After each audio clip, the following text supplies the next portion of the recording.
Okay, I'm going to talk about cause and agency. I mean this talk to be a very general one. So part of my aim here is to introduce people to a number of the themes that I think are going to be coming up over the course of these 2 days. But I do have some views in this area, so I'm going to be putting those forward as well. And I'll try and talk for a short enough period to give us some time for questions at the end. Okay, so I've long been interested in why we have an experience of free will. So you mentioned in the introduction that not only do we have a theoretical view about the existence of free will, but there is something... Oh, I have to talk into the microphone because I won't be recorded otherwise, I'm sorry.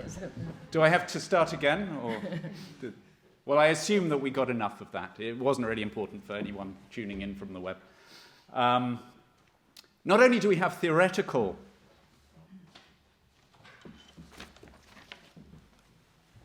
conviction that we have free will, we also have something like an immediate experience of free will.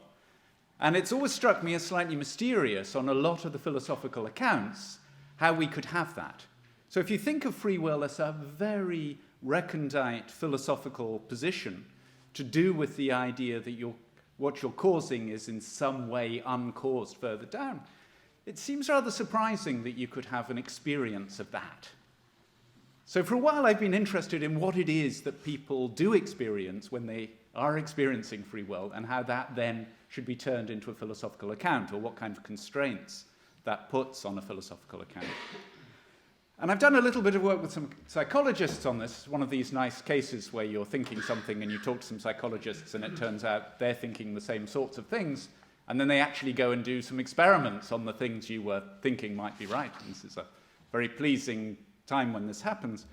But so with Alison Gopnik and Tamir Kushner, there's this idea that very young children, it turns out children around the age of 4, if you ask them about why they act as they do, they will tell you that they simply have a desire, and that desire just pushes them to act in a certain way.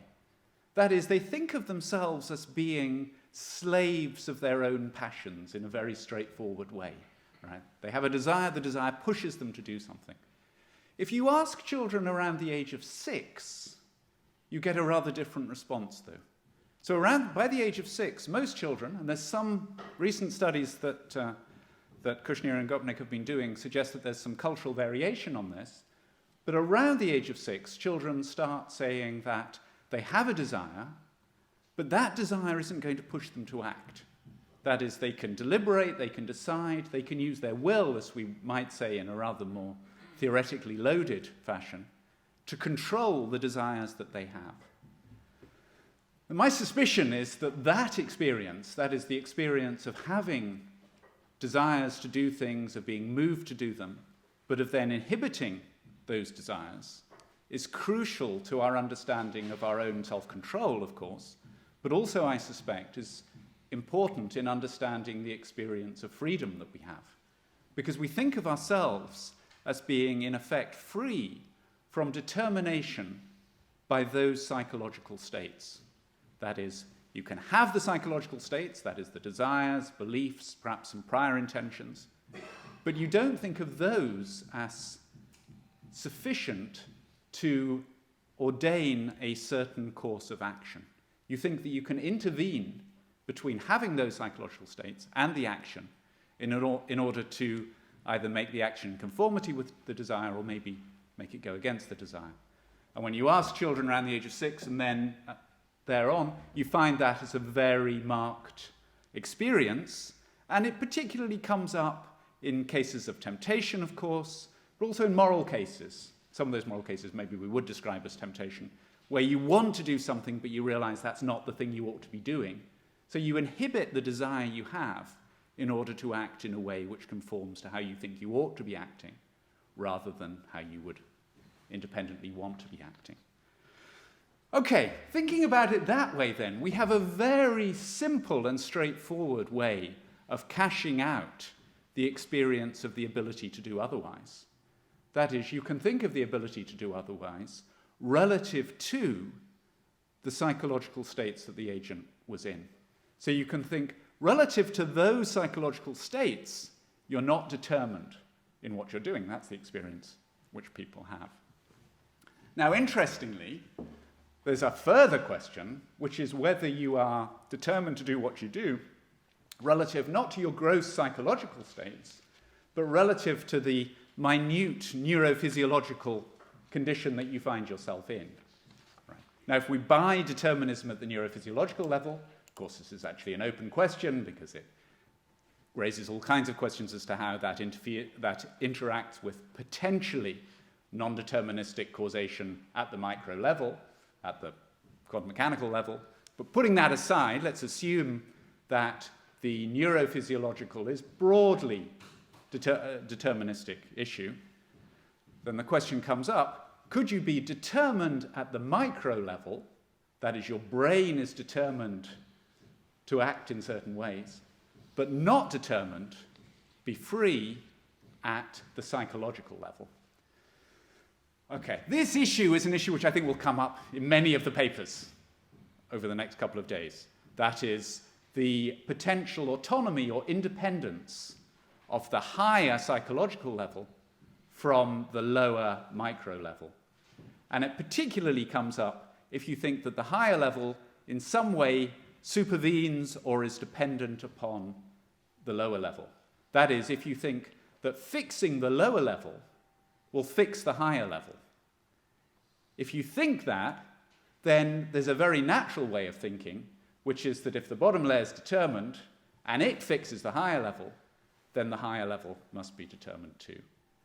Okay. I want to argue that that's a mistake. That actually doesn't follow. So that's going to be the main position I want to argue for. But as I say, a lot of what I would like to do is just get some of those ideas out into the open, because many of the other speakers have different views on this to mine, and I would just like everybody to be as clear as possible on what some of these issues are. All right, so a little bit of background here. Let's first look at the linguistics of this. Let's look at the linguistics of could statements, statements about possibility, could and can. So the standard view in linguistics, following the work of Angelica Kratzer, is that these should be understood basically using a sentential modifier, that is, a modifier on the whole sentence. Now, let me just give a little bit of background, because this is not a theory which was formed in order to talk about the free will problem, right? So it's not an ad hoc response to the free will problem. This is a very general issue about the semantics of statements that involve claims about could and can. Okay, so think about a very ordinary statement, can I get back to London by noon? Well, it's now 9:45, right? Getting back to London by noon would certainly be very hard. And in fact, on an ordinary way of saying it, you might say, no, I couldn't get back to London by noon.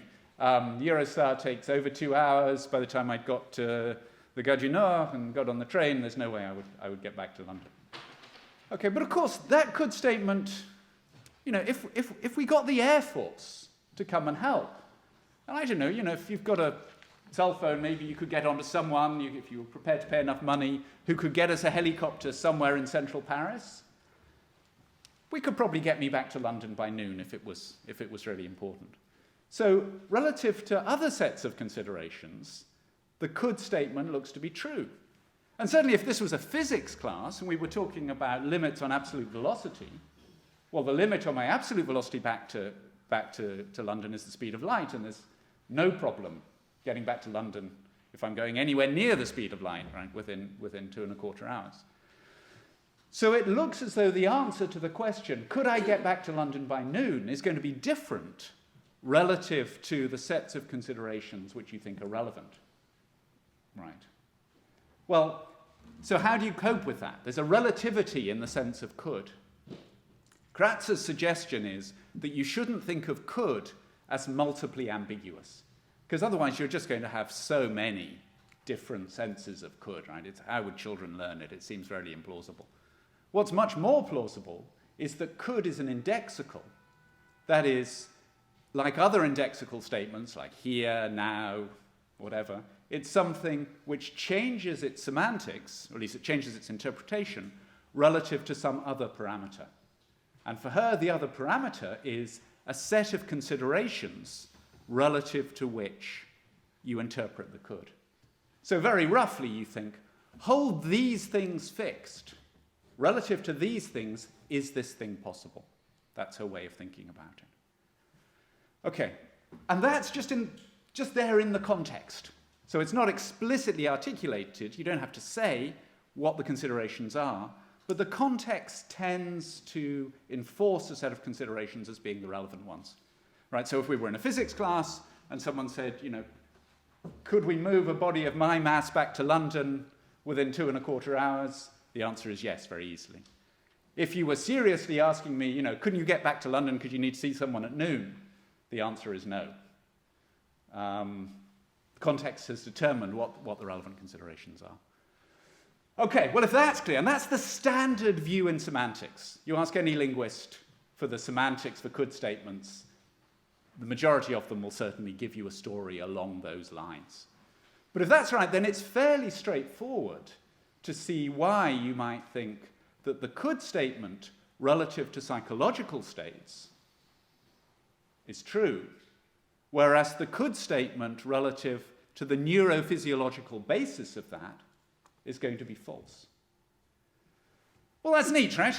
So considerations that are not from the free will literature give you a nice way of understanding a very natural interpretation of why the question of determinism at the neurophysiological level doesn't tell you everything that needs to be said at the psychological level. But of course, as a philosopher, you might think that this has left things in a rather unsatisfactory position. Right? You might think, well, look, this is an explanation for why people say these kinds of things. But what we want to know is it strictly and literally true that someone could behave otherwise than the way their desires are pushing them to behave?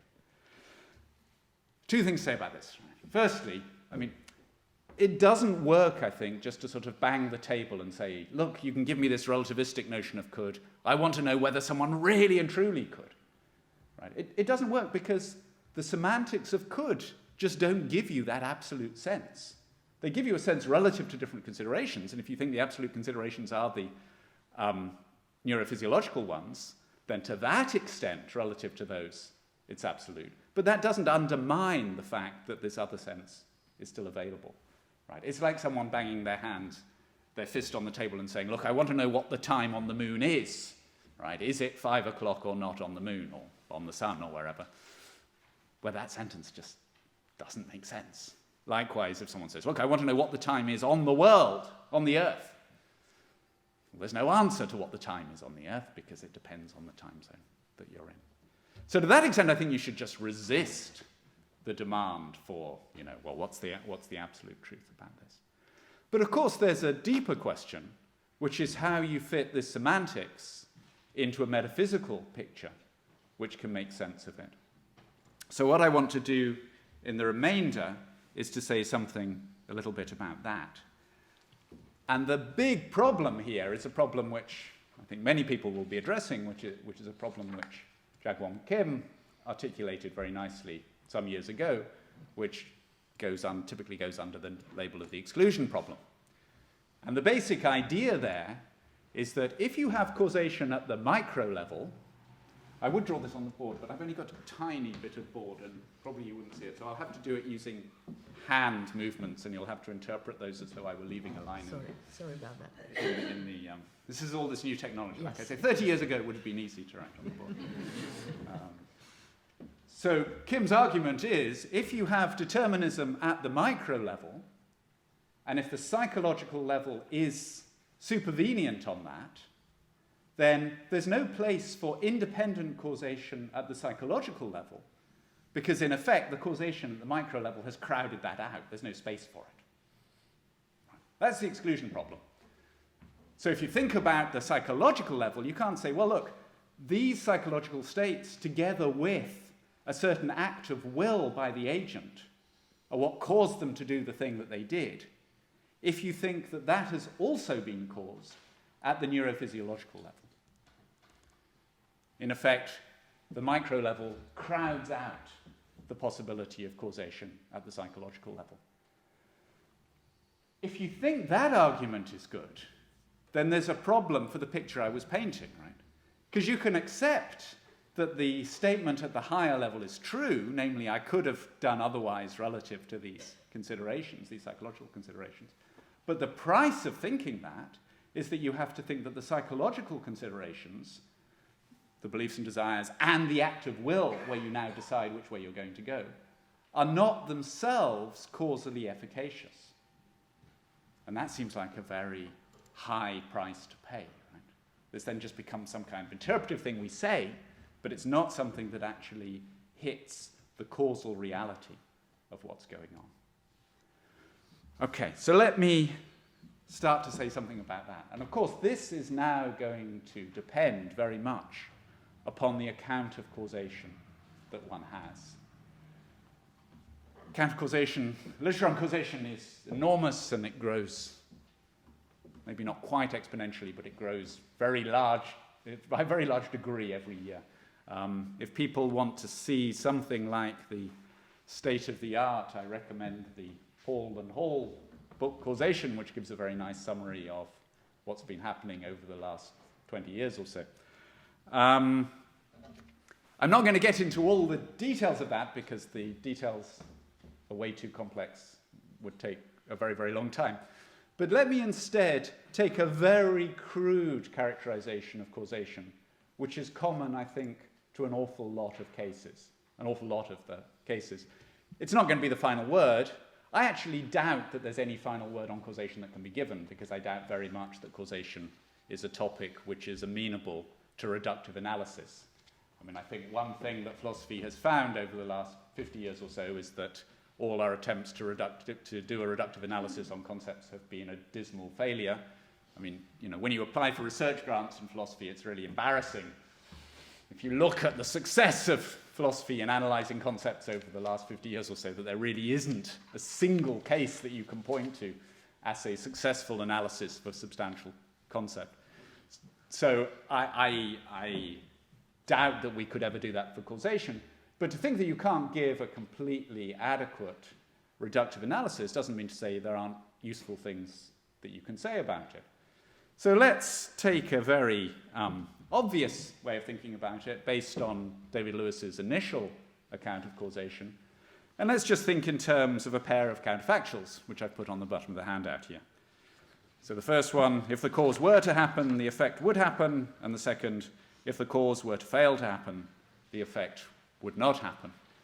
Anyone who's done any philosophy of causation will recognize these as the causal dependence relation that Lewis gives, not actually his account of causation even in the early papers, because he thought it was the ancestral of this relation. But we needn't go down the highways and byways. Let's just spend a little bit of time thinking about these two counterfactuals, though. I think that they are excellent rules of thumb. That is, when we're trying to assess whether causation occurs in a certain place, what we first look to are counterfactuals along these lines. I suspect they're often defeasible. That is, you can argue that causation happens even though both of these don't obtain. But if you argue that, you typically need to say something about why that's the case. Right? You need to say something about why this is a case of overdetermination or preemption or whatever that explains why. But rather than thinking about those problems, let's just think a little bit about what these things do. So the first counterfactual that you've got here, if the cause were to happen, the effect would happen, is basically an articulation of the sufficiency idea that's there in causation, right? The idea that the cause is enough to bring about the effect. And the second one is basically an articulation of the necessity condition. That is, if the cause didn't happen, the effect wouldn't happen. Now, the sufficiency condition, the first one, is the idea that underlies a great family of accounts of causation, namely the regularity accounts stemming from Hume and from other people. Of course, Hume, because he didn't believe in modality, wouldn't have phrased it like number one. And because he didn't believe in modality, he couldn't do the quantification over possibilities, which would be the standard way of thinking about the semantics of one. So instead, he had to do quantification over actual happenings. But he's still trying to get at the same idea, right? You're trying with those sufficiency accounts, which are articulated in very different ways since the early regularity theorists. So Mackey would be a good proponent, a good example of this. Mackey actually needs some counterfactuals in his account to make the thing work. They're still trying for something like the first one. The second one is the condition which the counterfactual theories tend to focus on. That's the necessity account. Why do the counterfactual theories tend to focus on the second one? Well, because for Lewis and Stolnacker, given their semantics for counterfactuals, the first condition is trivial if the cause and the effect have both actually happened. Right. Why is it trivial? Well, it's trivial because in the semantics for counterfactuals that Lewis and Stolnacker give, they adopt a principle known as strong centering, which says basically a counterfactual is true just in case in the closest possible world in which the antecedent is true, the consequent is true. Well, if the actual world is a world in which the antecedent is true and is a world in which the consequent is true, the actual world must be the closest, that is, the most similar world to itself. Therefore, trivially, the first condition will be true just in case both antecedent and consequent are instantiated. That drops out of that definition of counterfactuals, but it's not obvious that it's right.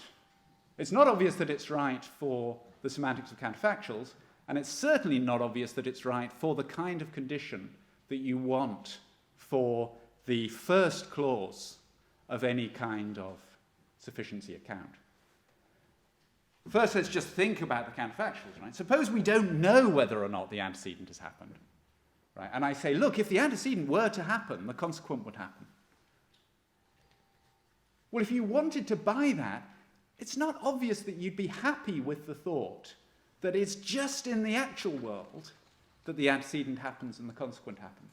You might want to think that for the counterfactual to be true, there's a certain robustness.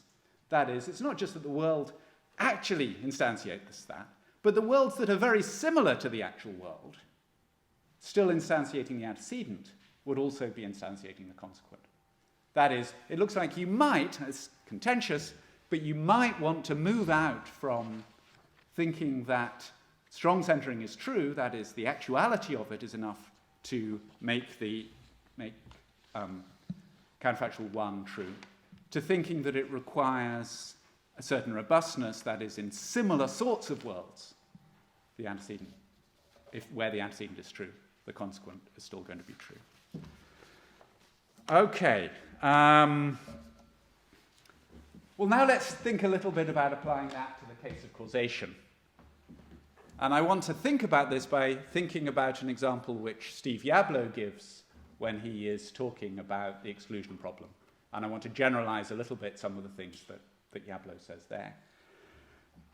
So Yablo says, look, when we're thinking about causation, what we want is to have the right degree of fineness of definition in the antecedent and consequent to fit into the kind of causal relation that we want. That sounds rather abstract. Let me give you an example to bring it out. Suppose you have trained a pigeon to peck at red circles. This is Yablo's example. Whenever it sees a red circle, it pecks at it. That's because you've rewarded it in the past. If it sees a blue circle or a green circle, it doesn't peck at it. Maybe that's because you haven't rewarded it in the past. Maybe that's because you've punished it when it's pecked at anything other than a red circle. Okay. You now present it with a red circle. In fact, it's not just a red circle. It is a, what have I put on here? Scarlet, maybe, or vermilion, or take some shade of red, which is more specific than just red. It's a particular shade of red. If we were in England, I could say, postbox red, and that would pick out the particular kind of red which everyone has in mind when they think of that. So this circle is postbox red. Is it true that it's the postbox redness of the circle which causes the pigeon to peck at it? Yablo says, no, that's to make it too specific, right? It's not the post-box redness, it's the redness. It would still work even if the redness were of a different kind of redness. So that the fineness of discrimination that you want on that predicate should be one that matches the training that the pigeon has had. Okay, now let's think about an example slightly different to that, which is kind of the flip side of Jablo's example. Suppose, in fact, I have trained the pigeon up to peck only at post-box red things.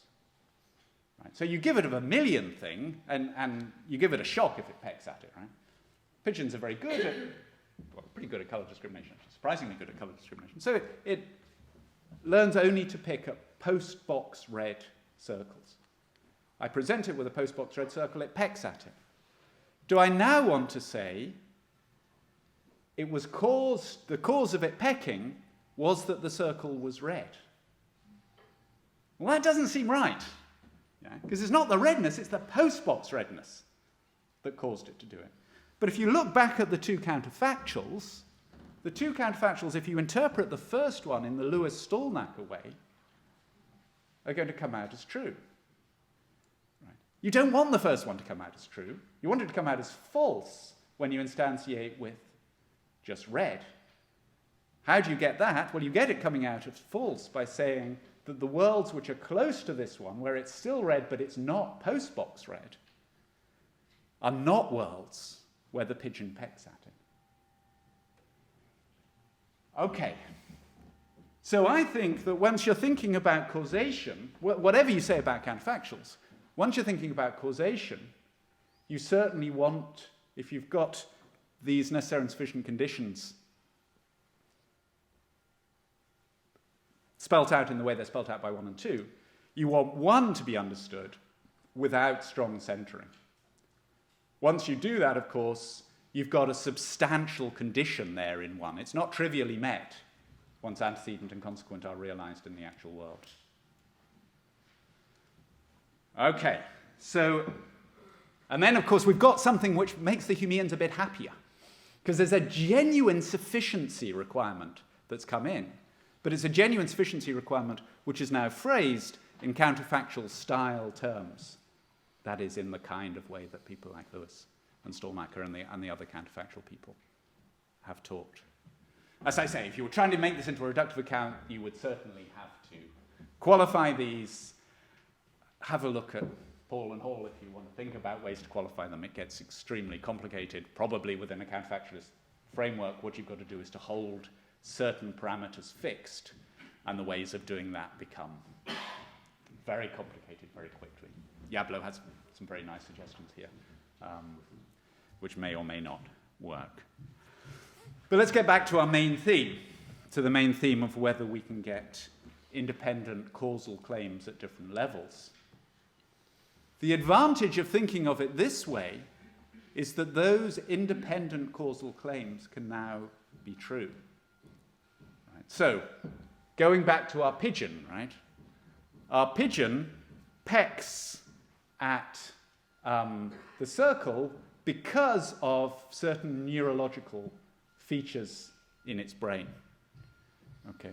Well, the neurology there, when you start thinking about changing the neurology in small ways, who knows quite what conditions you get to with small changes of the pigeon's neurology. Right? They may not be changes which pick up the kinds of changes you get to when you think about changes in its psychological states.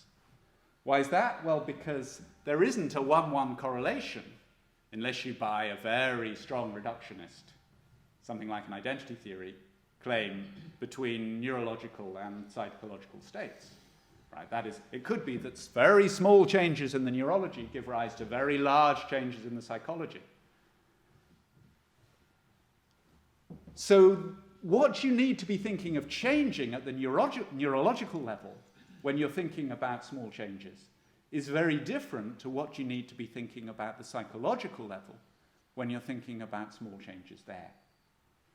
That means then the truth conditions for the causal claim at the psychological level are going to be very different to the truth conditions for the causal claim at the neurological level.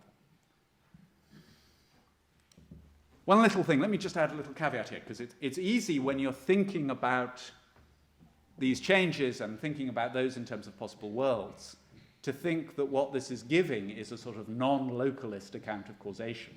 That is, you're thinking, what makes this a cause is dependent upon things that happen elsewhere, namely in other possible worlds. Some people understand possible worlds in a way that would make that true. I think that's not the right way to think about them. I think the talk about possible worlds is just a rather colourful way of talking about the modal properties that the thing intrinsically and actually has. Well, maybe not intrinsically, but certainly actually has. So I don't think you're talking about things elsewhere.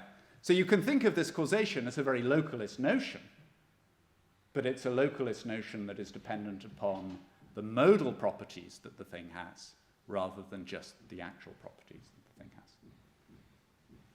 That's a little caveat, partly for Tim, but I'm not a mistake he would make, but you may be confused by the talk, so we just obviate any particular worries there. Okay, if you want to have a look at some recent work which cashes out this way of thinking, there's a very nice couple of papers by Christian List and Peter Menzies. At least List and Menzies have a nice one on the causal stuff, and List on his own has a nice application of this to the free will stuff, which I recommend. And they say things which are rather similar to the things that I've been saying, although motivated by slightly different concerns to mine with this particular psychological literature. Okay, let me finish by just talking about a worry, though, which is a worry you might have, about this general idea of strengthening the first condition by removing strong centering. There's a little linguistic problem there, right? It's called strong centering, so you would think that taking it away would make for a weaker condition. Actually, taking away strong centering makes for a stronger condition, in the sense that it's a condition it's harder to meet, because it's no longer true that you meet the counterfactual just by actually instantiating. Okay, here's the case. Suppose that P is playing Russian roulette with B. That is, they're playing this game where you put one bullet into a 6-chambered revolver, you spin the chamber, and you point it at the victim's head, and you pull the trigger. Suppose P, the plaintiff, does this, pulls the trigger, and bad luck, the gun goes off, and P shoots V. Now, you might think, this clearly is a case where P has caused V to be shot. What could be a clearer case? And if you look for the moral responsibility of it, which you might think would follow that causal claim, of course the moral responsibility would follow. And yet you might think, look, given the strengthening of condition 1, we no longer have an account which endorses the claim that by playing Russian roulette, P had caused V to be shot. Why not? Well, because there are very close possible worlds in which the empty chamber was the one that landed by the hammer and not the chamber with the bullet in it. Therefore, the robustness condition built in now to the revised condition 1 is not met.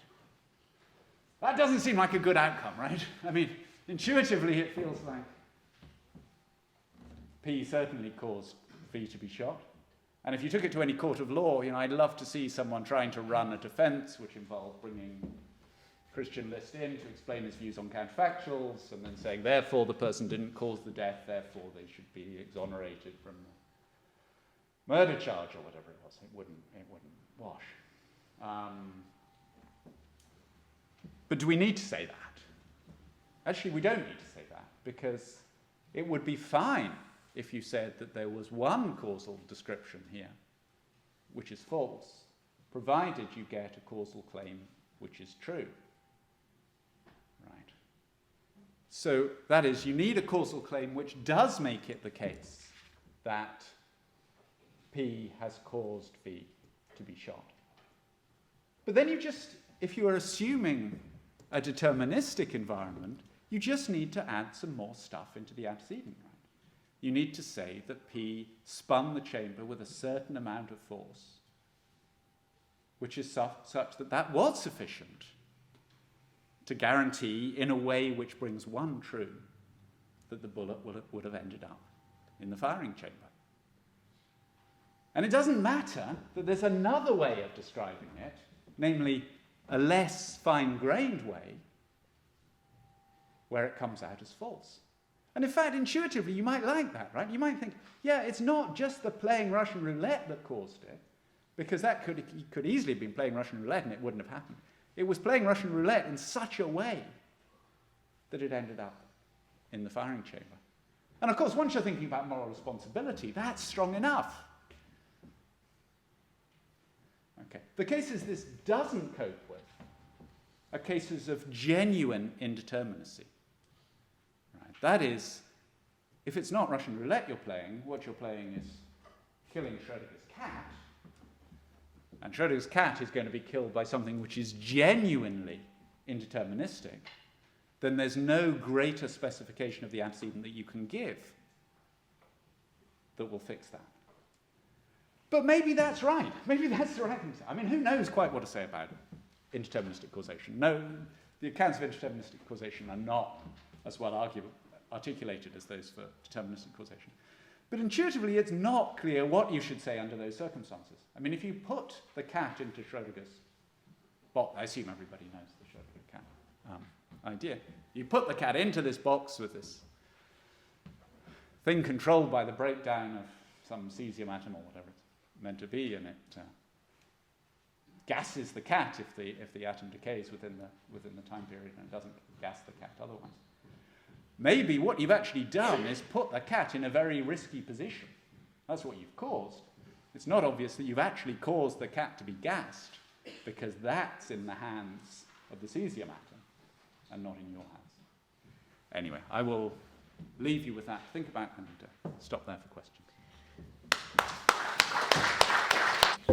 Thank you. My talk is a little bit long, so I'm going to read rather than talk it in the hopes that it will go faster that way. The free will determinism problem is usually presented as a problem about the compatibility of laws of a certain kind, deterministic, with a special property of human beings, free will. And many people assume, sometimes on the basis of argument, sometimes because it seems obvious to them, that determinism is incompatible with free will. Some say that determinism rules out not just free will, but moral responsibility. Others disagree, claiming that we might be responsible even if deterministic laws rule out all alternative possibilities and thus all free will.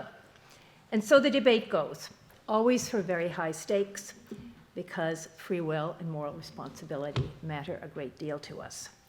I want to take a different approach. I think the problem is more general.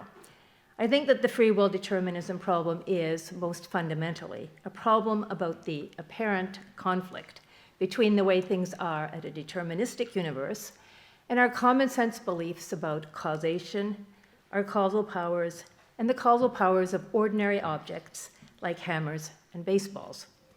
In order to make progress in the free will determinism problem, we must first understand causation better.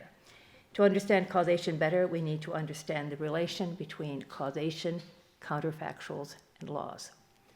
I think for reasons I will give later, that we should be surprised by how quick we are to conclude that the truth of determinism means the absence of free will. After all, we already know that we are physical beings in a physical world, subject to the same laws that apply to everything else in the universe. We know that the laws set limits on our abilities, our possibilities, and our powers of choice and agent causation. We don't think that our causal powers somehow transcend the laws or include the power to break or change the laws. We accept these limits while still believing that we are agents with free will. Yet determinism, when explained in a philosophy or science classroom, tends to make us think that we have no free will. We need an explanation for why we move so quickly from our cheerful acceptance of the fact that our powers of free will and agency are limited without being eliminated by the physical world and its laws, to the conclusion that if these laws turn out to be deterministic, we have no free will at all. I better put my cards on the table. I'm a compatibilist. I think that we do have free will, And by this I mean, among other things, that we are often in situations where we are able to choose and also to act otherwise. I think, and have argued at length in many places, that there are no good arguments for the dire conclusion that the truth of determinism means the absence of free will. But I do not deny that the intuitions are powerful. In an essay written way back in 1934 with the great title, Free Will as Involving Determinism and Inconceivable Without It, Hobart said that our incompatibilist intuitions are due to a failure of the analytic imagination. He compared our failure to understand how we might be free-willed agents at a deterministic world to the failure of a group of village folk to understand how a steam engine works. Even after they had listened to a long lecture on how the parts fit together to make the engine work, they asked if there was a horse inside. There is clearly something to Hobart's diagnosis. The notorious disappearing agent objection to causal theories of action is a classic case of Hobart's horse inside the engine mistake. But I don't think that that is all there is to it. Determinism is a thesis about the laws. It is not a thesis about causation or causal explanation. And yet, a very common response to determinism is to think that it undermines our common sense beliefs not only about free will, but also about causation. Why is this? I'll be arguing that the answer lies in an assumption we make about counterfactuals. That's the first part, and actually probably most of my talk. The second part is an argument that we should reject the current dominant theory of counterfactuals, David Lewis's small miracles theory, in favor of an account that holds the laws constant. I will be recommending the simple theory defended by Jonathan Bennett in 1984. I do not claim that the simple theory makes it easier to defend compatibilism. I think that compatibilism is true, but I don't claim it's easy to defend. My claim is that for reasons that have nothing to do with the free will determinism problem, we should reject Lewis's small miracles theory in favor of Bennett's simple theory. We should adopt Bennett's theory because it's a better theory of counterfactuals. But I also think, though I probably won't have time to argue, that the simple theory provides us with the tools we need to think more clearly about the free will determinism problem. I will begin by saying something about our beliefs about our causal powers and how we acquire those beliefs. When we try to figure out what to do, from deciding what to have for lunch to the big decisions that shape our lives, we assume that we are choosing from some range of alternatives. And we assume that we are able to choose any of these alternatives and that it's up to us which one we choose. We believe that we have the power to decide by using a process of conscious rational deliberation, but we also believe that whether we use this power is up to us. We could just flip a coin. Even when we aren't trying to decide what to do, we think of ourselves with the power, as agents with the power to do things that make a difference to the world around us. Our powers are, of course, limited by the size and shape of our bodies, by our skills and physical capacities, and by the situations in which we find ourselves. And of course, by the laws of nature and the past. We can't make bread from stone, part the Red Sea, or run faster than the speed of light. And we can't do anything to change the past, including those actions we now regret. Nevertheless, within these broad limits, we believe that we have the power to move our bodies in ways that cause some things to happen and prevent others. By throwing a baseball, you're able to break a window. By catching the ball before it reaches the window, I'm able to prevent the window from breaking. We think of these powers of causing and preventing as being under our control in the following way. When we cause or prevent an outcome, we didn't have to do what we did. What we did was up to us. We were able to do otherwise. Doing otherwise was in our power. We had a choice. We also believe that we sometimes have control over outcomes that we ourselves do not cause. To continue with the baseball story, suppose that I see you lift the baseball and take aim at the window. I'm standing between you and the window, catcher's mitt in hand, and I have plenty of time to raise my mitt and intercept the ball. But I think it would be fun to watch the window breaking, so I don't. I don't cause you to throw the ball, and it doesn't seem right to say that I caused the window to break. But it does seem right to say that I allowed it to break. And part of what we believe, when we believe this, is that I had the power to do something that would have prevented the window from breaking. I'm skipping over a bit here. What these ways of thinking about ourselves as causes have in common is that they assume some difference between what we actually do, how we actually deliberate, choose, act, and cause, and what we are able to do, our powers of deliberation, choice, agency, and causation. Our belief that we have powers which are ours to use or squander is not just a belief we have when we occupy the standpoint of first-person deliberation. It's a belief we have when we look back and judge that we made a wrong or foolish choice or missed a great opportunity, and it's a belief that we have about others. These beliefs, let's call them beliefs about our powers of agent causation, matter to us. Very different views of life have in common that we live a good life by making the most of what has been given to us, our genetic endowment, the family we were born into, our talents, opportunities, and the chances that come our way in life. We admire those who have done much with little, and we criticize those who have wasted great native talents and frittered away their abundant opportunities. How do we acquire these beliefs about our powers? Here's my small, not very controversial conjecture. We acquire these beliefs at the same time and in the same way that we acquire our beliefs about causation more generally. We begin as babies and young children by learning that we are able to control the movements of our own bodies and to use them to manipulate nearby objects and to thereby cause changes in these objects and in our environment. A baby uses her hands to pick up a rattle and discovers that when she shakes the rattle, it makes a certain kind of noise. She moves her hands a certain way, the noise starts. She stops moving them that way, the noise stops.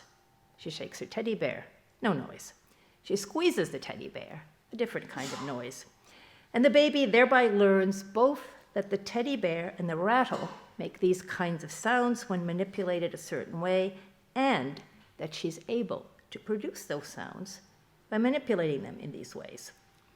By experimenting in these ways, we gradually learn the truth of counterfactuals of the following sort. If I had not moved my body like that, that object, the rattle, the teddy bear, would not have done that. As we learn more about the causal powers of the particular objects around us, and at the same time about our own causal powers, we acquire beliefs in more counterfactuals, and we progress from beliefs about particular objects to counterfactual generalizations about similar objects.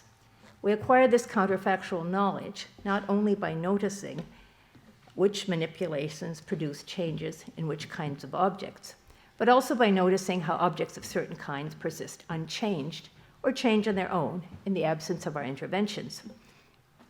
We learn that scissors are good at cutting paper, not so good at cutting cloth or wood. We learn that balls tend to roll down sloped surfaces unless blocked by some other object, and so on. As our ability to predict the characteristic behaviors of objects increases, we acquire the ability to prevent things from happening. We see a ball rolling down a hill, we put our foot in front of it, preventing it from reaching the bottom. We see a plate teetering on a counter and grab it before it falls and breaks. An older child might realize that a younger child is in danger and reach out and grab the child before she falls or touches something sharp or hot. And once we understand what it is to prevent something from happening, that is, once we understand how to anticipate an outcome that would have happened had we not intervened, we can also understand what it is to allow an outcome. For to allow an outcome is to fail to prevent some outcome that we could have prevented. More specifically, when we allow an outcome, there was some way of moving our bodies such that we were able, then and there, to move our body that way, and had we done so, the outcome would not have occurred. The do-allow distinction is thought to be a philosophically problematic one, and I do not claim here to have given a philosophical account of it. My claim is only that our ordinary talk about what people do and cause appears to be committed to such a distinction, that our ordinary beliefs about what people allow are tied to beliefs about the outcomes they could have prevented, and that this could is the could of a power of agent causation. I think that we apply the same distinction when we think about our powers with respect to our future selves. We speak of people overcoming adversity and a terrible childhood and making their own character by sheer force of will and, of course, a bit of luck. But we also speak of people who let their characters deteriorate and allow themselves to fall into bad habits.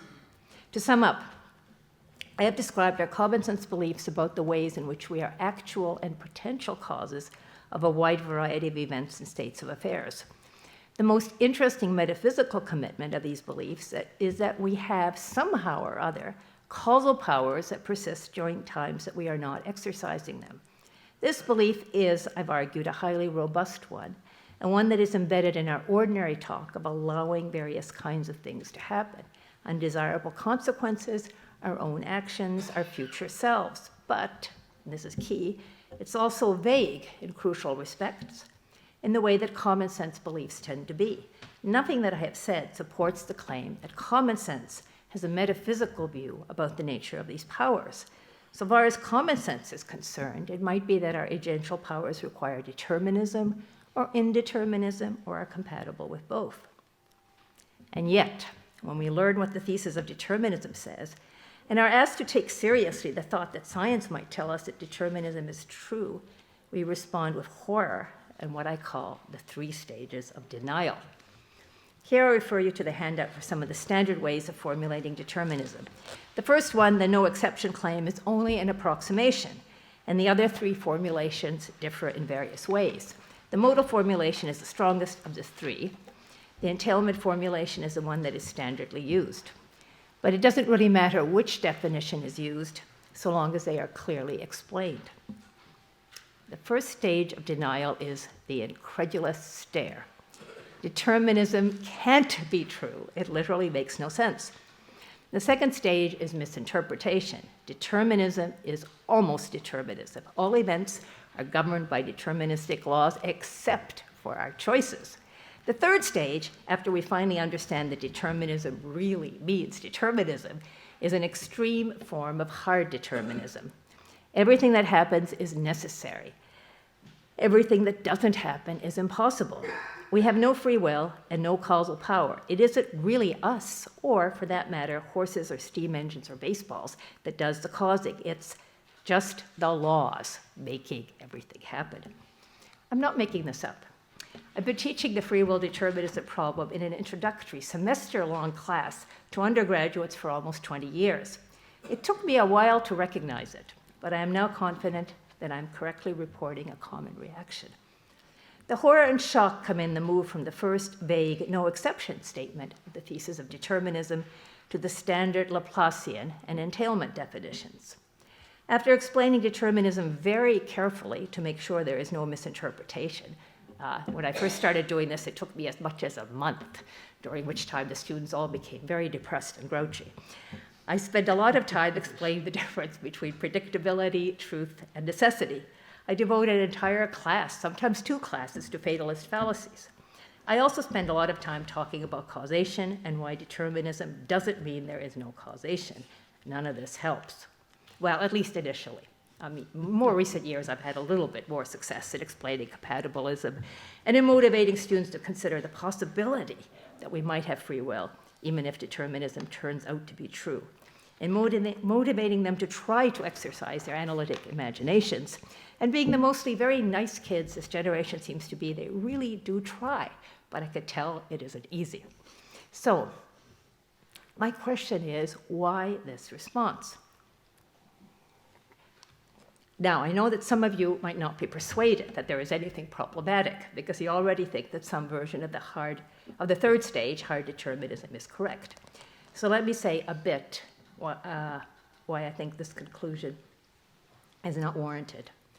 I'm skipping over the section in the handout called Some Claims About Causation, but I'll be happy to answer questions about this. I'm now going to say a bit about how the laws constrain and how they leave us free. We begin our philosophical theorizing with some common sense data, which we ignore at our peril. Here is one datum about the laws of nature, which any adequate theory must accommodate somehow or other. The laws constrain us and everything else in the universe in a substantive way. There are some things we are not able to do because of the laws. Knowing what the laws are gives us useful, non-trivial information about what we're able to do. This is distinct from 2 other kinds of constraint. the constraints of logic, broadly understood, and the constraints that distinguish individuals from one another. Now, it's logically impossible to square a circle, to stay home all day while also leaving the house that day, to bring it about that there are exactly 10 people in a certain room at a certain time, and also fewer than 8 people in that room at that time. We're not able to do or cause any of these things. If we tried, we would fail. No matter how hard we tried, no matter how many times we tried, no matter how ingenious our efforts were. Nor would we be able to do something logically impossible if the laws of nature were somehow different. Our inability is due to logic, broadly understood, not the laws. It isn't logically impossible for me to speak Chinese, walk a tightrope without falling more or less immediately, or to run a mile in less than 5 minutes. Nor do the laws of nature rule this out, for the world is filled with Chinese speakers, tightrope walkers, and fast runners. And I might even acquire these abilities myself someday, but I'm nevertheless not able to do these things now. If I tried, I'd fail. And my failure wouldn't be a mere fluke or something we might call bad luck. I would fail no matter how hard I try or how many times I would try. I would fail because I don't, given the way I am now, have what it takes to do any of these things. Given the way I am now, the laws preclude my doing any of these things. It isn't logically impossible for me to accelerate to a speed faster than the speed of light, but the laws say that no one and nothing does. And because of this, no human being is able to win a race with a light beam, no matter what. It makes no difference how good a runner you are, how long you train, or how hard you try. Your failure is actually and counterfactually guaranteed by the laws. There are possible worlds where the laws of physics are different, and even different enough to permit faster than light acceleration. And there may be possible worlds where you or your counterpart is able to run faster than the speed of light. But the laws that govern the actual universe, our laws, dictate that you will never acquire this ability, nor are you ever able to acquire this ability. There's nothing that you are now able to do in the way that you're now able to take a Chinese course, join a circus class, or start running every day, such that if you did it long enough and seriously enough, you would eventually acquire the ability to run faster than the speed of light. Any adequate account of laws must draw a distinction between the history of a particular fact at a world and the laws of that world. For instance, it may be true that no one ever has or ever will read all of the Oxford English Dictionary aloud. But this proposition, even if true, is not a law. And any adequate account of laws must be able to make sense of the idea that worlds with different histories of particular fact conform to the same laws. And that's enough to provide us with the resources for saying the things we want to say about how the laws limit our causal powers. We can define a set of laws L, how do we get them? From physics, such that L is the set consisting of all the laws of our world, and we can define a set of worlds W consisting of all the worlds correctly described by L. Call these the physically possible worlds. Given this distinction between what actually happens, the total history of events at our world, and what is physically possible, the total history of events at some physically possible world, we can define a physically possible event or sequence of events E as follows. E is physically possible if there is some physically possible world where E occurs.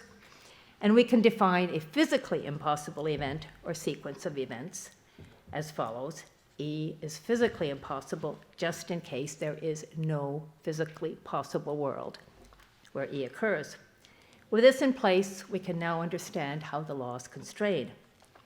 Nothing in the universe, including us, has the ability or power, capacity, capability, disposition, and so on, to do or cause any event or sequence of events that is physically impossible.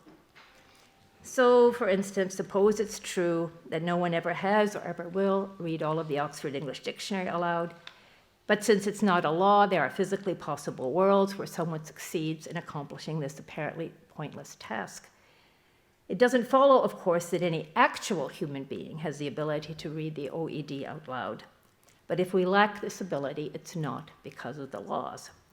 By contrast, it's both true and a law that nothing accelerates to a speed greater than the speed of light, so there is no physically possible world where any human being runs faster than light. And every human being lacks this ability and lacks it because of the laws. What I've just said should be uncontroversial. You should agree, regardless of what you believe about the nature of laws, and regardless of your views concerning the free will determinism problem. You should agree that the laws impose substantive, non-trivial limits on what we're able to do, regardless of whether you're a compatibilist, incompatibilist, or impossibilist.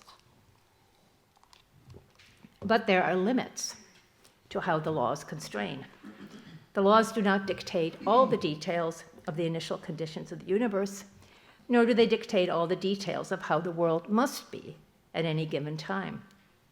This is so even at a deterministic universe. If we claim that a person in a deterministic universe has the ability at a particular time to do something other than she actually does, we do not thereby contradict the uncontroversial claim that I just described about how the laws constrain. The incompatibilist needs an argument that there is an additional constraint at every deterministic world, and that this additional constraint robs us of the free will we would otherwise have, rendering us always unable to do otherwise. Now, there are, of course, such arguments, most notably the consequence argument. I think that these arguments all fail, but that's not my topic today. In my experience, the uninitiated, my students, don't need to be given an argument for incompatibilism. Once they understand what the thesis of determinism really says, and it does take them a while to grasp that, they are already incompatibilists of a particularly extreme variety. My question again is, why do they respond this way? Why is compatibilism a belief that has to be acquired by hard work? Shouldn't the truth be easier to believe? And why do we think that the truth of determinism would mean that our common sense beliefs about causation are all false? So, one natural thought is that our resistance to determinism can be explained by our experience of making choices. When we try to decide what to do, we choose among possible ways of acting. And when we do this, we have a certain kind of experience. The experience of being able to act in either of two or more incompatible ways, given the entire state of the world just before we decide.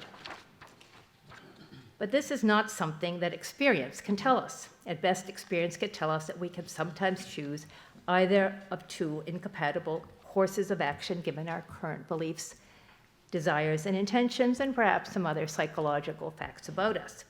Richard Holton has suggested that our experience of choice might give rise to the belief that determinism is false, by way of an illicit inductive leap from the belief that we can do otherwise, given our beliefs, desires, and intentions, to the belief that we can do otherwise, given the entire state of the world at the time just before we choose. This may well be true, but it doesn't explain what I'm trying to explain. What I'm trying to explain is not that we believe that determinism is actually false. I'm trying to explain why we think it must be false in order for us to have free will and the causal powers that we've taken for granted for most of our lives. I think that the explanation lies in certain counterfactuals that we assert, entertain, and believe true in situations that I call choice situations. Choice situations may be, but need not be, situations in which we have the experience of making a choice. We have the experience of making a choice in situations where we don't immediately know what to do, situations in which we need to make up our mind by considering our options and choosing the one we think best or which most appeals. You are standing before the counter at the ice cream parlor, gazing at the 25 different flavors, trying to decide which one you want. You are at a fork in the road, faced with a choice between the scenic, winding coastal route and the boring but speedy freeway. You are faced with a more difficult choice between competing job offers or houses. But choice situations also include situations in which we don't stop to think, either because a situation calls for a quick response or because we already know what to do. We learned long ago that putting our finger on the hot burner is not a good idea, that stopping at red lights is a good idea, and so on. I count these as choice situations because even if the person did not act by first making a decision, it seems that the person could have done so. Some examples. You're driving your car when a squirrel suddenly runs in the path of the car. To avoid hitting the squirrel, you could apply your brakes, swerve, or keep driving in the hope that the car will pass over the squirrel without hitting it. You have less than a second to decide. You keep driving. You walk into a room just in time to see a child reaching for a knife that has been left on a counter. Without pausing to think, you run over to stop the child. These choice situations differ from each other in a variety of ways, but I think they all deserve the name. Looking back, we say things like, I'm glad that's what I chose to do, or if only I had known then what I know now, I wouldn't have done that. But these are not situations in which we have the experience of considering and choosing between different options. Choice situations are ubiquitous. We've been in choice situations our entire lives, from the time we were babies, performing simple versions of scientific experiments in our attempts to find out how the world works. We learned about causation by being in choice situations. What all choice situations have in common is that we believe that certain kinds of counterfactuals are true. When we deliberate, even briefly, for the purpose of deciding whether to do A or B, we begin our decision-making by asking certain kinds of counterfactual questions. What would happen if I did A? What would happen if I did B? More generally, what would the world be like if I did A? What would the world be like if I did B? We are good at entertaining and evaluating these kinds of counterfactuals, and we think of them as objective in certain kinds of ways. We use them as a basis of our advice to others and as a basis for some of our interventions with others. We run over to stop the child from grabbing the knife because we believe that if she got hold of it, she would hurt herself. And we use them to criticize ourselves and others for making foolish decisions and poor choices. Our evaluation of counterfactuals and our counterfactual reasoning is based on an implicit understanding of what facts we should hold constant and what facts we should vary. When we ask what would be the case if we or someone else were to perform one of the acts we or they are contemplating doing. When we ask afterwards what would have been the case if we or they had done something else instead. There are two main categories of facts we feel entitled to take for granted in these kinds of counterfactual speculations. Facts about the past and facts about the laws. And here I include rough and ready ones like rocks thrown at windows tend to break them, and squirrels struck by fast-moving cars usually die. Now, we don't have any official story about how we evaluate counterfactuals. If we have any story, it might be the one, I forget who claimed that counterfactuals are like short stories, who just begin at the beginning and then go to the end without worrying about how the world got to be that way. But when we learn about determinism, we're forced to think about entire possible worlds. And at that point, we realize, or think we realize, that we've been counterfactually reasoning as if determinism were false. We've reasoned as if the laws in the past would be the same, no matter what we choose and do. It is this belief about counterfactuals that lies behind common metaphors like the future is a garden of forking paths, and the vague idea that we move through time in something like the way we move down a road. So our freedom, this is a quote, is the freedom to add to the given past in accordance with the laws. These common but otherwise mysterious beliefs are, I think, based on our beliefs about counterfactuals true in choice situations. We might call this theory of counterfactuals a legal forks theory, but for reasons that will soon be clear, I will call it the naive theory. My claim is that our strong intuitive resistance to determinism and our subsequent extreme hard determinism is due to the conflict between determinism and the naive theory of counterfactuals. We are in choice situations every day, and it seems we rely on the naive theory for our evaluations of the relevant counterfactuals. But if determinism is true, the naive theory is false. However, we know that we make and criticize choices by using the naive theory, and we can't imagine doing it any other way.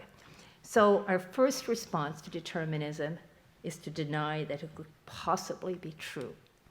This is a perfect instance of Hobart's failure of the analytic imagination. Forced by our philosophy or neuroscience professor to take determinism more seriously, we reluctantly admit that we can't rule out the possibility of determinism or something close enough being true, at least so far as our brains and bodies are concerned.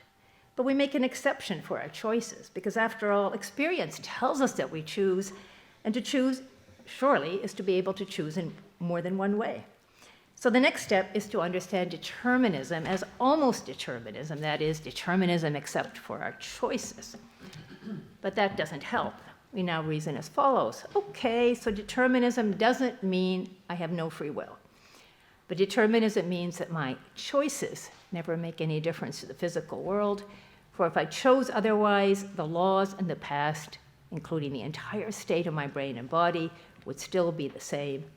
And if my brain doesn't tell my body to move differently, it won't move differently. And here we may have the seeds for something like Kim's exclusion argument. And thus, the second stage of denial is an epiphenomenal version of dualism.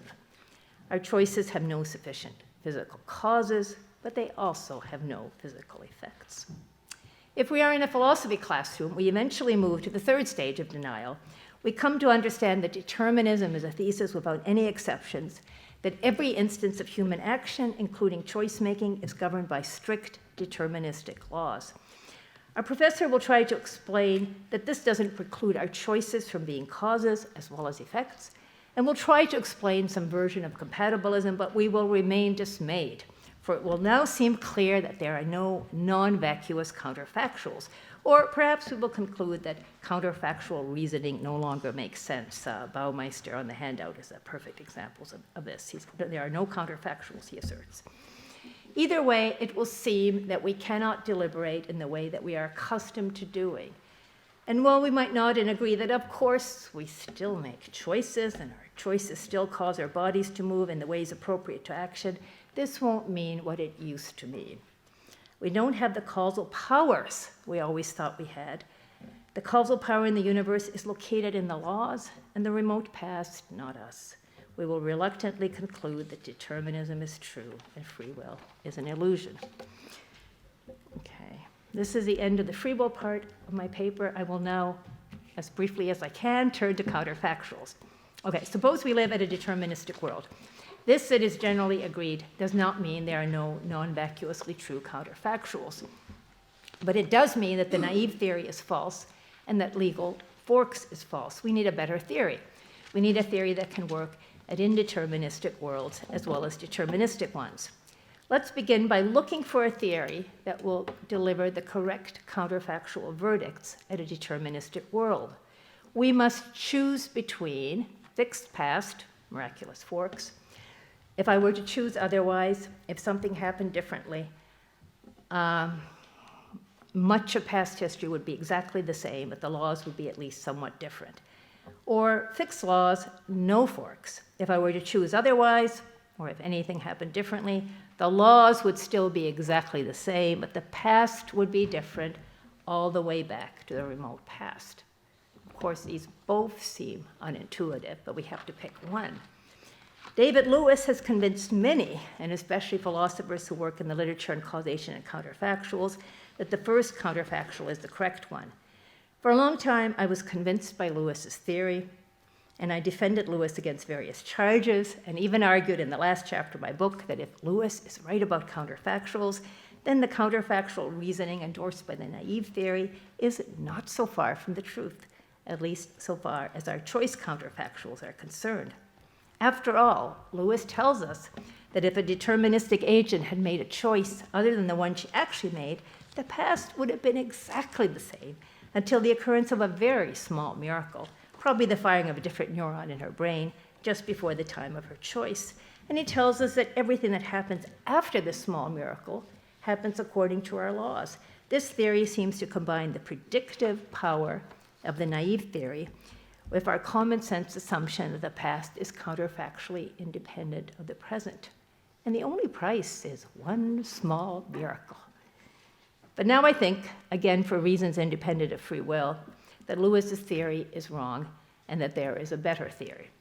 Better both in terms of what it tells us about counterfactuals, and also better in terms of what it tells us about the relation between counterfactuals, laws, and determinism. Unfortunately, I now have only a bit of time left to explain why I think this.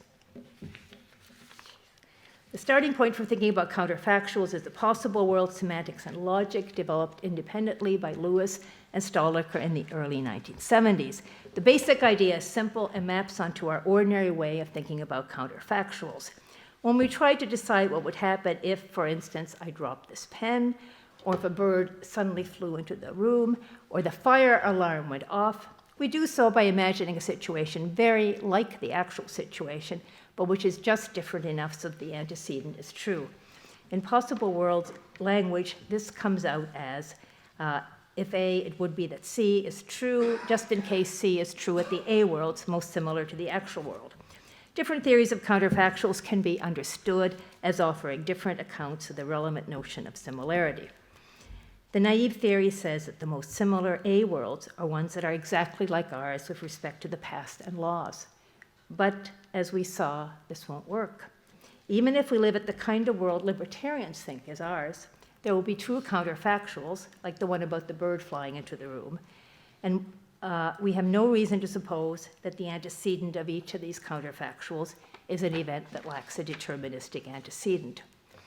In the book in which he introduced his logic for counterfactuals, Lewis told us that we are to use our ordinary notion of overall similarity, the one that we use when we say things like Seattle is more like San Francisco than it is like Los Angeles. Kit Fine famously replied with the counterfactual, if Nixon had pressed the button, there would have been a nuclear holocaust. Since any world with a nuclear holocaust is vastly different from the world we fondly hope is our own, Lewis's similarity metric tells us that this counterfactual is false. But it's easy to stipulate that the facts are such that the counterfactual is true. Okay, I wonder if I could skip this bit. That'll be a short bit. In response to this objection, Lewis proposed and ingeniously defended an extraordinarily ambitious proposal about counterfactuals. He began by noting a striking fact about counterfactuals, that we know a great many counterfactuals that tell us that the future would be different and detailed in specific ways, that the present were different, but the converse is not true. And since it's also a striking fact about our universe, that causes always happen before effects, Lewis proposed that the temporal asymmetry of counterfactual dependence explains the temporal asymmetry of causal dependence, which in turn explains the direction or arrow of time. And I'm going to skip this part, but he basically did this by arguing with great ingenuity that we evaluate counterfactuals by a temporally neutral similarity metric, which basically tells us to balance off exact similarity with respect to particular fact and similarity with respect to laws. So, and that this would get what the theory that most people know as Lewis's theory, which is a small miracles theory. It will give us, as a matter of contingent fact about a world, the theory that tells us that if Nixon had pressed the button, most of the past would have been exactly the same. There would have been a small miracle, a different neuron firing in his brain. He would have pressed the button and all of the doomsday mechanism would have been in place and there would have been a Holocaust. This was a bit of a tour de force, since the temporally neutral metric is complex and is not something that anyone is likely to claim as their basis for evaluating counterfactuals. It was a very clever argument. Now, matter of historic fact, although many philosophers initially responded to Lewis's theory with horror, all this talk of little and big miracles, it eventually won the day. Even Jonathan Bennett, who defended the simple theory in 1984, eventually came around. I'm a big Lewis fan, and as I've said until very recently, I thought the small miracles theory is correct. I now think that's a mistake. In the last couple of minutes, I will try to explain why. His only positive argument for small miracles was that our beliefs about time's arrow are based on our beliefs that counterfactuals are temporally asymmetric in the way that small miracles say they are. That is, we believe that the past is counterfactually fixed, but the future is at least partly counterfactually open. But this argument fails, as Bennett pointed out way back in 1984. There are lots of standardly true backtracking counterfactuals that say how the past would be if the present were different. For instance, if I were in Los Angeles right now, I would not have slept in my Paris hotel bed last night. I would have got on a plane to LA at least 12 hours ago, and so on. A more dramatic example, if Kennedy had served a second term as president, his 1963 assassination in Dallas would not have occurred, his second inauguration would have occurred, and so on for some quite specific and determinate facts about the counterfactual past. If the times arrow argument fails, is there any reason to accept small miracles? Well, I think many have been persuaded, and I was for a long time, that if we are not entitled to hold most, or at least much of the past fixed, we will have no idea how to evaluate counterfactuals.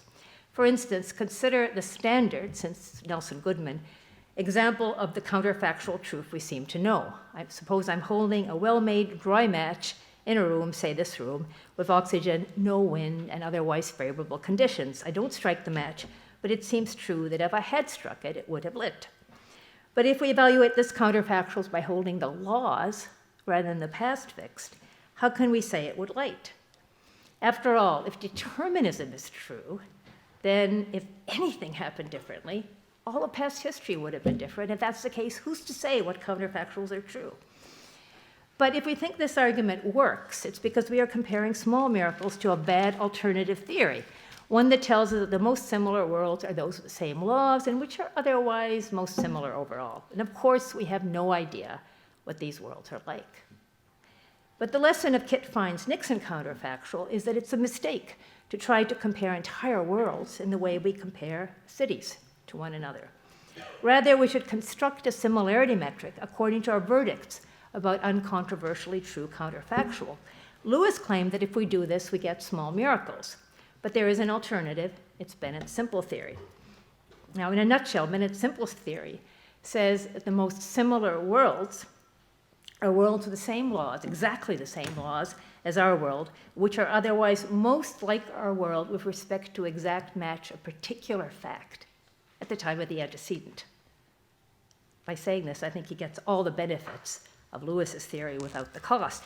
For instance, about the match, it says that the relevant worlds are worlds where the match and its surroundings are pretty much exactly like the way they actually are. The match is dry, well-made, there's oxygen, nobody's standing by with a bucket of water, and so on. And of course, at these worlds, if I strike the match, it would light. And more generally, since the past affects the future only by first affecting the present, the simple theory gets the same results as small miracles in the case where small miracles gets the right results. Okay. Couple of reasons why we should accept the simple theory, and then I'm done. First of all, it's simple. No messing about with miracles, comparing little ones to big ones, and so on. It is also, I think, despite the backtracking, much closer to the way we actually think about counterfactuals. After all, we know the past only by knowing the present. So when we evaluate counterfactuals, especially ones, say, about our choices, we take, we're looking for the worlds which are most like the actual world at the present time. So it's closer to the way we actually evaluate counterfactuals. Accommodates Lewis's data, but also handles a broader class of counterfactuals because it's able to account for counterfactual reasoning in both temporal directions. Most importantly, though, it takes the laws seriously, and thereby takes determinism seriously. It respects the platitude that the laws are those counterfactual truths that are true no matter what. Other facts might be different, but the laws are the facts that hold regardless of what we do. So I conclude by saying we should accept Bennett's simple theory, reject Lewis's small miracles. And you might wonder what all of this has to do with free will. Does it make compatibilism easier to defend? No, except in this way. In order to figure out the truth about free will, we need first to understand the truth about the laws and causation. And I've been arguing that to understand this, we need to understand the truth about counterfactuals. So if Bennett's simple theory really is the right theory, as I think it is, then it's the theory that we should use when trying to decide what to think about free will. Yeah. Thank you very much. Thank you. Thank you for inviting me. It's a great pleasure for me to be a part of this conference on free will and causation. I made a handout and also a PowerPoint presentation, so you can follow with the handout or with the slides, as you prefer. The title of my talk is 3 Arguments Against Conditionalism. I begin by explaining the notion of freedom I will use. I'm interested in the type of freedom required for more responsibility. So, for simplicity's sake, I will stipulate that what is called freedom or free will is the moral freedom, that is to say, the type of freedom required for more responsibility. Moreover, I will presuppose that this freedom requires the ability to do otherwise. In other words, I will take for granted the principle of alternative possibilities. These principles, PAP, states that a person is morally responsible for what she has done only if she was free to do otherwise. If the PAP is true, every free action is avoidable by its agent. The truth of the PAP has become controversial since Frankfurt's paper on alternative possibilities and moral responsibility. But on the other hand, the PAP is supported by a strong moral intuition, and the considerable debate around Frankfurt's argument has shown that it is not compelling. For that reason, I will consider the PAP as a plausible assumption. The question I want to address is a classical debate between the philosophers who accept the PAP.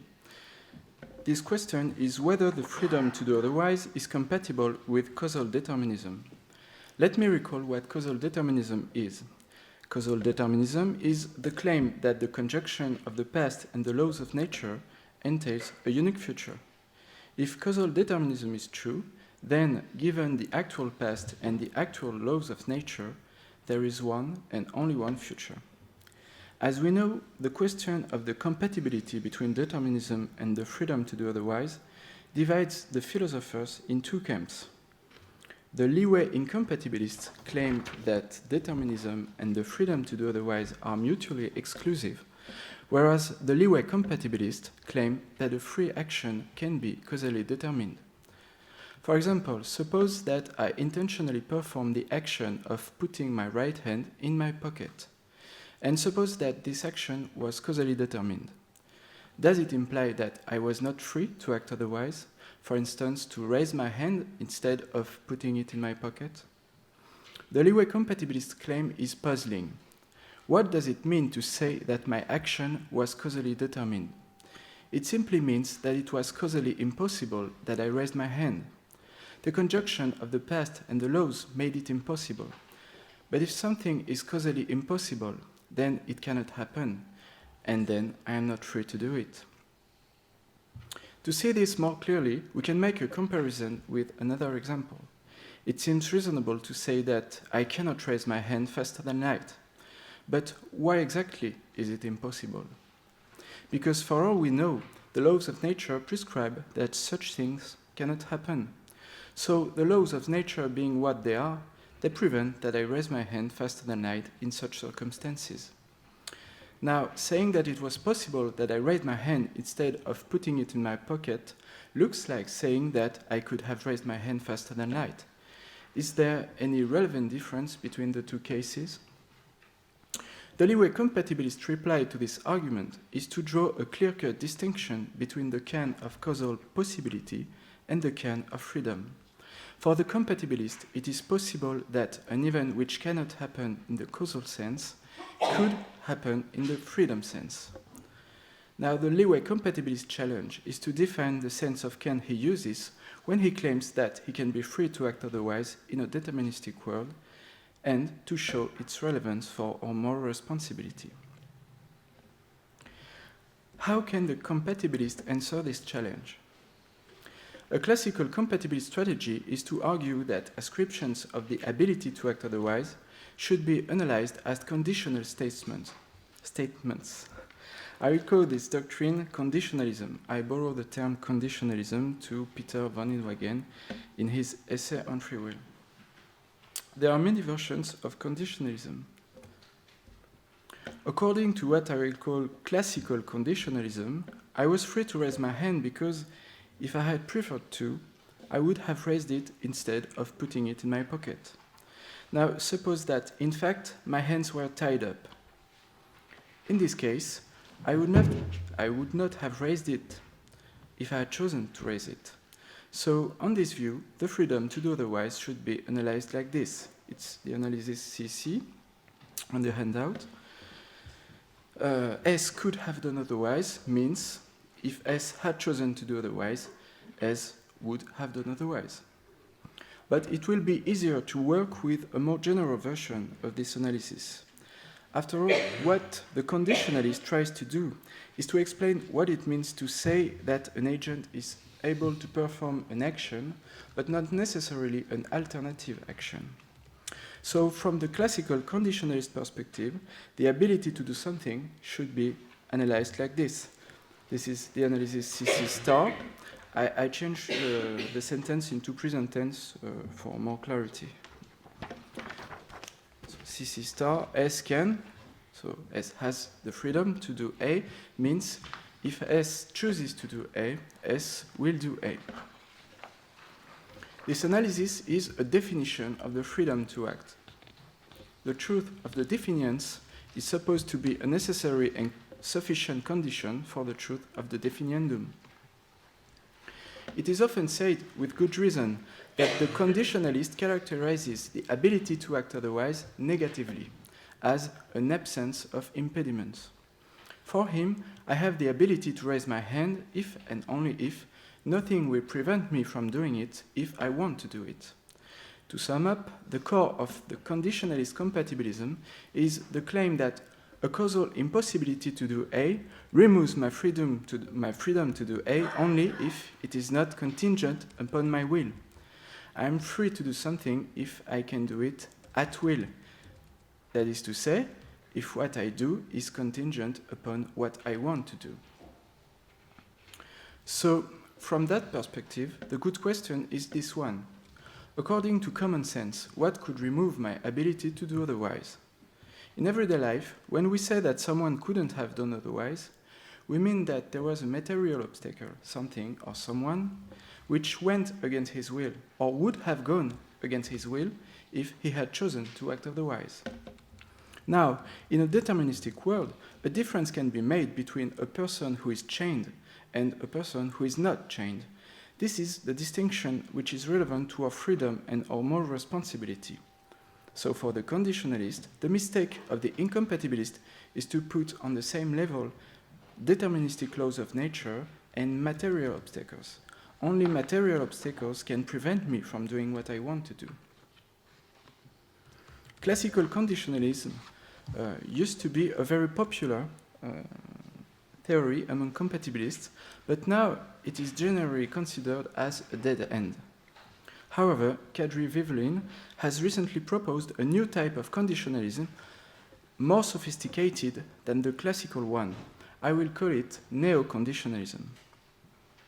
I want to defend the leeway incompatibilist viewpoint. I will argue that neither classical conditionalism nor neo-conditionalism are a good theory of the freedom to do otherwise required for moral responsibility. For that purpose, I want to compare the merits of 3 arguments against conditionalism. All of these arguments are directed against classical conditionalism, but the last 2 can also be used against neo-conditionalism. The first argument. According to Roderick Chisholm, any conditional analysis of the ability to act is condemned to fail because we can always imagine a case in which the sufficient condition for performing an action is also a necessary condition for doing this action, but this necessary condition is not up to the agent. We can reformulate the objection in the following way. Sorry. First step, if S chooses to do A, S will do A. Second step, if S does not choose to do A, S will not do A. But since S cannot choose to do A, we may conclude that S cannot do A. In order to illustrate Chisholm's objection, let's consider a scenario described by Ghislain. Jack is offered a bowl full of small red sugar balls. If Jack chooses to take one of these red candies, he will take one. Unfortunately, he's unable to make that choice because the red sugar balls remind him drops of blood and he has a pathological aversion to blood. So he does not choose to take red candy. But suppose that if Jack does not choose to take red candy, he will not do it. Hence, given his pathological aversion, Jack is unable to take a red candy. This case seems to be a counterexample to the conditional analysis CC or CC star. Using this scenario, we can refute the classical conditionalism in the following way. It will be the first argument against conditionalism. Firstly, if Jack chooses to take red candy, he will take red candy. If Jack does not choose to take a red candy, he will not take a red candy. But Jack cannot choose to take a red candy, therefore Jack cannot take a red candy. The first premise is exactly the definition of the freedom to take a red candy according to classical conditionalism. The second premise stipulates that Jack will not take a red candy if he does not choose to. So in these circumstances, for Jack, choosing to take a red candy is a necessary condition for taking a red candy. And the third premise states that due to his pathology, Jack does not have the normal ability to choose a red candy. It seems perfectly plausible. This is an ordinary case of psychological aversion. So, from these premises, it seems reasonable to infer that Jack cannot take red candy. What might reply a conditionalist to the first argument? I can think of two options. First option. This first option is simply to deny that Jack is unable to take a red candy. Jack is free to take a candy, for it is true that he will take a candy if he chooses so. The conditionalist might point out that, in the argument, the inference from the premises to the conclusion is based on a contentious model principle which John Fisher dubbed transfer of powerlessness or transfer of unavoidability. This principle is the following. This is the principle TU. In ordinary language, if it is unavoidable for a given agent S that P, and it is unavoidable for S that if P then Q, then it is unavoidable for S that Q. So let's apply this transfer to our argument. It is unavoidable for Jack that Jack does not choose to take red candy. It is unavoidable for Jack that if Jack does not choose to take red candy, then he will not take red candy. Therefore, it is unavoidable for Jack that Jack does not take red candy. It is well known that Peter von Inwagen's incompatibilist argument, the consequence argument, uses this model principle. He calls it the rule beta. Leaving aside the complex debate around the transfer of unavoidability, it is very natural to think that Jack's psychological pathology rendered him unable to take red candy. He has one part of the freedom to do it, namely the absence of external constraints, but he lacks something necessary to be fully able to do it, namely the freedom of choice. In fact, it seems a bit dogmatic to hold that Jack is free to take a candy. In the context of everyday life, I think almost everyone would agree that being unable to choose to do A destroys my freedom to do A, provided that doing A requires choosing to do A, of course.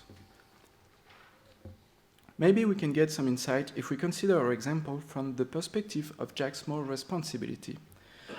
As it is described, Leroy's example is not morally significant, but we can easily imagine circumstances in which Jack has a moral obligation to take a red candy, without taking into account the fact that Jack has a pathological aversion. In that case, Jack would appear to be, at least at first sight, blameworthy for failing to take red candy. So let's stipulate that, in this case, morality requires to take red candy. So Jack has a prima facie obligation to take red candy. Now, the question is Jack blameworthy for not doing it? I think the answer is no. Given his pathology, blaming Jack for failing to take a candy is not reasonable. It seems that, in this case, Jack does not have the kind of freedom required for responsibility and especially blameworthiness. Let's consider the second option for the conditionalist. The second option for the conditionalist is to concede that Jack is not free to take a red candy and to revise the classical conditional analysis. Kadri Vihvelin recently proposed a new conditional analysis of the freedom to do otherwise. First of all, I must point out that in analyzing the freedom to do otherwise, Vihvelin is not primarily interested in the type of freedom required for moral responsibility, so I hope that my interpretation will be faithful to her view. Concerning Jack's case, Vihvelin says that we must make a distinction. Jack can and cannot take the red candy. It depends on what we mean by can. If we take it as expressing the freedom of action, then we must say that Jack can take the red candy.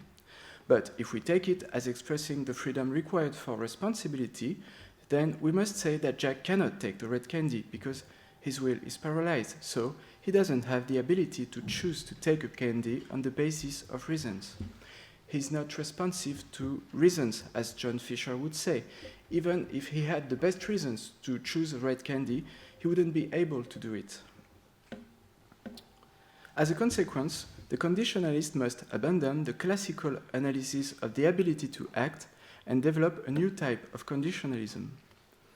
Vihvelin suggests that we change the classical analysis so as to include a causal basis which ensures that the agent is psychologically normal and that his regular capacity to act is unimpaired. What is having the causal basis for performing a given action? Roughly speaking, it is having the physical properties which gives the agent what Vihvelin calls the narrow ability to perform this action, having the required skills and being in a normal psychological and physical condition, that is to say, not being unconscious, not being paralyzed, etc. This ability is an intrinsic property of the agent. Concerning the freedom required for responsibility, Vihvelin says that this causal basis includes the ability to choose to act, for having the ability to make choices on the basis of reasons is necessary for being a responsible agent. Vihvelin contrasts the narrow ability with the wide ability to perform an action. Having the wide ability to do something is having the opportunity to exercise the narrow ability to do it, for instance, not being tied up. The wide ability to perform an action is a circumstantial ability. I have the wide ability to raise my hand if no external obstacles would prevent me from exercising my narrow ability to raise my hand. So, here is our new conditional analysis of the freedom to act otherwise. I recognize that Vihvelin's analysis is a bit more complicated, but a simplified version will be sufficient for my purpose. Again, I hope it is faithful to her view. It's the analysis NC on the handout. And could have done otherwise means S had the causal basis required for choosing otherwise and doing otherwise. And if S had chosen to do otherwise while keeping this causal basis, S would have done otherwise. Once again, it may be clearer if we put it that way. This is the analysis NC star. S can do A means S has the causal basis required for choosing A and doing A.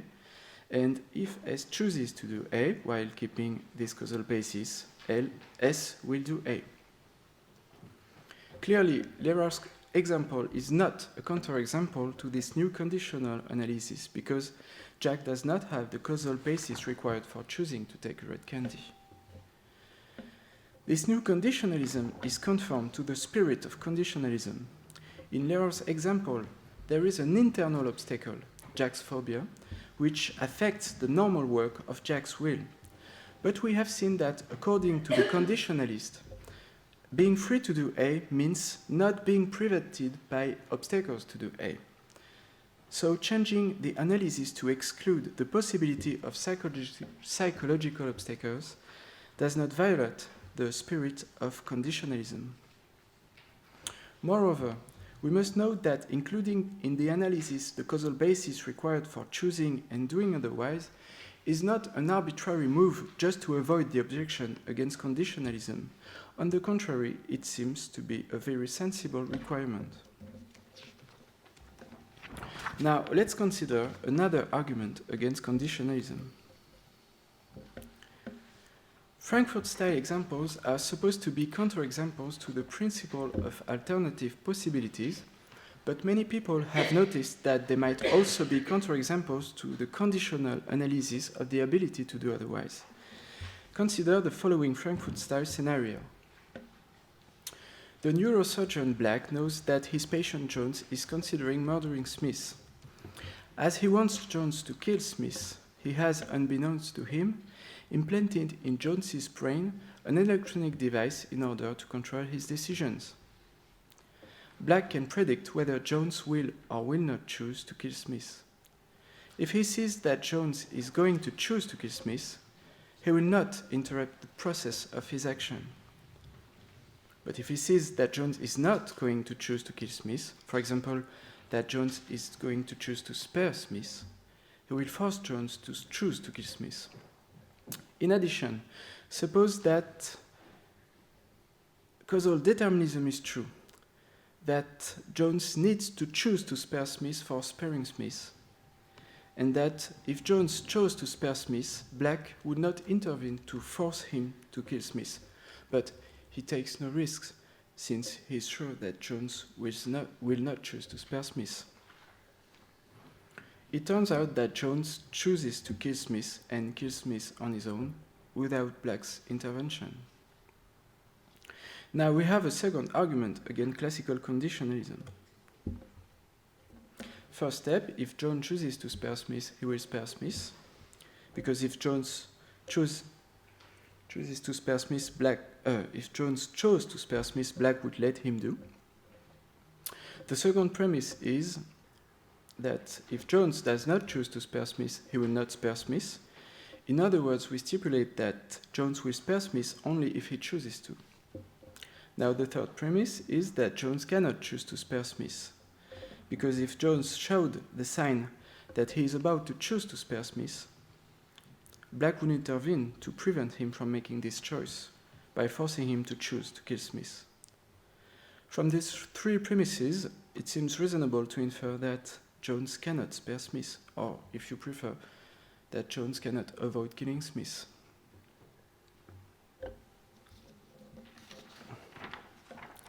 But note that, in this case, Jones's causal basis is intact. So we have an argument against neoconditionalism as well. First step, Jones has the causal basis required for choosing to spare and sparing Smith, and if Jones chooses to spare Smith, he will spare Smith. Jones has the causal basis because we stipulate that the device implanted in his brain does not affect his deliberation and decision process. Then the argument proceeds in the same way as before. If Jones does not choose to spare Smith, he will not spare Smith.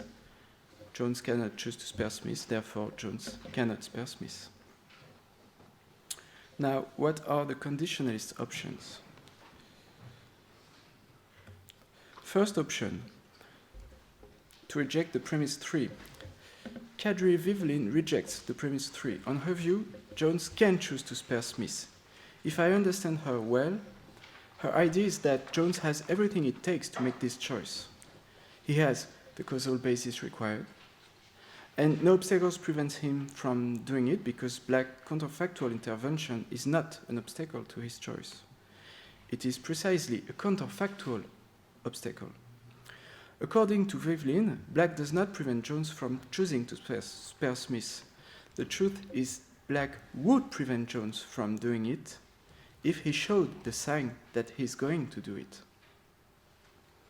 In that respect, a counterfactual intervention is very similar to causal determinism. Black's counterfactual intervention ensures that Jones will not choose to spare Smith, but not that he cannot, that he is not free to choose to spare Smith. To think otherwise would be committing the fatalist fallacy. Being an incompatibilist, I'm not convinced. I find very intuitive to say that Black's possible intervention is sufficient to deprive Jones of his freedom to choose. I don't deny the similarity between Black's counterfactual intervention and causal determinism, but I am more disposed to draw an opposite conclusion. To my mind, this case shows that an agent's freedom to do otherwise can be removed by something else than external or internal obstacles. Option number 2. Another option for the conditionalist is to accept the premises, but once again to deny the conclusion by rejecting the modal transfer of unavoidability on which the argument is based. Is this option open for the neo-conditionalist? I'm not sure, because if you reject the principle of transfer in this case, then why giving up the classical analysis? Anyway, this option is still available for the classical conditionalist. We have seen that our two arguments against conditionalism are based on a contentious rule of inference. I don't think it's a real problem for the incompatibilist, but I don't want to address this question. Still, it would be nice if we had an argument which does not rely on this model principle. In his paper, An Empirical Disproof of Determinism, Ghislain gives the framework of such an argument.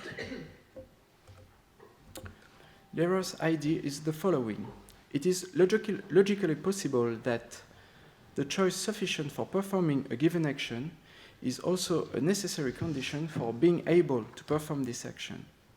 In other words, if S chooses to do A, S will do A. But if S does not choose to do A, S cannot do A. And S does not choose to do A. This argument seems to be very powerful. The mere logical consistency of the three premises is sufficient to prove the falsity of the classical conditional analysis, because from these three premises, we can infer by modus ponens that S cannot do A. And if it is true that S cannot do A, then, Peichy, the conditionalist, the premise 1 cannot be the analysis of S is free to do A. What type of scenario could illustrate this argument? Lehrer tells us a story about a demonic being which renders an agent unable to act, but as Kadri Vihvelin observes, he doesn't give enough details. Vihvelin proposes the following scenario. Alice is a concert pianist on strike. Just before the start of the concert, she makes a choice. I will not play tonight. To punish her, a demonic being pushes a button connected with an electronic device implanted in her brain and paralyzes Alice. The demonic being then tells Alice that she will remain paralyzed until she changes her mind and chooses to play the piano. But Alice does not choose to play. This case provides us with a good argument against the classical conditionalism. This is not the third argument. So the argument is, first step, if Alice chooses to play, she will play. Second step, if Alice does not choose to play, she cannot play because she's paralyzed. But Alice does not choose to play, therefore she cannot play the piano. But since Alice lacks the causal basis required for playing the piano, the new conditional analysis is immune to this argument. In this case, a neo-conditionalist will say that Alice cannot play the piano. As Kadri Vihvelin remarks, Alice suffers from a thinkish lack of ability. We have a thinkish lack of ability when a An agent who lacks the narrow ability to do A, because he lacks the causal basis required, would gain this ability if he chose to do A, thanks to a change of his causal basis. Before going further, I want to point out a problem for the neo-conditionalist. Sure, Alice is unable to play, but still, isn't she blameworthy for not playing? I think she is. I think the audience would be right to blame Alice for not playing, because after all, she was able to regain the ability to play. So Alice is indirectly responsible for not giving her consent.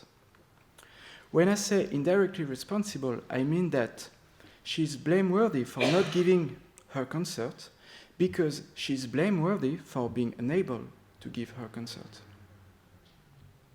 But if Alice is responsible for her omission, then it seems that having the causal basis required for doing A is not a necessary condition for being free to do A in the sense required for moral responsibility.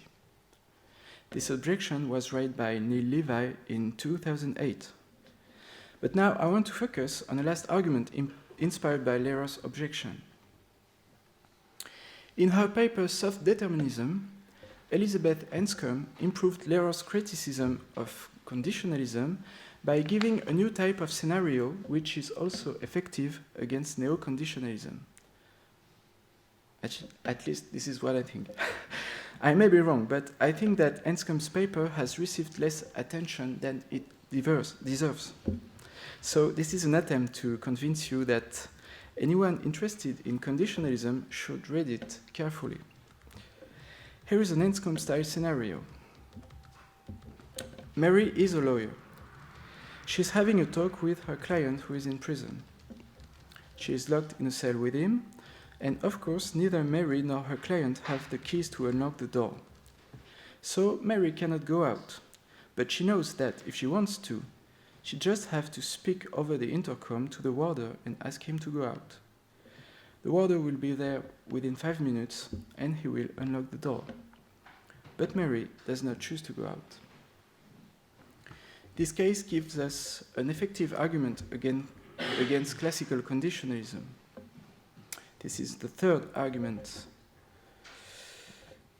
First step, if Mary chooses to go out, she will go out. The door will be unlocked 5 minutes later by the warder. Second step, if Mary does not choose to go out, she cannot go out because the door is locked. But Mary does not choose to go out. She prefers to stay with her client. Therefore, Mary cannot go out. She is not free to go out because she is locked in the cell. Once again, the agent's causal basis is untouched. So we also have a better argument against neo-conditionalism. First step, Mary has the causal basis required for choosing to go out and going out. And if Mary chooses to go out, she will go out. If Mary does not choose to go out, she cannot go out. But Mary does not choose to go out, therefore Mary cannot go out. Since the first premise is true, the neo-conditionalist must say that now Mary is free to go out. But I think this is very doubtful. I would rather say that she will be free to go out in 5 minutes if she asks so, but now she's not free to go out. The conditionalist might reply that the incompatibilist commits the fallacy of equivocation because cannot does not have the same meaning in the premise 2 and in the conclusion drawn by the incompatibilist. Indeed, he might claim that we have an ambiguity between the can of physical possibility and the can of freedom. The incompatibilist wants to draw the conclusion that Mary is not free to go out. But the conditionalist might reply that he has no right to draw such a conclusion. From the premises, we should only conclude that Mary does not have the causal possibility to go out, and that is compatible with the claim that Mary is free to go out.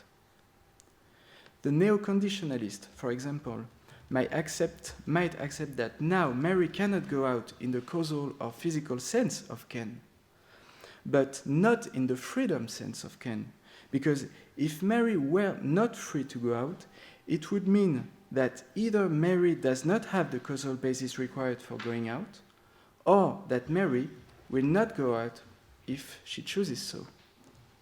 But the scenario says that Mary has the causal basis required, and that she will go out if she chooses so. Therefore, Mary is free to go out. The dialectical situation is a bit confusing. Everyone will agree that if Mary does not choose to go out, she does not have the causal possibility to go out. From an incompatibilist viewpoint, there is no equivocation between two senses of cannot, because freedom requires causal possibility. So, according to the incompatibilist, as long as Mary does not choose to go out, she is not free to go out. However, from a neo-conditionalist viewpoint, if Mary does not choose to go out, she is nevertheless free to go out, since she has the causal basis required and she can go out at will.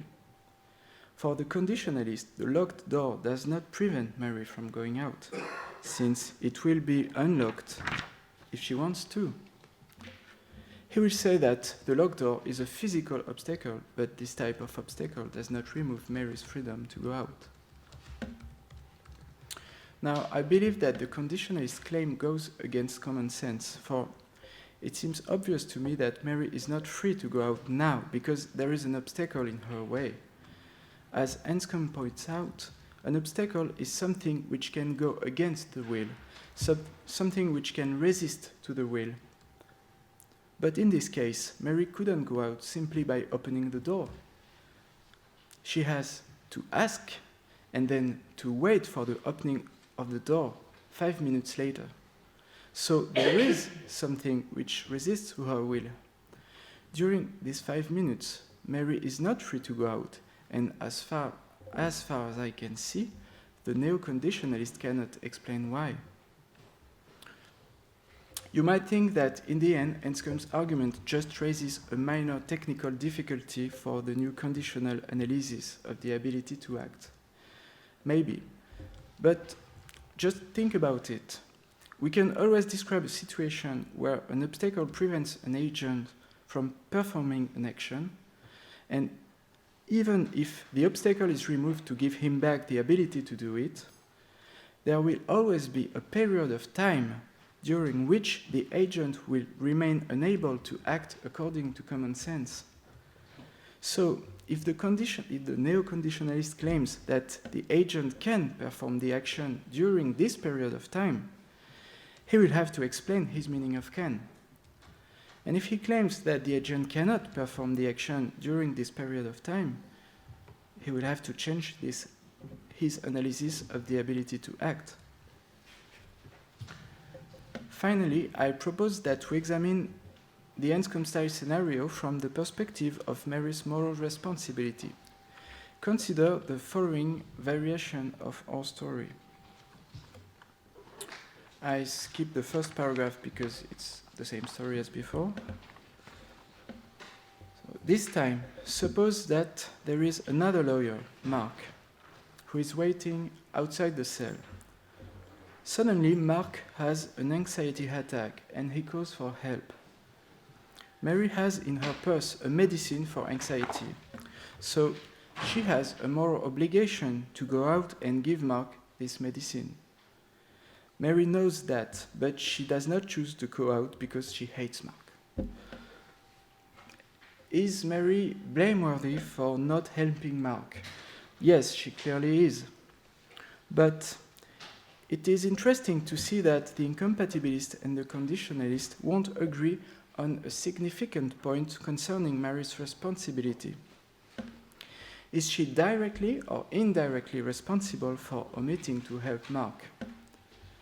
The conditionalist must reply that this is a case of direct responsibility.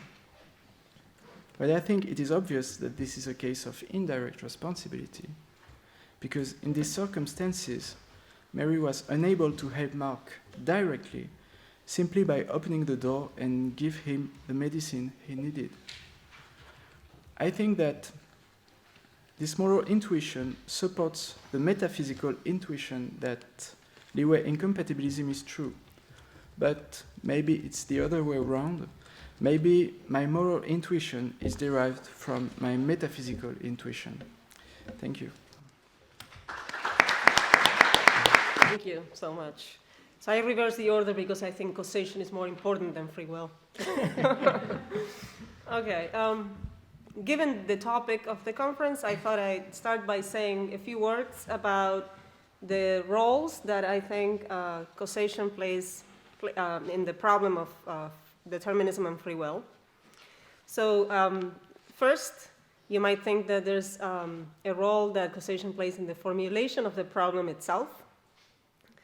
So it's very tempting to say something like this. The problem seems to be that if determinism is true, then everything that we do is deterministically caused, has deterministic causes that trace back to the time before we were born.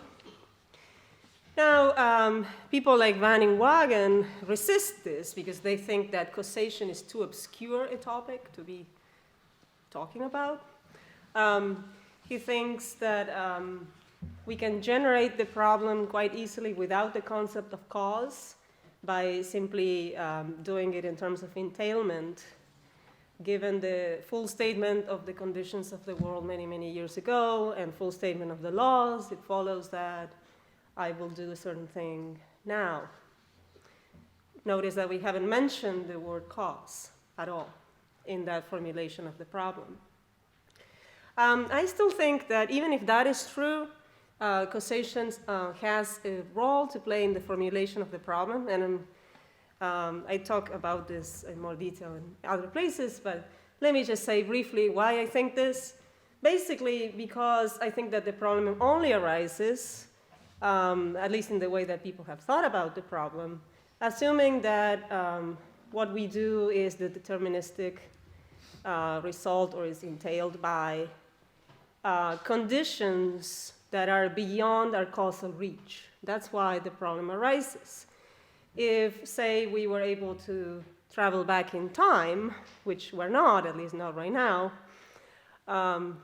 and causally influence the state of the world in the past, then we would have some sort of causal control over the past, and that would not give rise to the problem, at least not in the same kind of way. Because then if we can have causal control over the past, even if the past determines the present, it seems that we could have indirectly some sort of control over the present in that kind of way. All right, so causation plays a role in the formulation of the problem, at least in this way, in the sense that the conditions that are said to give rise to our acts in the present are conditions that are beyond our causal reach. And also, of course, that goes for the laws of nature as well. But more importantly, for my purposes here, I think causation plays a key role in the solution to the problem. And in particular, if you're a compatibilist, and I'm not going to argue that you should be a compatibilist here. I'm going to sort of assume that you want to be a compatibilist. If you are a compatibilist or want to be a compatibilist, I think causation should play a central role in your solution to the problem. Very roughly, and again, I discuss this in more detail in my book in particular, I think causation can do that because it has certain properties that ground moral responsibility. So it can make agents morally responsible for things. So I'm going to say a bit about my compatibilist view here. Basically, the idea is that if you want to be a compatibilist, you should say that free action isn't something like uncaused action, action that has no causes, but quite on the opposite. You should say that free action is action that is caused, just caused in the right kind of way, which is a very standard compatibilist thing to say. Okay, so I'm going to start by contrasting two models of freedom, the classical alternative possibilities model that some people mentioned today, and the model that I like, also was mentioned briefly in the last talk, the one introduced by Harry Frankfurt or by some of Harry Frankfurt's ideas and his examples. I'm going to call that the actual causes model. So I'm interested in this debate between the alternative possibilities model and the actual causes model. And I want to give, based on my compatibilist view, which is a version of the actual causes model, I want to give this sort of new argument for the actual causes model. It's not going to be a full argument for the view in the sense that I take that to be a knockdown argument or anything like that, but something like important considerations that seem to point in favor of the actual causes model. Okay, so first of all, the debate arises, for me at least, because I take it that both models have quite a bit of initial plausibility. Both models do. So the alternative possibilities model is the idea that freedom requires the ability to do otherwise or access to alternative possibilities of action. This is a very intuitive idea. It's very natural to understand freedom in terms of having options to choose from.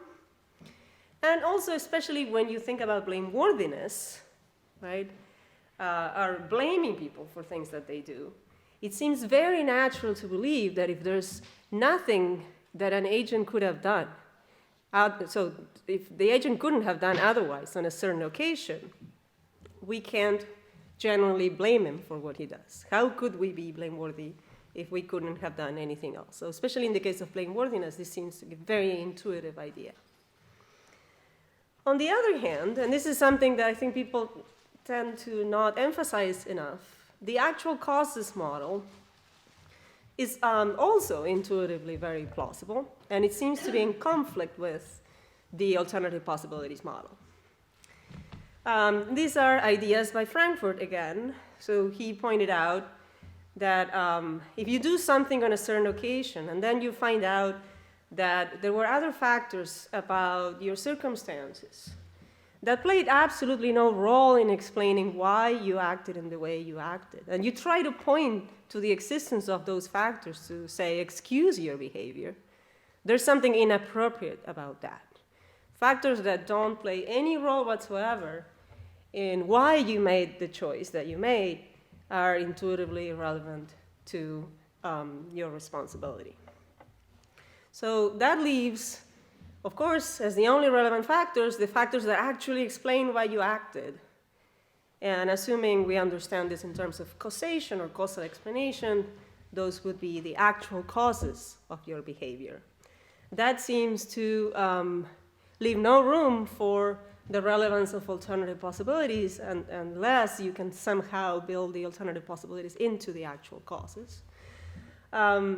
But if it's just the existence of certain counterfactual scenarios where the agent acts in a different way, that seems completely irrelevant because they're not part of the actual explanation of the behavior. So he illustrates that with Frankfurt-style examples, as they've been called after Frankfurt. So again, we talked about one example before. In honor of Frankfurt, I call my example Frank and Furt. So nobody's laughing. I hope that doesn't mean people are napping. Okay, smile counts. So the agent is Frank. He makes a certain choice. He makes the choice to kill his enemy Furt on the basis of his own reasons. But there's this neuroscientist in the background who installed this chip in Frank's brain. Had he hesitated making that choice, the neuroscientist would have intervened by activating the chip, which would have resulted in Frank's making exactly the same choice, the choice to shoot Furt. But as a matter of fact, he doesn't have to because he does it completely on his own. So Frankfurt says, given that he never intervenes, it seems that the actual sources or the actual causes or the actual causal explanation of his behavior is exactly the same as if the neuroscientist hadn't even been present to begin with because he doesn't actually intervene. And those causes, those actual sources, are enough to make the choice a free choice, right? That's all we need to explain why the agent acted or chose freely. Okay, so we have these two models, and both of them, at least for me, seem to have intuitive plausibility, but they seem to be in tension with each other. So what I want to do is, again, revisit this debate by completely bypassing what tends to be the standard way of thinking of this debate, which is, well, let's think more carefully about these Frankfurt cases. Frankfurt took them to mean, or to show that the alternative possibilities principle is false, because here we have an agent who seems to be responsible but had no ability to do otherwise.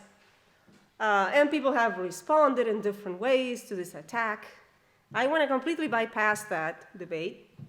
So I don't want to use Frankfurt cases to argue for the actual causes model. All I want to do is use them as an illustration, as I've just done, of what I take to be the motivation for the model in the first place. This idea that all that really matters is the actual causes, right? You can't point to factors that are not part of the actual explanation to excuse your behavior.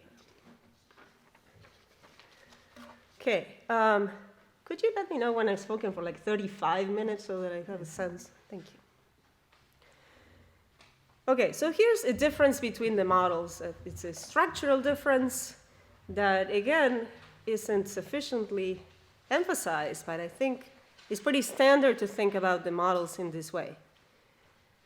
Basically, it concerns necessary versus sufficient conditions. I take it that the most charitable way of understanding the alternative possibilities model is as giving a necessary condition on freedom, right? PAP, the principle of alternative possibilities, is usually taken to say agents act freely in the sense required for moral responsibility only if they could have done otherwise.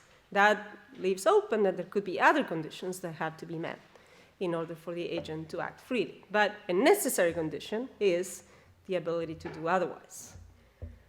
On the other hand, the actual causes model, the one that says all that matters is the actual causes, seems to give something like a sufficient condition, something like the idea that here's a set of factors or facts. Those are the only ones that are relevant to freedom, meaning they're sufficient for freedom. You don't need anything else, right?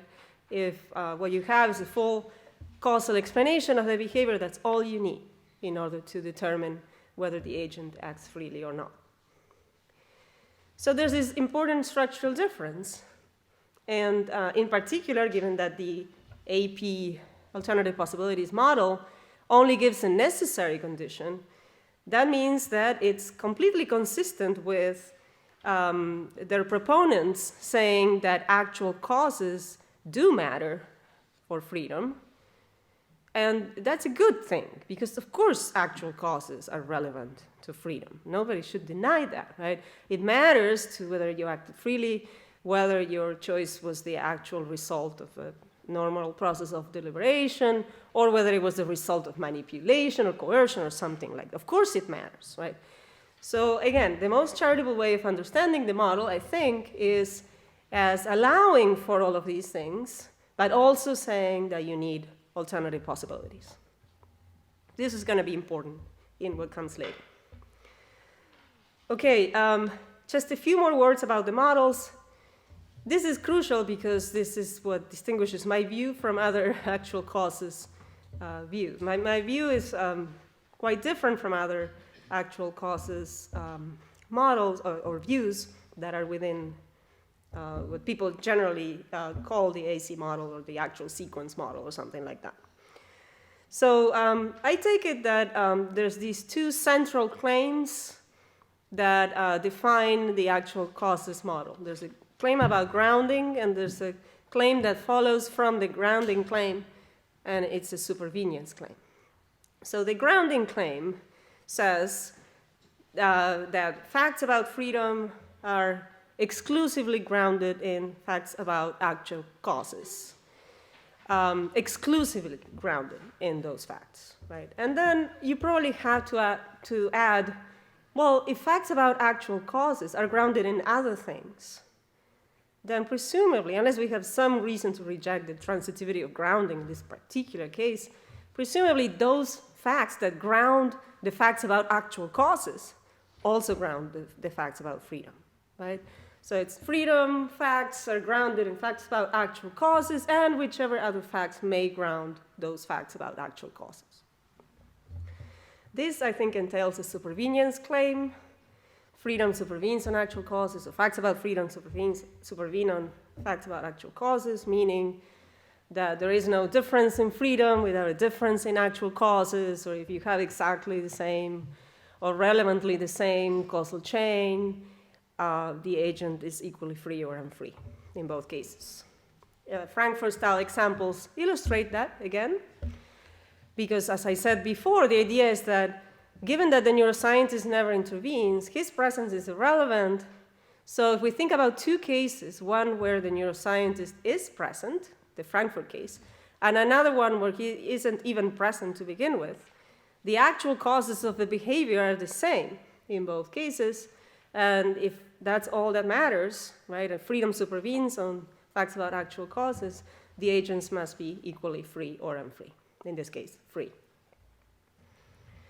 An important thing to note is that these aren't just claims about actual facts. The claim isn't just that freedom supervenes on what actually happens.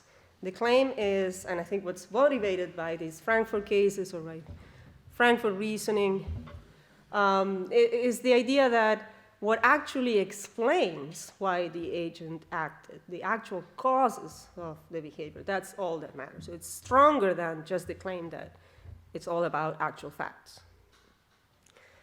Okay, so my argument, again, it's a partial argument. It's basically an argument from simplicity. So now that we know that there's this structural difference between the two models, right? So the AP model allows for actual causes to be relevant. It's just that it wants to add more things. The AC model seems, in a straightforward way, seems like a simpler view of freedom, right? It requires less. So what follows from this? Well, not a lot, but at least it seems to follow that we would need good reasons to prefer the more complex model. Okay? So what I want to do in the rest of the talk is basically examine one possible set of reasons and argue that it doesn't work. Of course, I can't pretend to cover all the possible reasons that there could exist here or anywhere. But I'm going to talk about this particular potential set of reasons and explain why it doesn't work. If so, we're back to both of them have intuitive plausibility. One of them is simpler, so we should go with the simpler one. Okay, and the strategy is basically to look at, to think about Frankfurt cases again. When Frankfurt gave the examples, he thought he was giving counterexamples to the alternative possibilities view.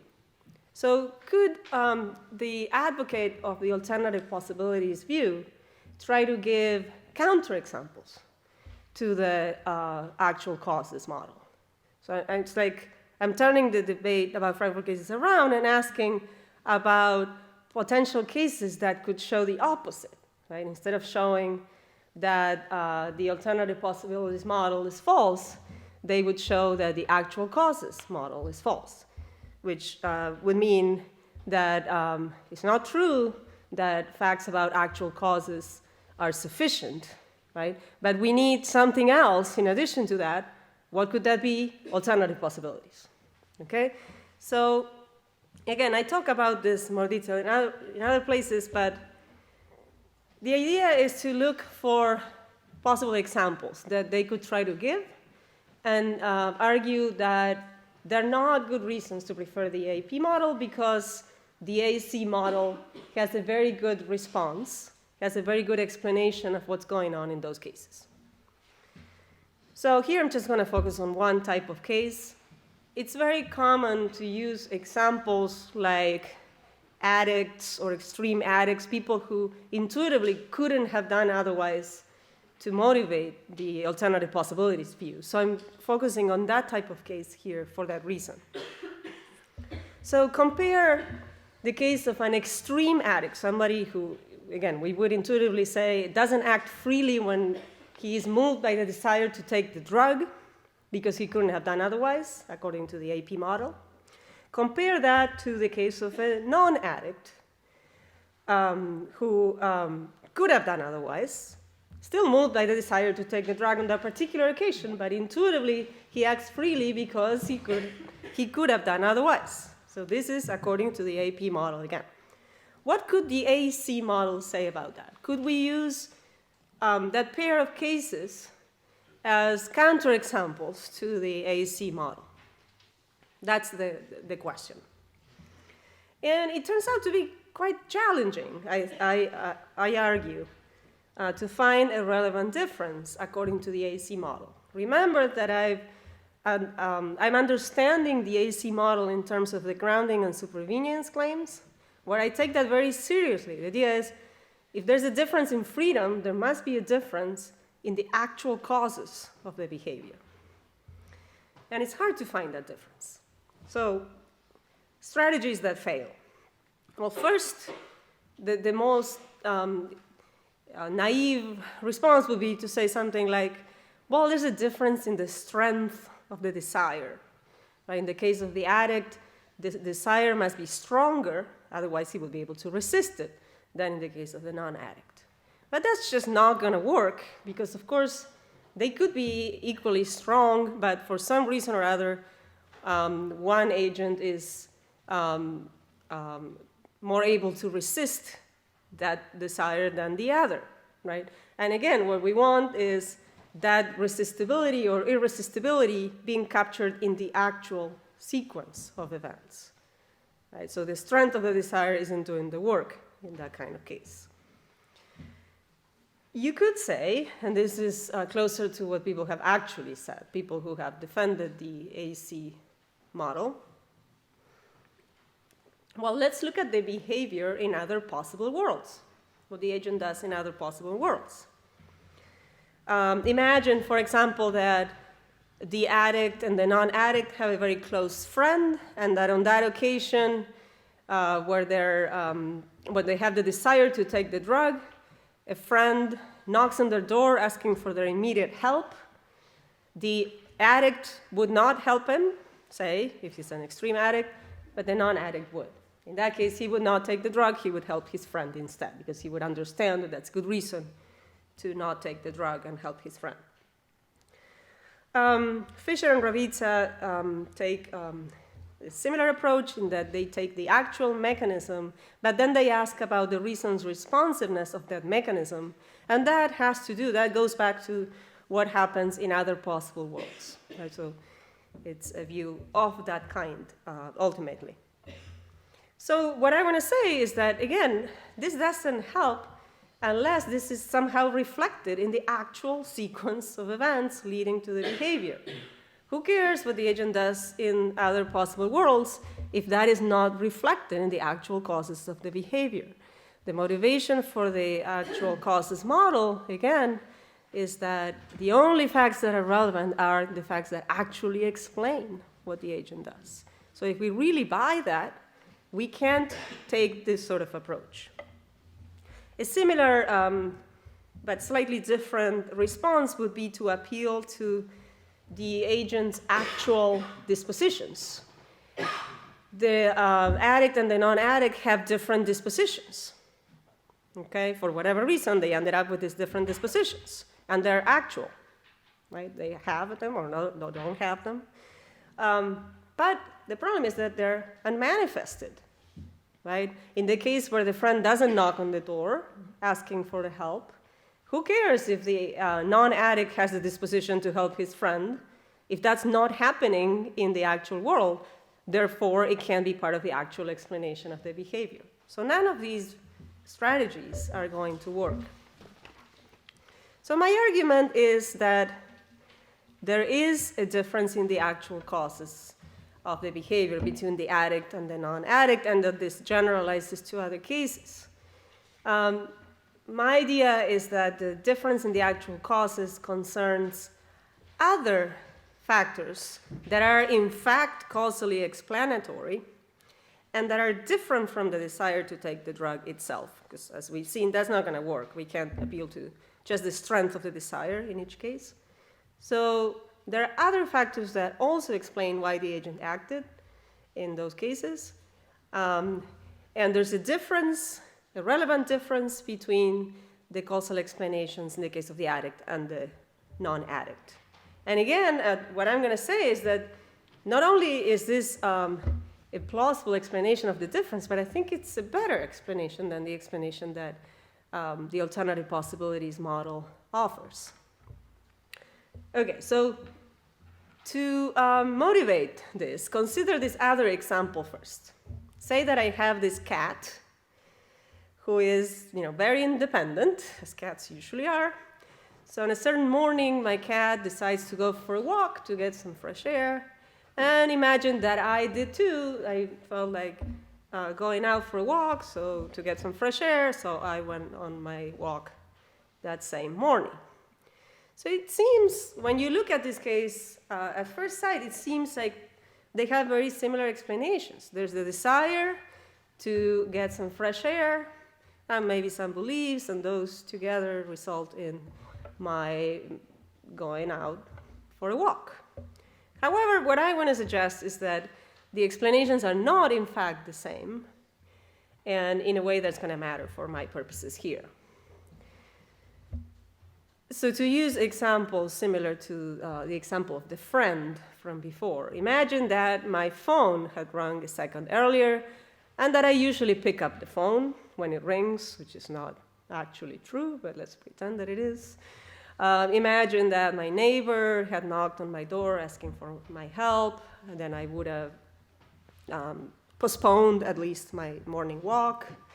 Imagine that my spouse begs me to stay and help him on a certain household chore or something. I would have been disposed to stay, and so on and so forth. So what I claim is that when I decide to go on my walk that morning, I don't just do it because I have the desire to get some fresh air. I also do it for this long set of reasons. The phone didn't ring a second earlier, so that's a fact, right, about the actual world. The phone didn't ring, that's why I ended up going on my walk. My neighbor didn't knock on my door, my spouse didn't beg me to stay, so on and so forth.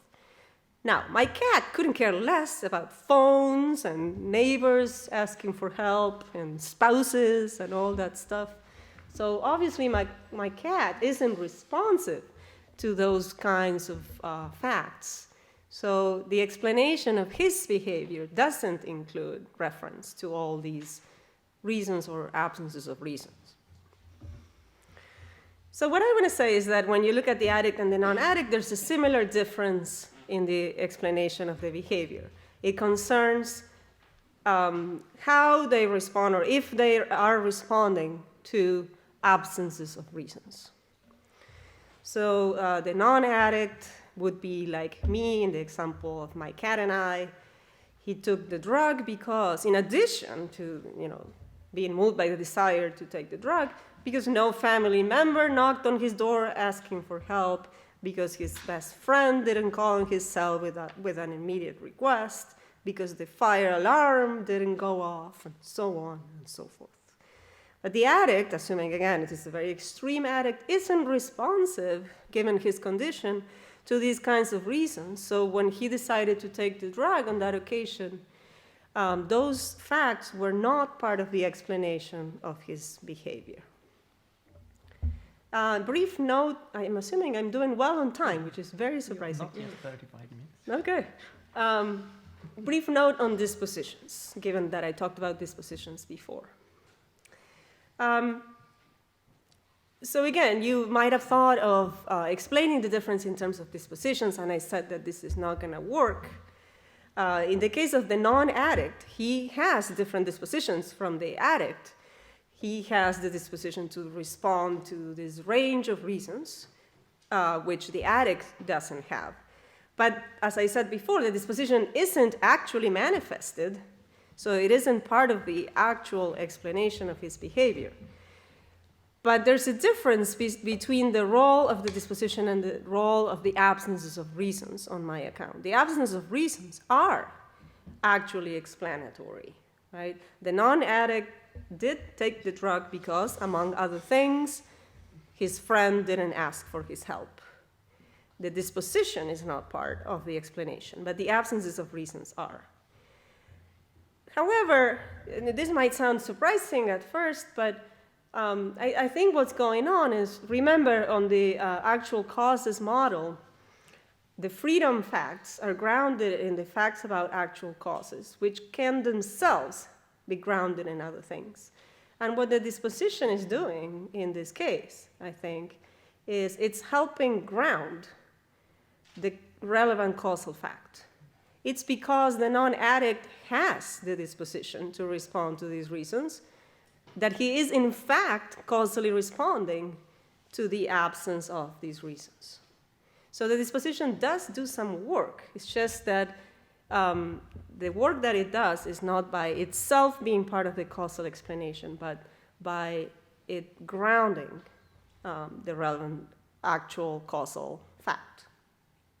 So the view, very roughly, is like an actualist version of a reasons responsiveness account, and a compatibilist one. It says, roughly, when agents act freely, they are actually causally responding to a range of reasons or absences of reasons. There's going to be lots of absences of reasons in addition to the presence of positive reasons that help rationalize their behavior. So going back to the relation between causes and freedom, on this view, as you can see, free action isn't uncaused action. Quite on the contrary, free action is more caused than unfree action. Because in order for the act to be free, as in the case of the non-addict, it has to be caused by, in addition to the desire, a whole range of absences of reasons that rationalize the behavior. So you need more causes in order to be free. So going back to the argument from simplicity, the idea was they're both, the two models are intuitively plausible. One of them is a simpler model. We would need a good reason to prefer the more complex model. Could this be a reason, a case, where it seems that we need to appeal to alternative possibilities? The addict versus non-addict case was my main example. I argued that that's not the case because there is a perfectly actualist or actual sequence type explanation, one that is just in terms of actual causes, of the difference in freedom between the addict and the non-addict. It's not just an explanation. I think it's a difference that everybody should accept, right? Everybody should accept that there is this difference between the explanation of my cat's behavior and my behavior. Everybody should accept then, by the same token, that there's this difference between the explanation of the addict behavior and the non-addict's behavior. And once you have that explanation just in terms of actual causes, it's like we don't need any role for the alternative possibilities to play, and not for these reasons, right? It's not like we need to appeal to alternative possibilities to explain the difference in freedom between the two agents. So perhaps there's still reasons to prefer the alternative possibilities model, but those reasons don't have to do with there being examples that show that we need alternative possibilities. Thank you. Thank you. Thank you very much. So some of the speakers at the conference have been talking about what you might think of as first-order views about the free will and responsibility debate. And I want to sort of take a step back and ask a question of why we get such divergent opinions about this topic and what sort of metaphysical or ethical commitments lead people to taking different positions on the free will issue. What I want to do is contrast two patterns of reasoning, both of which I think are objectionable, and both of which I think can be found in different places in the work of libertarians and also of compatibilists. My claim is definitely not that every libertarian reasons like this and every compatibilist reasons like this. That's clearly crazy. I want to just sort of identify some patterns of reasoning that I think are objectionable and see where we get from there. So I don't think every libertarian reasons this way, but certainly Peter van Inwagen does because he tells us he does. And so here's how Peter van Inwagen reasons. He says, hey, look, everyone, we're morally responsible, right? And he expects you to nod and say, yeah, I mean, that's obvious. We're morally responsible. It would be absurd to deny that we're morally responsible, right? I mean, come on. Okay, but then he writes this book called An Essay on Free Will, in which he convincingly shows, he thinks, and it's plausible, that premise 2, we are morally responsible only if we meet a libertarian indeterminist condition on being responsible, right? So that's incompatibilism. Premise 2 there is incompatibilism. So he tries to get you to agree, look, I mean, you can't really blame someone if what he or she does is determined by factors beyond his or her control, right? That's not fair. So, conclusion, we meet a libertarian indeterminist condition on being responsible, and so determinism is false. Okay? It's a great argument in the sense that it's uncontroversially valid, right? It's got that going for it.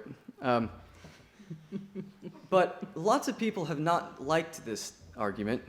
It has been controversial in lots of different ways. There are various different things you could say about it, but here's what I want to say about it. And what I say about it parallels what Mark Balaguer has also said about it. So here's what I want to say about this, is that the basic problem with this argument is that accepting premise 2 gives one a defeater for one's initially warranted belief in premise 1. Okay? And so there's no good argument from 1 together with 2 to 3. It's certainly a valid argument. I mean, 3 follows logically from the conjunction of 1 and 2. It's just that the problem is that once you accept premise 2, you've got a defeater for premise 1. And so this is a case of what some epistemologists call warrant transmission failure. Okay, so that's what I think is going on. And now, why do I say that? Well,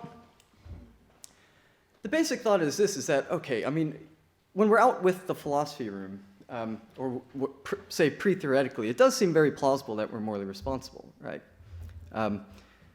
But then Van Inwagen takes us into the philosophy room and convinces us that, in fact, moral responsibility is kind of hard to come by, right? It's metaphysically demanding. In fact, he thinks moral responsibility requires a substantive kind of indeterminism. And not just indeterminism somewhere or other, right? It's not just indeterminism maybe, in these experiments in some labs. It's some indeterminism kind of right around in here, in the brain or some salient sort of form of indeterminism. And not just, again, any kind of indeterminism, a kind of indeterminism that might help to give us free will or explain why we're free. Okay? So now I've kind of gotten dragged into the philosophy room, and Van Inwagen has convinced me that that's required in order for us to be responsible.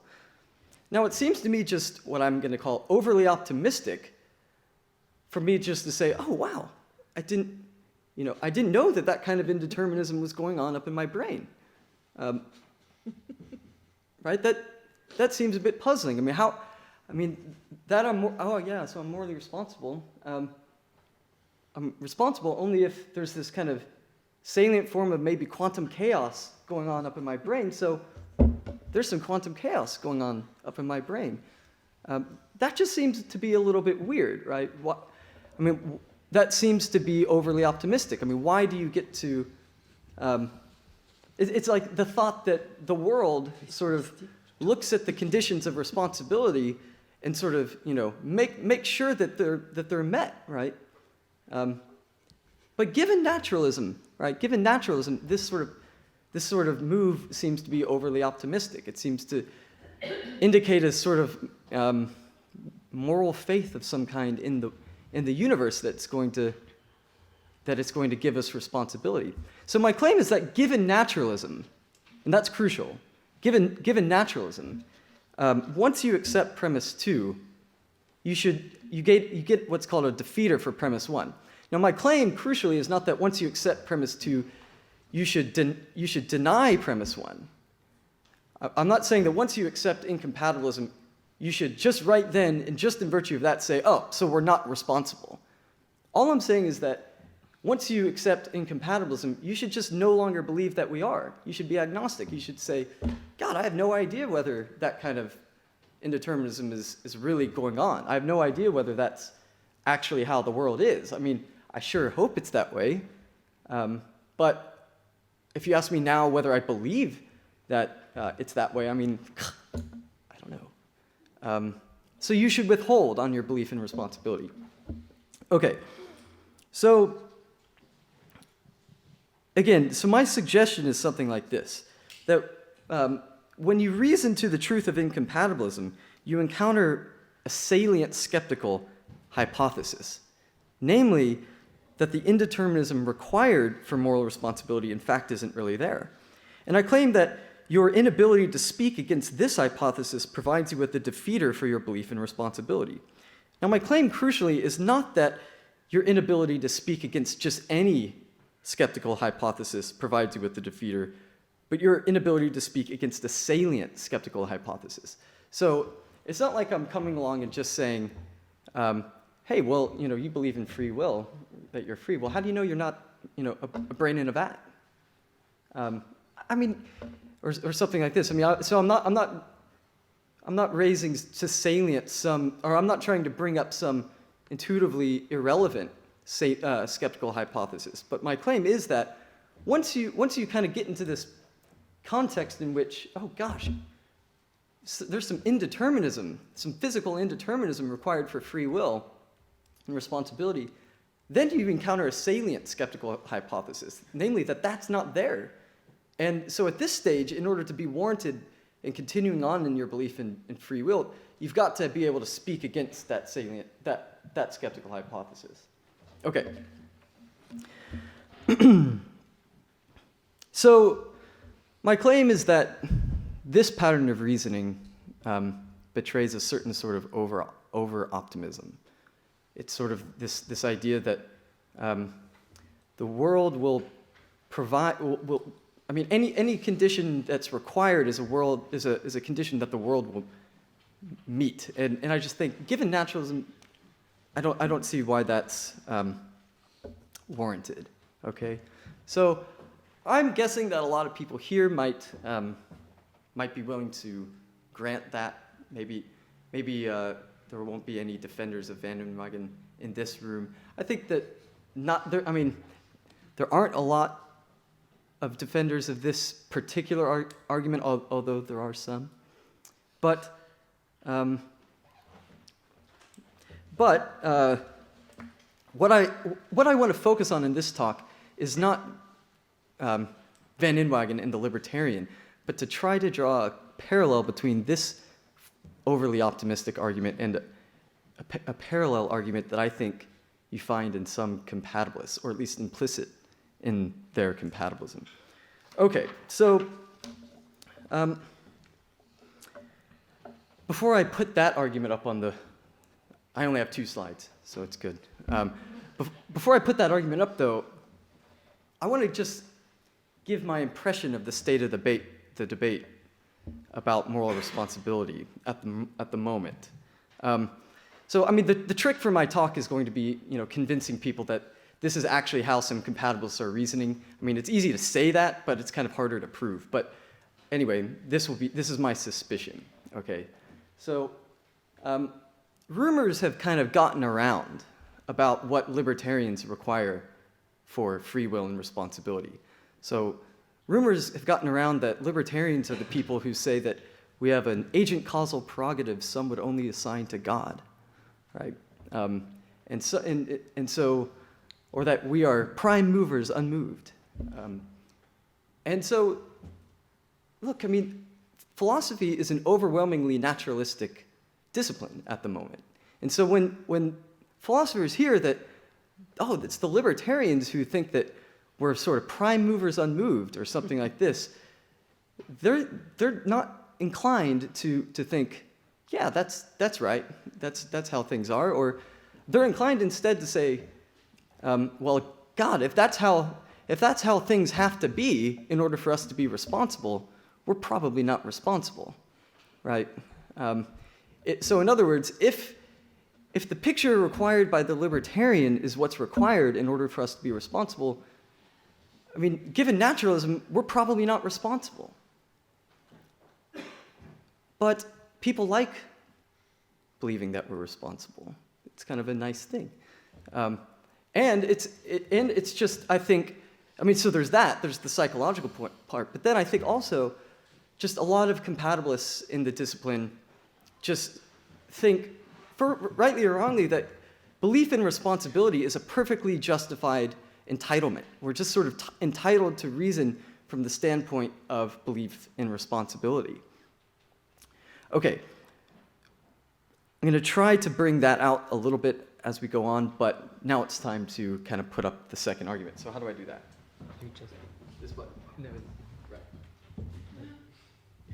Yes. Okay. So how this is my opinion, or at least what I hope maybe some of you will think sounds plausible about how many compatibilists today arguably tend to reason. Okay. And it goes like this. It's sort of the flip side of the last argument. Premise one, we are morally responsible. Obvious, right? I mean, who's going to deny that? Completely obvious. So premise two, we are morally responsible only if no libertarian indeterminist condition on being responsible is required. Because look, that condition's impossible to meet, or anyway, we don't meet it.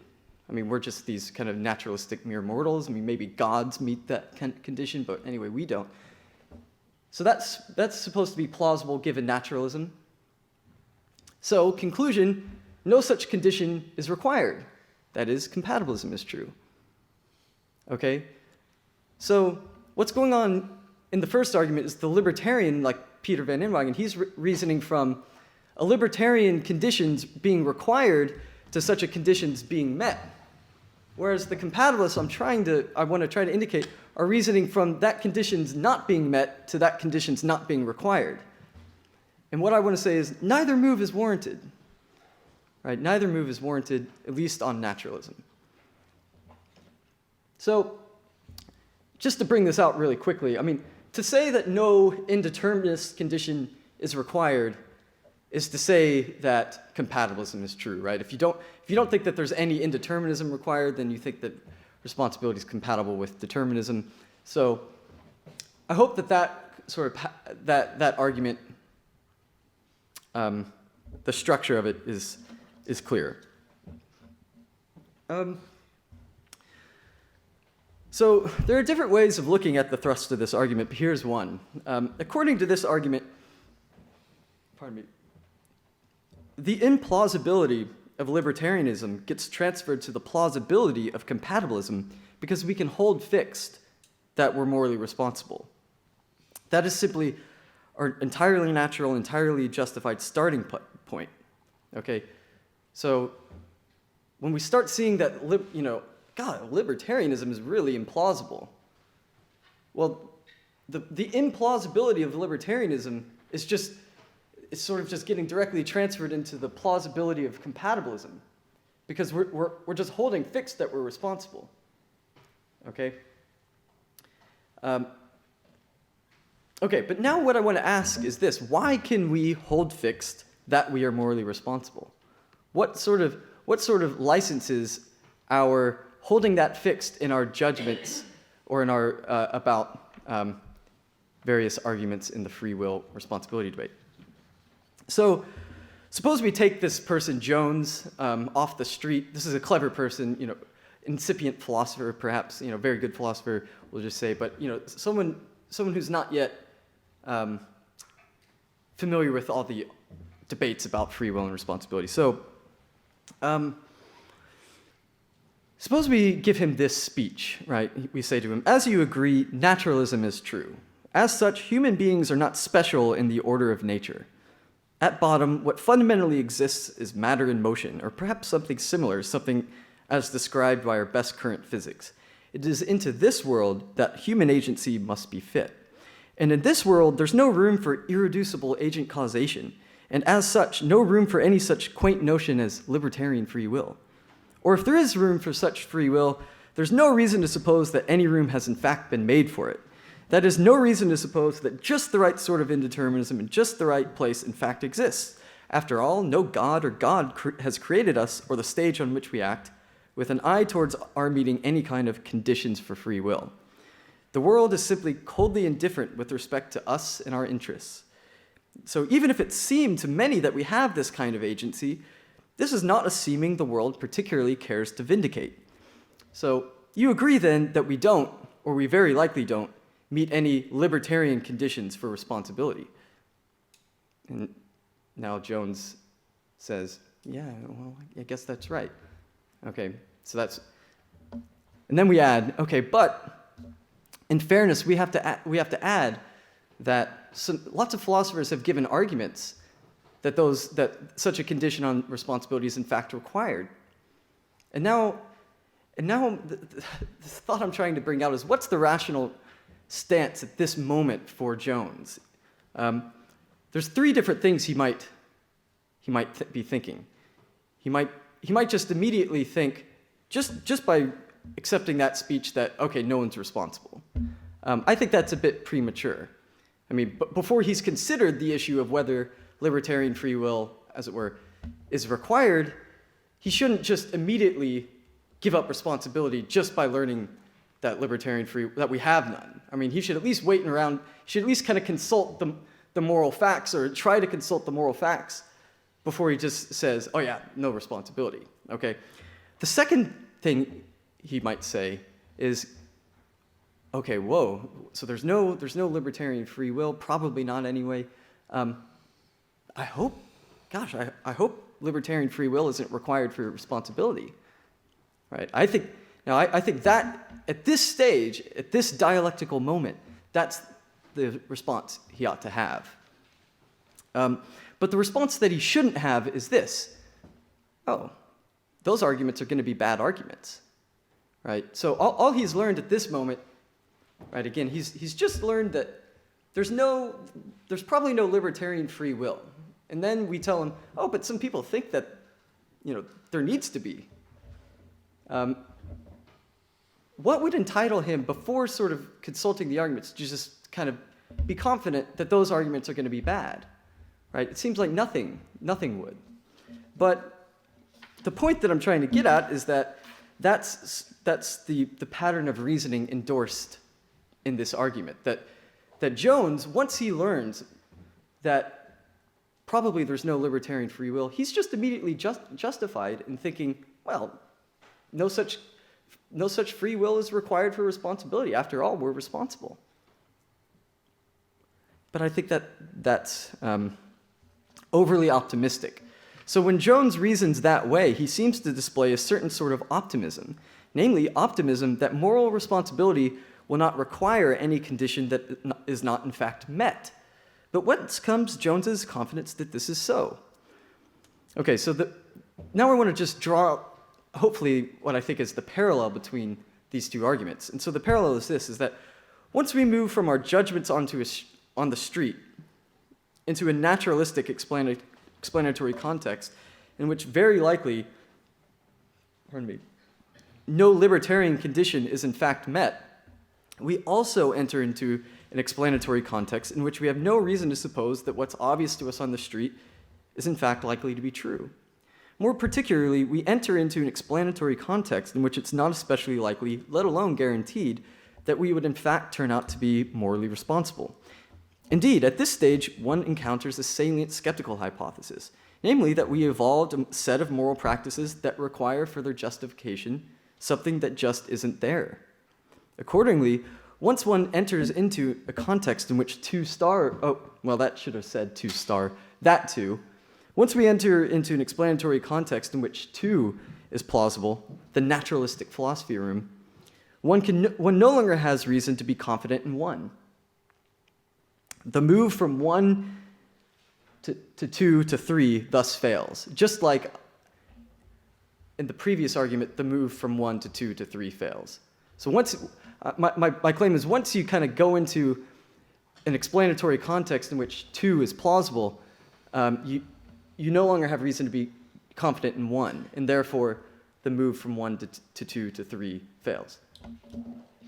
Okay, so the kind of sum of this part is this is kind of the thought. When we hear the rumors about the unlikely conditions libertarians think we have to meet, whereas we may have every right to mock them for thinking we meet those conditions, we have no right to mock them for thinking we have to. On the basis of the very naturalism on which one would mock their views that we meet those conditions, it shouldn't be at all surprising if we came to evolve a set of moral practices that in fact require that we meet them. Okay, so that's the claim at this stage. But so now I think probably what lots of people are thinking is, okay, well maybe that's a bad pattern of reasoning. So it'd be bad if compatibilists were reasoning that way. Well, are any compatibilists reasoning that way? Once you kind of point it out, there's a tendency to say, oh, I'm not reasoning that way. And I think, it's hard to prove that anyone is, but I'm going to give a bit of sociological data about the profession, and then I'm going to give a few passages that seem to indicate that there is some of this going on. Okay, so the data is this. In this light, it's worth pausing to consider the following pieces of sociological data, the full interpretation of which lies beyond the scope of this paper. So in light of a recent survey of professional philosophers carried out by the Phil Papers team, Bourget and Chalmers identified some striking correlations between libertarianism and other philosophical commitments, some of the highest correlations identified in their survey. For instance, libertarianism was correlated with non-physicalism about the mind, theism, and non-naturalism in metaphilosophy. It's fair to say, then, that libertarianism is highly associated in the popular philosophical consciousness with theism and non-naturalism. Only 14% of philosophers identified as theists, but 50% of libertarians identified as theists, and 50% of theists endorse libertarianism, whereas only 67% of atheists, whereas 67% of atheists endorse compatibilism. Further, and importantly, a mere 4.6% of self-described physicalists identified as libertarians, and 69% identified as compatibilists. So what strikes me about this data, what's the best explanation for this data? One thought is this, is that all those physicalists working in philosophy of mind, they've read Derk's manipulation arguments, they've considered the direct argument, they've considered all these arguments for incompatibilism, and they've just sort of, in sober reflection, just kind of thought, those arguments don't work. It is fair that someone be blamed for doing what he was determined to do by factors beyond his control. So I'm going to tick the compatibilist box. I guess that's possible. What I'm trying to suggest is that that's not especially likely, or I don't know, it doesn't strike me as right. So what strikes me as more likely is that for many philosophers, skepticism about libertarianism, together with a commitment to moral responsibility, has issued in their compatibilism. That is, I suspect that many who filled out the survey reasoned roughly as follows. I'm a naturalist, and I don't believe in anything spooky. Libertarian free will, I hear, is spooky. So I don't believe in libertarian free will, but I do believe in responsibility, don't I? So I guess I'm a compatibilist. That I think is what's happening. That's why you're getting such big compatibilist numbers there. And so all I want to say, in a sense, is those who have reasoned in this way ought to ask themselves whether they endorse reasoning this way.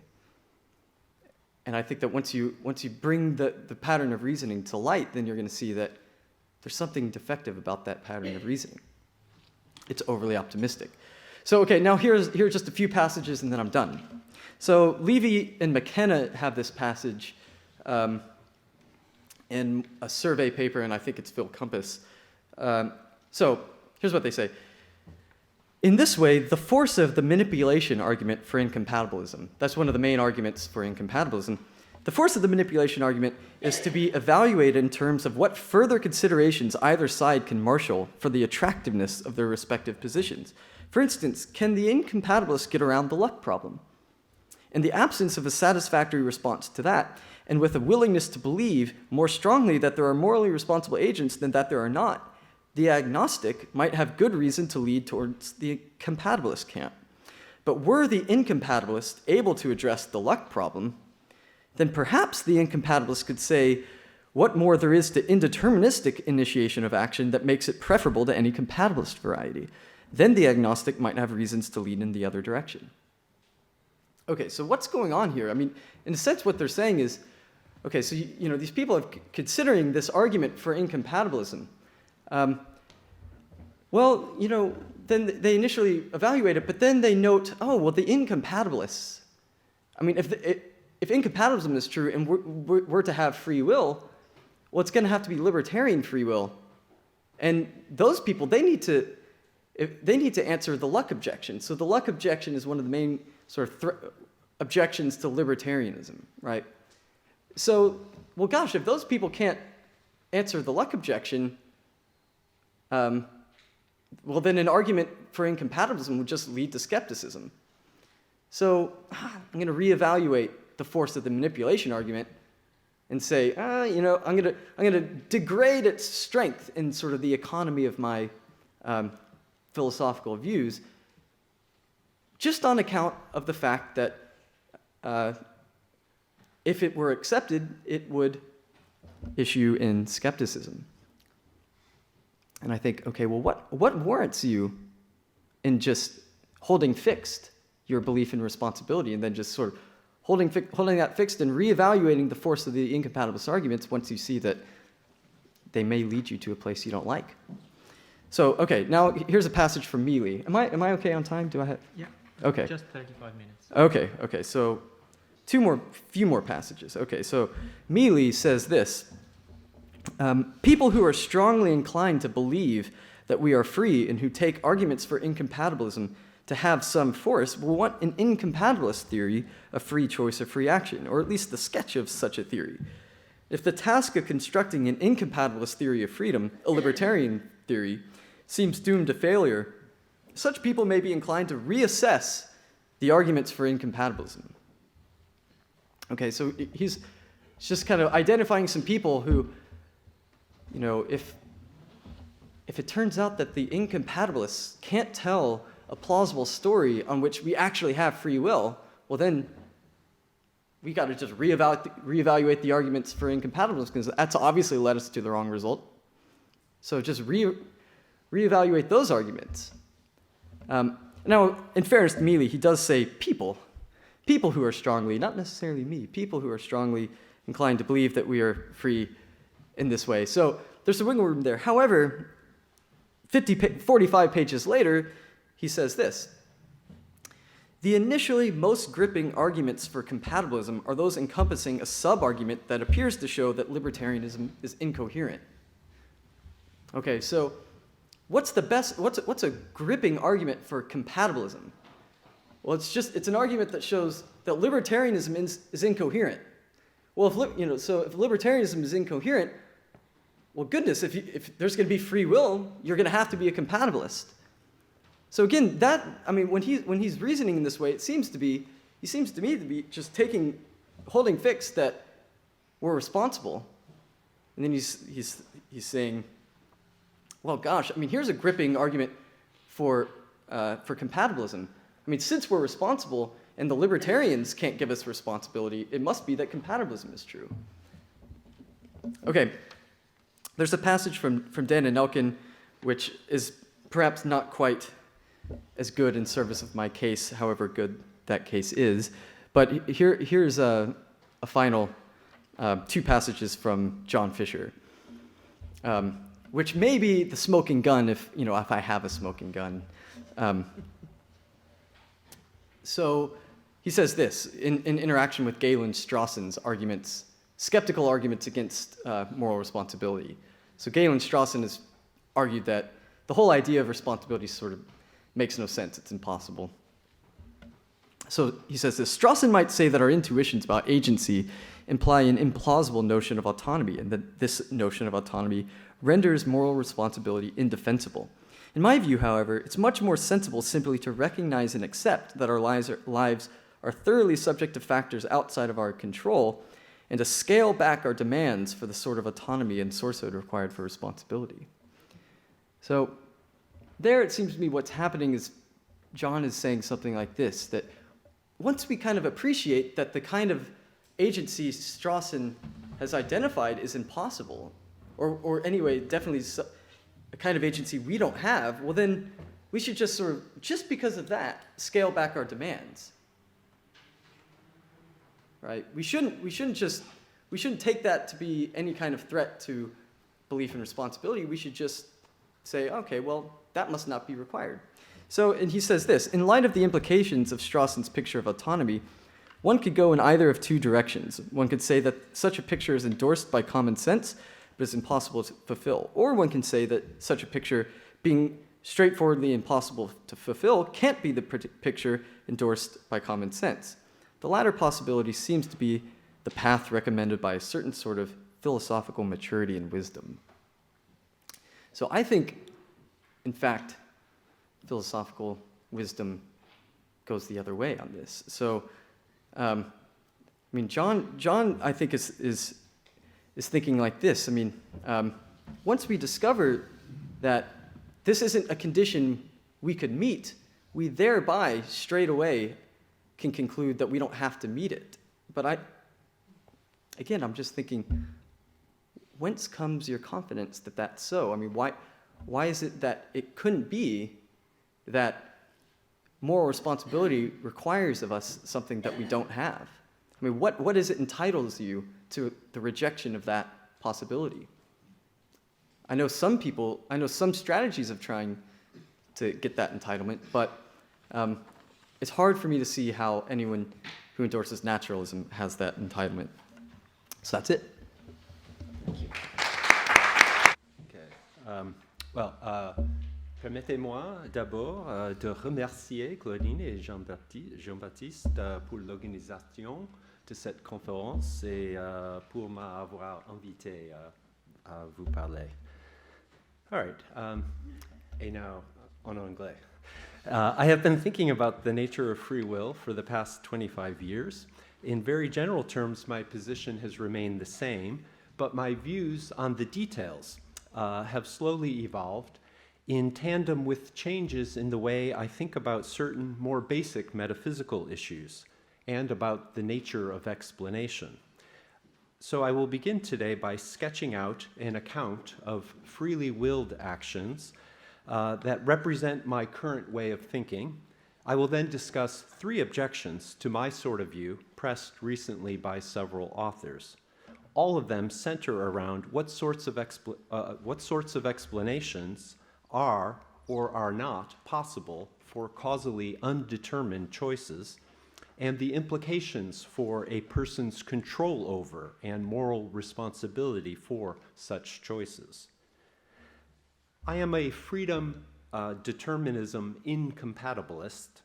Freedom of action is not compatible with its being true that for every event prior to the event, there is an objective probability of 1 that the event will occur. If, put differently, if we have some measure of freedom, it must be true that some of our choices, for some of our choices, there was a non-zero prior probability that we would choose differently. While it is plausible that sometimes our choices, and particularly those we make automatically, without deliberation and often without focal attention, are effectively causally determined, I also think that we make other choices where this is not the case, choices that are not causally determined strictly or approximately. For the sake of what follows, let us assume this conjunction of incompatibilism and causal indeterminism, the one an a priori philosophical thesis and the other an empirical claim. If it is indeed necessary for our sometimes acting freely and being morally responsible for the consequences of such actions, that they have been causally undetermined, very plausibly it is not sufficient. What must certain of our actions be like, then, if we are to be free and responsible agents? At this point, it is usual to distinguish event-causal and agent-causal approaches to freedom and to take a stand on which of these approaches is correct.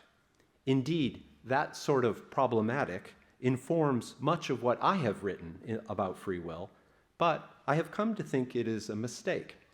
The problem with it is not specific to freedom, but stems from assumptions concerning causation quite generally. Event-causal analyses of action, event-causal analyses of causation of some form or other have been popular ever since David Hume, and especially throughout the 20th century. With a growing number of recent philosophers, I now think that the general identification of causes with events is an unfortunate legacy of Hume's mistaken rejection of causal power and substance as basic metaphysical categories. Deflationary neo-Humean metaphysics remain popular. There are defenders of such an approach here in this room. But it is now being vigorously challenged by a broadly neo-Aristotelian alternative. On this alternative framework, the world is fundamentally a world of things or substances, not events. Events are the having of a power by an object. Accordingly, it is in general powerful particulars, objects that exercise or manifest causal power. All causation is object or substance causation.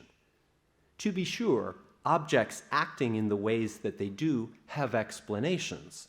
They reflect the causal powers that they have at the time, powers that are none other than one or more natural properties that they have. And typically, they reflect also the presence of external necessary manifestation conditions. Only typically, since the phenomena of radioactive particle decay seems to involve no manifestation conditions. It's a purely internal process, impervious to the environmental context in which the substance is placed. But that's an extraordinary case. So, for example, two electrons mutually repel each other. That is, cause each other to move along receding paths at a decelerating rate of velocity as a function of their distance. They do so in virtue of their powers, that is, their common negative electric charge, and in the circumstance, necessary manifestation condition, of there being a certain distance apart with no significant countervailing forces acting upon them. I said that the natural properties of objects are causal powers. Here, I refer to those fundamental intrinsic features of objects that make for objective similarity. For an electron, such properties will be determinate magnitudes of charge, mass, spin, and magnetic momentum. For a human person, such natural properties will include such properties as believing, desiring, and intending various things. In some possible cases, given the totality of properties had by an object and those had by its environment, the effect is causally determined to occur. The conjunction of interacting powers, you might say, yields a probability of 1 that the substance or substances will cause that very type of effect. In other possible cases, the effect is causally undetermined. Here, the exercise of more than one power is possible, and plausibly, naturally possible consistent with the laws of nature. And plausibly, each of these distinct propensities is probable to some specific degree. Every undetermined, indeterministic event is produced by a cause on this picture, though none is necessitated. I think it's a mistake to describe indeterministic situations as saying events occur without causes. No, every event has a cause, it's just that none are necessitated. Let us then consider the case of a human person's choice that we're assuming is causally undetermined. Since we are trying to model free will, let us suppose a case where the agent consciously decides between options while being aware of those factors, or at least many of them, that incline her towards each of the alternative possibilities she contemplates. These will include desires and aims that she has, and beliefs concerning how she might attempt to realize those aims, her chances of success, and so on.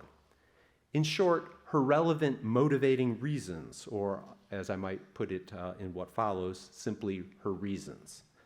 As all behavior is motivated behavior, absent those or other motivating states, she would not have the power to choose the corresponding action. Motivating states confer powers. To be in a motivating state just is to have a power to act in at least some possible situation. Whether or not you are able to exercise that power at a particular time and in a particular context depends on the causal structure that results from the various powers in and around you, on what that total structure does or does not permit to occur.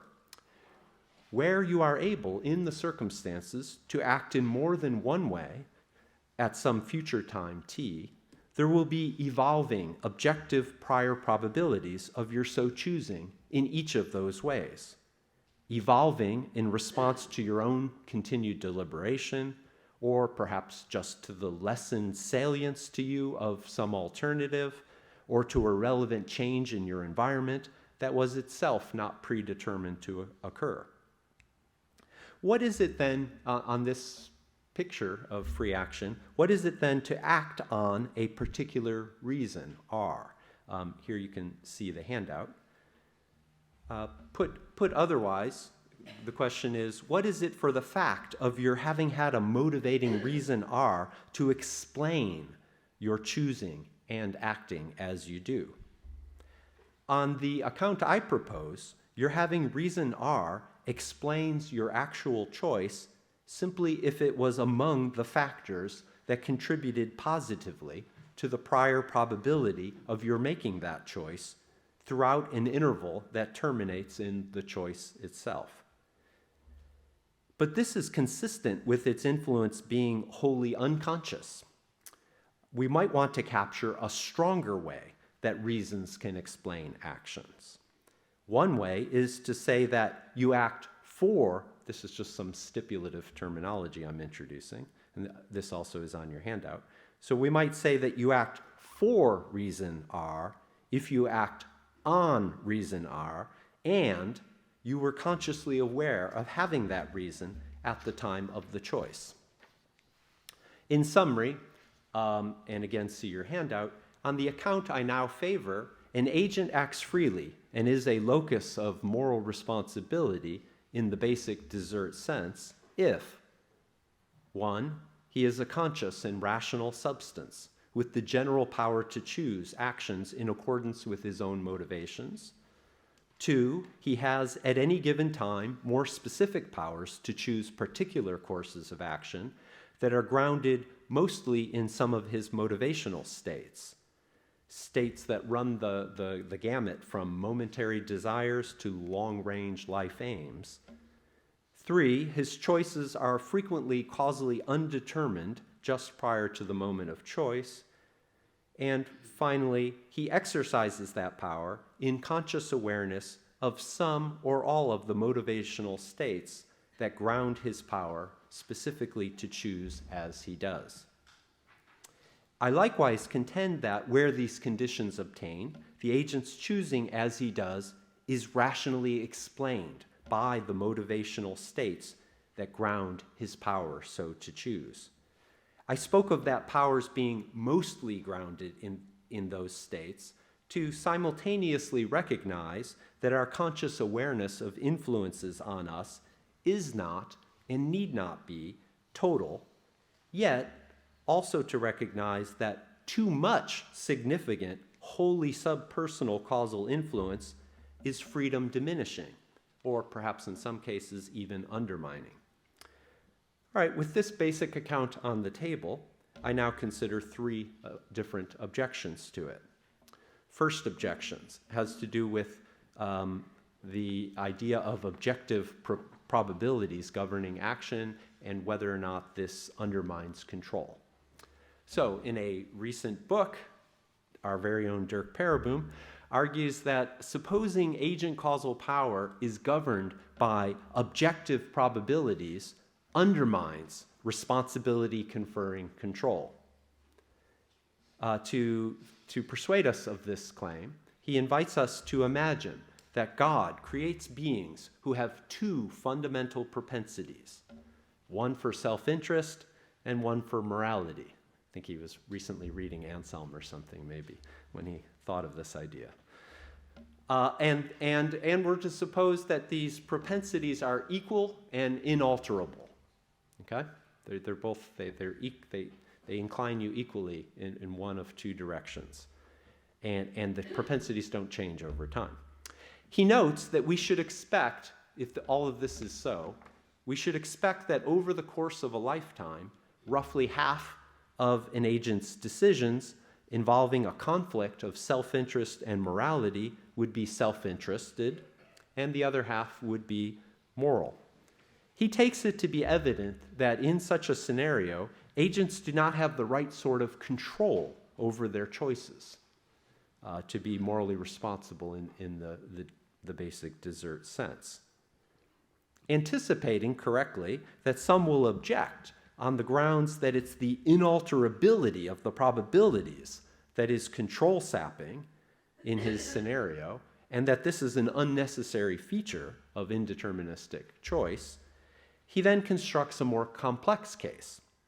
In this revised case, he says, God adds a law that says that there is a 50% probability that at some point over each agent's lifetime, the agent will in some way cause her own moral conversion, such that from that point onward, all of her decisions will be moral.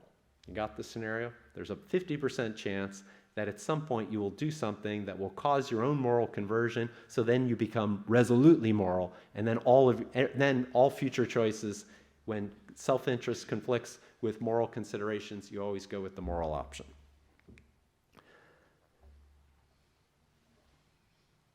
So we would expect in this revised scenario that about 50% of the agents will undergo such moral conversion, while the others do not. Here too, he thinks, when we focus on the objective probabilities in play that make likely in advance a certain kind of complex distribution in choice outcomes over the whole population, even though individual choices are left completely open, we doubt that the right sort of control is operative. The right sort of responsibility control is operative. Well, Pereboom simply describes his cases and pronounces his judgment. But I share, to a significant degree, his sense that there is something wrong in these scenarios, freedom-wise. And he himself puts his finger on the problem when discussing his first scenario. But he seems to me to fail to recognize, one, that the same problem carries over to the second scenario and to more complicated variations on it that we could devise, and three, that it is wholly an artifact of his particular non-mandatory way of modeling indeterminist choice.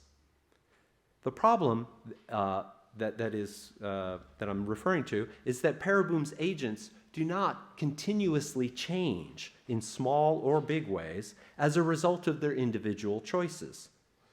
So if I'm one of Pereboom's creatures, pick an arbitrary point in my life.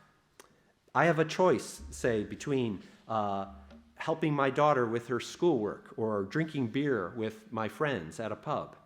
I choose the pub, sadly. A couple days later, the particulars vary, but I have a structurally similar choice. And again, I pursue the self-interested option. In real life, we'd think, careful, you're starting to form a bad habit there. But not in Pereboom's world. A string of 10 self-interested or moral choices in a row is unlikely, but where it happens, I'm not tilted in that direction, not even a bit. Nor do I learn from my own experience. Whatever reflection I do upon my weirdly balanced psychology makes no difference either. We might say more about what exactly is freedom undermining in this picture, but we'd first need to hear more about how the probabilities are psychologically embedded, such that they are impervious to alteration in any of these ways that we're all familiar with in our own case. Pereboom's agents are very different from us in not being impacted by their choices, their experience of the consequences of their choices, or the occasional self-reflection. Supposing this is even possible, for there to be agents psychologically structured in this way, if we wanted to have a generally applicable account of responsibility conferring control, we could I could augment the account that I offered by requiring such dynamical change in response to past choices, experiences, and reflection. There is no worry, it seems to me, that human agents would not meet such a condition. Okay, a second objection. On my view, an agent's deciding to do A consists in the agent's causing an executive intention to A. That is, an intention to do A immediately, right now. That's how I think of, following Al Mealy, of what it is to choose something.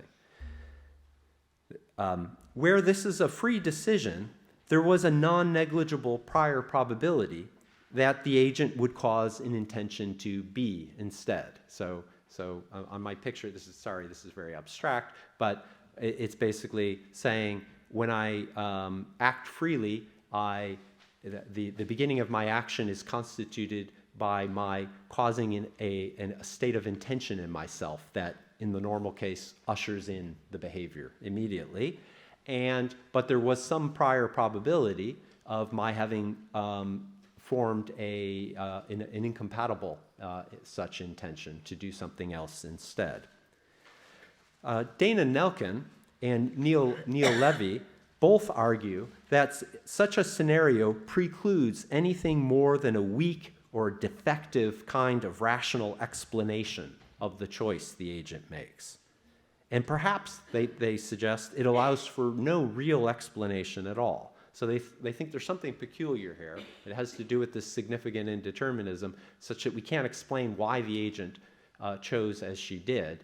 And then, of course, the thought is, if we cannot rationally explain why the agent chose as she did, this is going to suggest there's something defective about the control the agent is exercising over her own action. So Levy puts the charge as follows, and it's in a book that I list at the bottom of your handout.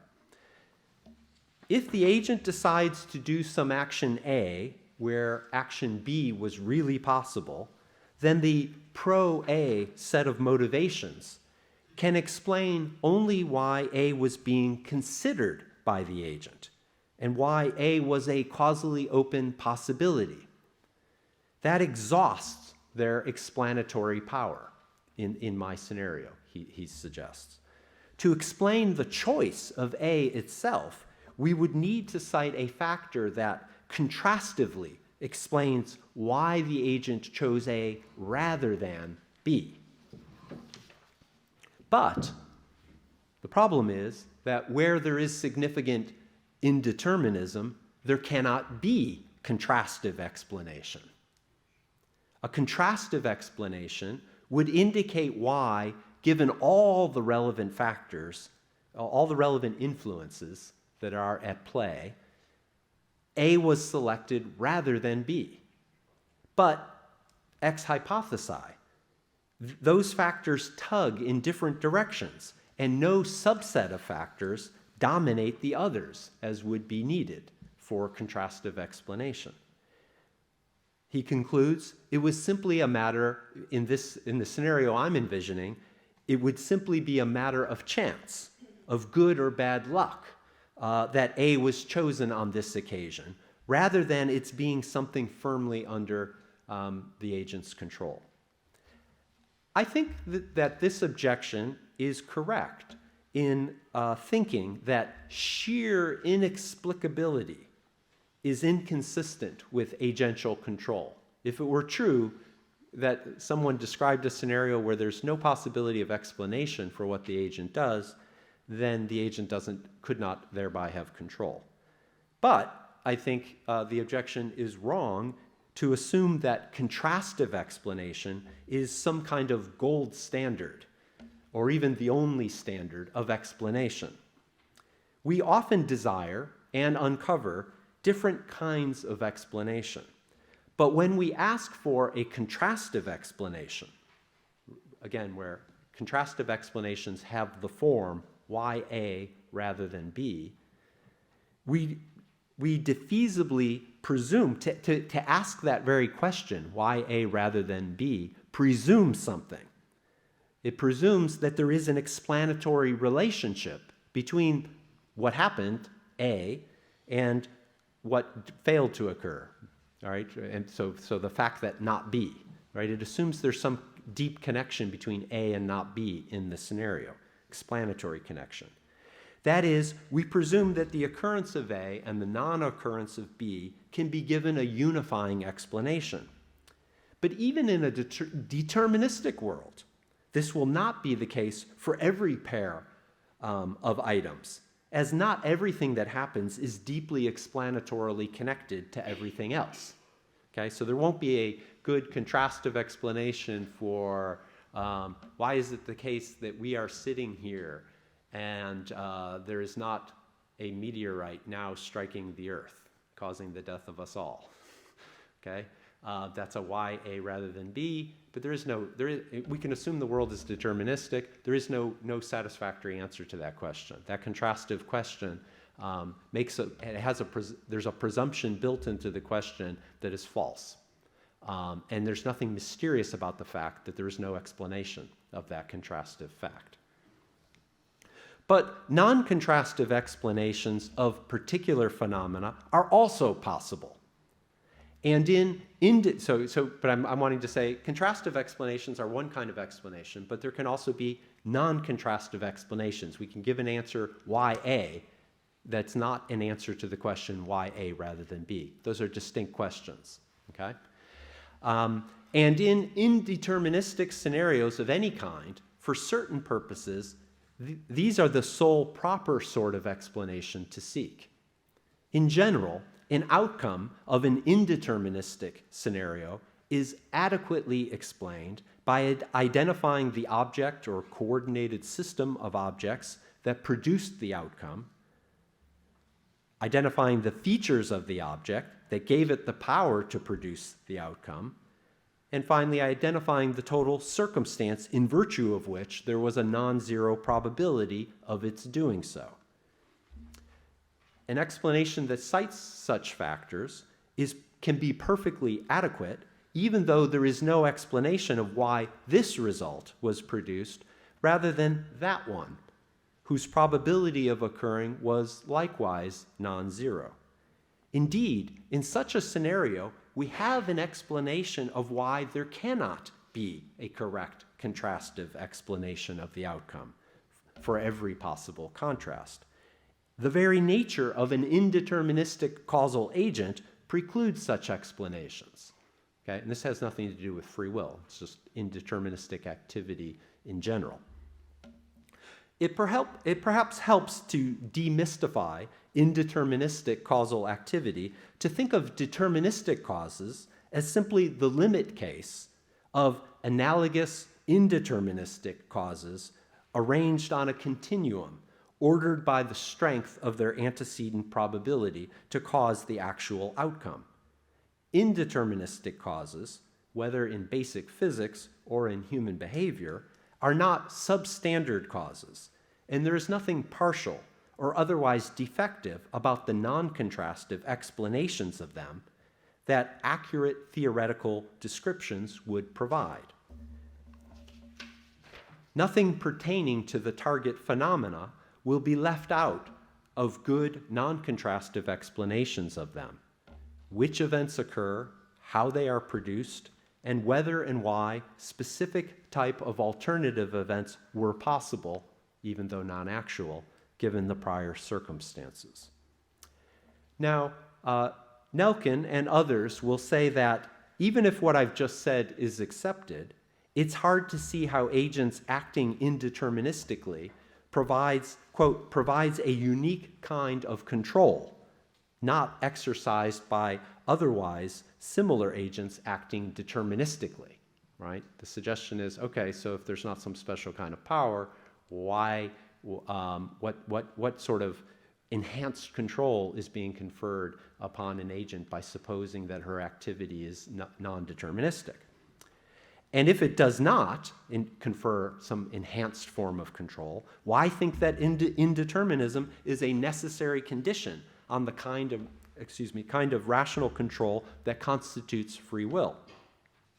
While talk of enhanced control, that I myself have indulged in previous work, talk of enhanced control and its denial makes sense when we are contrasting agent and event causal accounts of freedom, a contrast that the neo-Aristotelian metaphysics obliterates by saying all causation is substance causation.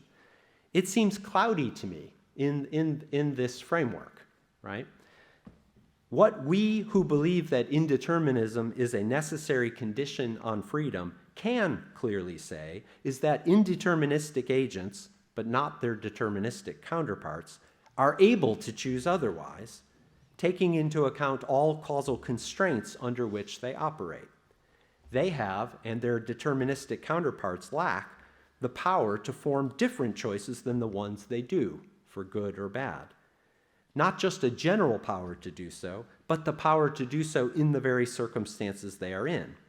And having this power is important to moral responsibility, whether or not we judge it appropriate to say it involves an enhanced variety of control. So I recommend we drop talk of enhanced control because we don't need to argue the advantages of an agent causal over an event causal indeterministic account of agency. All right, final objection. We enter the world with, sorry, let me check my time here. Good. It's fine, you're fine. All right. We enter the world with powerful and deep behavioral and attitudinal dispositions. Long before we mature to the point of making sophisticated reflective choices, we are placed in environments that mold and add to those dispositions. As we come of age, these factors largely determine that Joana, say, will choose from only a very limited range of options in any given situation, a range that will differ quite a bit from what perhaps Helen would consider were she placed in similar circumstances. And in many cases, these pre-given factors that we had no say in, that shape our basic orientation to the world, heavily influence our choices themselves, even if they do not causally determine all of them. These early choices and continuing contingencies of circumstance, in turn, will sharply circumscribe the options that Joana considers at a more reflective stage, when we begin to hold her accountable for her actions. A certain kind of free will and/or moral responsibility skeptic concludes from reflections such as these that debate over indeterminist agency is really a sideshow. Even if the sort of account I have sketched describes some human behavior, it is not, nor could it ever be, enough, since factors unchosen by Joana largely account for the kinds of deliberation and the overall pattern of outcomes of her mature choices. While she may have a small measure of freedom of choice, she lacks, you might say, autonomy in a robust way, and thereby lacks deep moral responsibility. In response to this objection, one must concede that responsibility for shaping who I am and for the choices that ensue from this comes in degrees, and indeed can only sensibly be measured within a limited scope of possibilities for me. We cannot hold Joana responsible for failing to consider an option entirely outside the range of her experience. and her responsibility for ignoring options which are within the range of her experience, but which she has had precious little opportunity to consider as attractive options, is attenuated. In concrete cases, given limited information, we hazard rough guesses on these matters when we make moral judgments concerning one another. When we are confronted with an individual who quite deliberately and unhesitatingly makes, say, a grossly immoral choice, indeed who seems not to even consider the obvious moral alternative, the question one needs to ask is this: was there a point earlier in his life when paths were open to him, ones for which at each step of the way he had some significant motivation to pursue, and which he recognized as having moral significance, such that had he taken them, or some of them, he would now be such as to see the force of the moral considerations at hand? How difficult would it have been for him to pursue such a path? Our guesses about such matters are exceedingly rough and rely on the assumption that a certain measure of rough moral sensitivity is had by most mature human individuals. Absent compelling information to the contrary, then, we deem it appropriate to hold individuals responsible for their own moral indifference. Moreover, we may consistently suppose that there are individuals whose basic choice-making capacities, you might say, are just like ours, but who are largely insensitive to considerations of basic human decency through no fault of their own. And we can also accept that total responsibility for one's choices and character is not just contingently lacking in human beings, it is an impossible notion. For it would seem to require perfect indifference at the outset, or at least an openness to all possible courses of action, having some motivational inclination towards all possible courses of actions. The coherence of that idea is very doubtful. Even when we set aside such extreme cases involving horrendous childhood abuse, biologically rooted deficiencies in moral cognition, and the like, we need to recognize that as creatures of habit and settled psychological dispositions, our autonomy is a highly fragile thing. For some of us, it's plausible that early patterns of choices lead in foreseeable ways to character and life outcomes in such a way that the person reasonably thinks, I have had a significant role to play in my becoming who I am. But for others, early choices cause them to fixate on certain goals rashly, without their having foreseen or intended this consequence. And they come in middle age to think of themselves as trapped in a persona and pattern of life that feels imprisoning, diminishing rather than enhancing their future freedom over time. There is, in short, an element of luck in whether we fall into one or another of these categories. And the upshot seems to be that some come to have a greater measure of what we might term diachronic moral autonomy than others. And this difference will not consistently track the degree of proper praiseworthiness or blameworthiness. This is a disquieting, even tragic reality, but I do not see that it warrants generalized skepticism concerning moral responsibility. Thanks. I'm going to address one objection against libertarianism, which is the epistemological objection, and I want to separate it from other objections. So in this presentation, I will not discuss the compatibility problem. I believe that we have very good arguments that have been now given to settle, or at least to make a good case for incompatibilism about this question, which these arguments make at least reasonable, make it reasonable to believe that free will and determinism are incompatible. And I'm not going to deal with the intelligibility problem in Keynes' sense. So I will assume that the intelligibility problem has been at least reasonably dealt with by some models of libertarian free will, like Robert Kane's model or like Tim O'Connor's model. So I will assume that these problems have been dealt with, at least reasonably so. And the problem I want to focus on is the epistemological challenge, which I have written on the handout. So assuming that some complex model of indeterministic free will is possible, for example, Tim O'Connor's model, how could anyone claim to presently know that one such possible model is actually realized?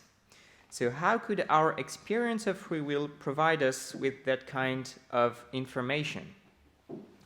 So this challenge is not a completely new one. So it appeared prominently in the debate between Descartes and Spinoza, for instance, or between Hume and Reid at another time of history of philosophy. And but in contemporary analytic philosophy, it has been dealt with usually at the end of papers or in footnotes or in various sections in 1 or 2 pages, but I don't know of any work that focuses directly on the problem of the epistemology of libertarianism.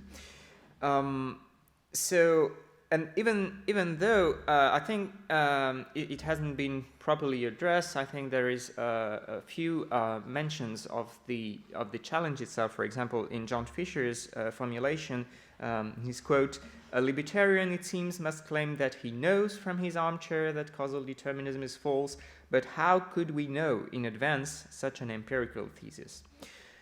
And interestingly, we can find the same condemnation of the experience of free will in the writings of libertarian authors as well, not only compatibilists like Fisher. So, for instance, Van Inwagen, some philosophers believe that it's possible to find out whether we have free will by introspection, but this seems just obviously wrong. So, and then he gives an argument. And Robert Kane, even Robert Kane, one might say, the existence question for free will cannot be finally settled by armchair speculation, but only by future empirical inquiry. What philosophers can do with regard to the existence question is to suggest models about how free will might work in the brain so that future researchers have some idea of what to look for when they search for it. So the claim I'm going to defend against this problem is the libertarian experiential knowledge claim. So it's the view that the common belief in free will, as grounded in our common first-person experiences of being free, can constitute reliable knowledge, even if that experience has indeterminist purport. And in order to focus on the epistemological problem, and I will have to make a few assumptions in the introduction regarding other disputed questions. So it's important to note that the 4 assumptions I'm going to make here are not assumptions that are necessary for my solution to work. They are necessary for the problem to be raised, or for the problem at least to be clearly distinguished from other problems. So it's not really commitments that I have, it's commitments in order for the problem to be clearly raised. So even though I make this point because obviously the assumptions I'm going to make are highly disputed and controversial, but it's just to explain to you why I'm making them. So the first assumption is the experiential ground, that our common notion and conviction of free will is grounded in our common first-person experience as of acting freely. It's not grounded in other consideration and morality or anything like that. It's grounded in our experience. It's not either grounded on an inference, any kind of inference. Second assumption, in compatibilism, the content of our common experience of free will is incompatible with determinism. Third assumption, the intelligibility thesis, the content of our common experience of free will, as incompatibilist, is intelligible and compatible with whatever knowledge we have from current science.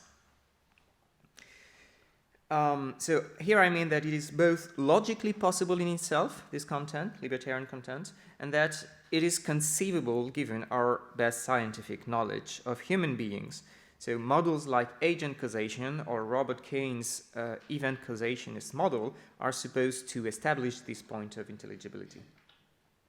And finally, I will have to assume that skepticism about perception is false. So this is the anti-skepticism assumption. Our perceptual beliefs, as grounded in perceptual experiences, constitute knowledge, at least typically so. Why should we make this assumption?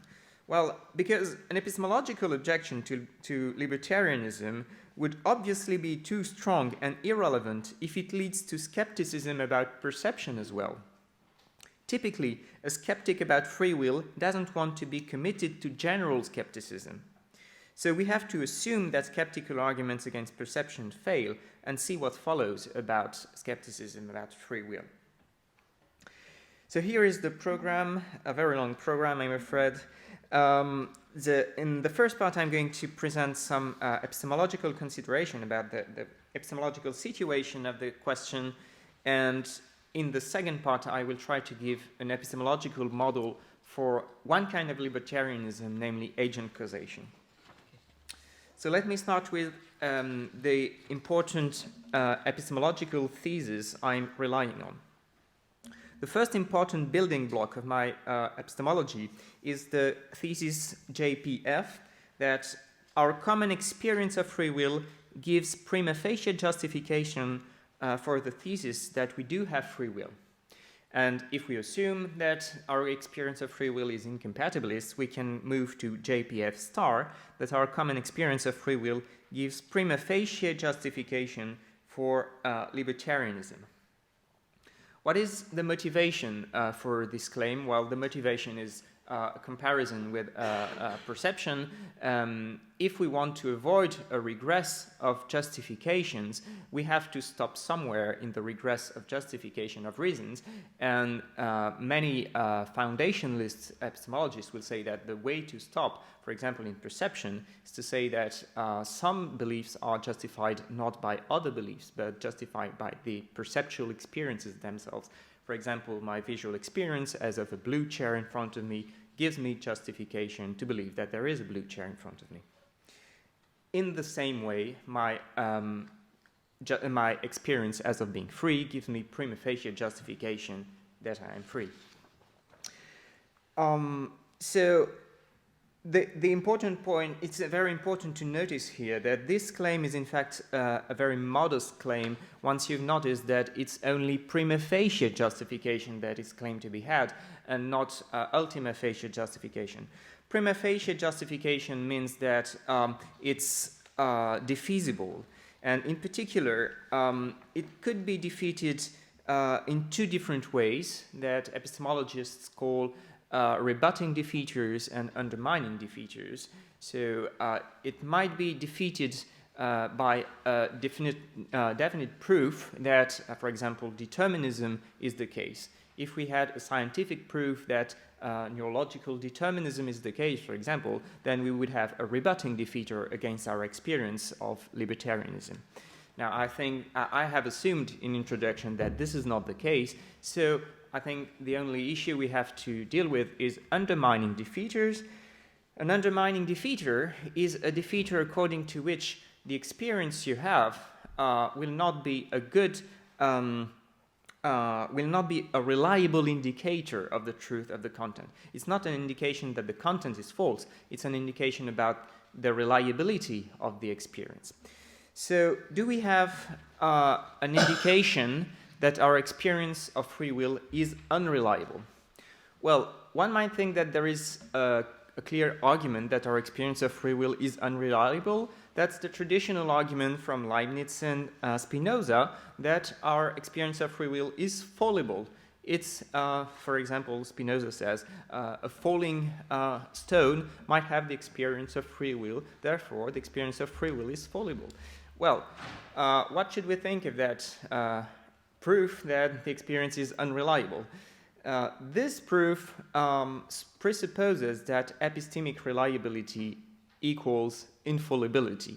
Well, if you have this thesis that reliability means infallibility, then of course you're going to say that our visual experiences, our perceptual experiences are unreliable as well. So you're going to arrive at general skepticism. We don't want that. So we have to accept with most epistemologists today that fallibilism is true, that epistemic reliability is not infallibility. Reliability is compatible with fallibility. So noticing that our experience of free will is fallible is not a real challenge against the reliability of the experience. On the other hand, noticing that the experience could be fallible without any problem is not sufficient to settle whether it is reliable, because we still have to make the point that it is positively reliable, even if reliability does not mean infallibility. So that's the claim I'm turning to now. Is it the case that our experience of free will is reliable in a weaker sense than infallibility? And what could be our reason to believe that our experience of free will is reliable? This is the second section. I think ultimately our reason to believe that our experience is reliable comes from common sense considerations, and I think we don't have any other, not only any better, but any other reason to assume that, but I think it's a sufficient and good reason. So here is the second important claim of my epistemology. We are prima facie justified to presume that our experience of free will is epistemically reliable, so is a reliable indicator of the truth of libertarianism, because it is a common sense experience. And this thesis about libertarianism comes from a more general thesis, which is the common sense thesis CS on your handout, that in order to avoid skepticism, it is necessary to accept that we are prima facie justified to presume the reliability of the experiences delivered by common sense faculties. Why should we do that? Well, think of the criterion skeptical argument. The criterion challenge against perception is the challenge to come up with a reason to believe that our sight, for example, is reliable. What could we say in order to justify the claim that sight is reliable? One might be tempted to say, well, we know that sight is reliable because we know that light rays bump on the objects and then come into our retina and cause some neural processes. But of course, ancient Greeks in the 4th century BC did not know about that. And presumably they were not they were not forced to be skeptics, so they had a reason to consider sight as reliable, even in the absence of this kind of evidence. And what were their reasons to believe that sight was reliable? Well, I think the only reason they had, and the very good reason they had, is that their experiences were common sense experiences. What do I mean by that? Well, common sense is a very vague notion. It can mean quite a number of different things, but what I mean is probably the following three conditions, that these experiences, perceptual experiences, but also the experience of free will, are first intuitively strong, and probably stronger than all or most philosophical arguments potentially raised against them. Second, I think we can easily argue that they are natural, in the sense that they are produced by all or most well-functioning adult human beings in their normal habitat. And third, I think we can argue also that these experiences, perceptual and experience of free will, are normally accompanied by a second-order conviction that these experiences themselves are reliable. So for free will, the most famous quote about free will, it seems to me, expresses this second-order intuition when Dr. Johnson famously said, "Sir, we know our will is free." This is the expression of an intuition of knowledge, not just of free will, but of knowledge of free will. So here is, so I claim that we have prima facie common sense justification to assume the reliability of our libertarian experience. Again, I think it's important to notice that this claim is a modest claim because it's just about prima facie justification, and it's open to any kind of defeater that one might want to bring into the picture in order to say, well, no, it's not justified ultimately. I'm completely open to this at that point. We'll see defeaters afterwards, but at least the fact that our experience of libertarian free will is common sense gives us prima facie reason to consider it as reliable. Now, the question is, of course, is this prima facie justification defeated? Do we have further reasons to think that, in fact, our experience of free will is not reliable? There might, here again, come two different kinds of defeaters. So there might come some empirical defeaters, for example, from psychology or neuroscience, the work of Libet or Wegener, for example, that our experience of free will is completely decorrelated from the events, from the fact of actions. So I will leave these issues aside. I think that these kind of worries have been adequately dealt with by many philosophers, Al-Mili, for example. So I will assume that these worries are satisfactorily dealt with outside of this talk.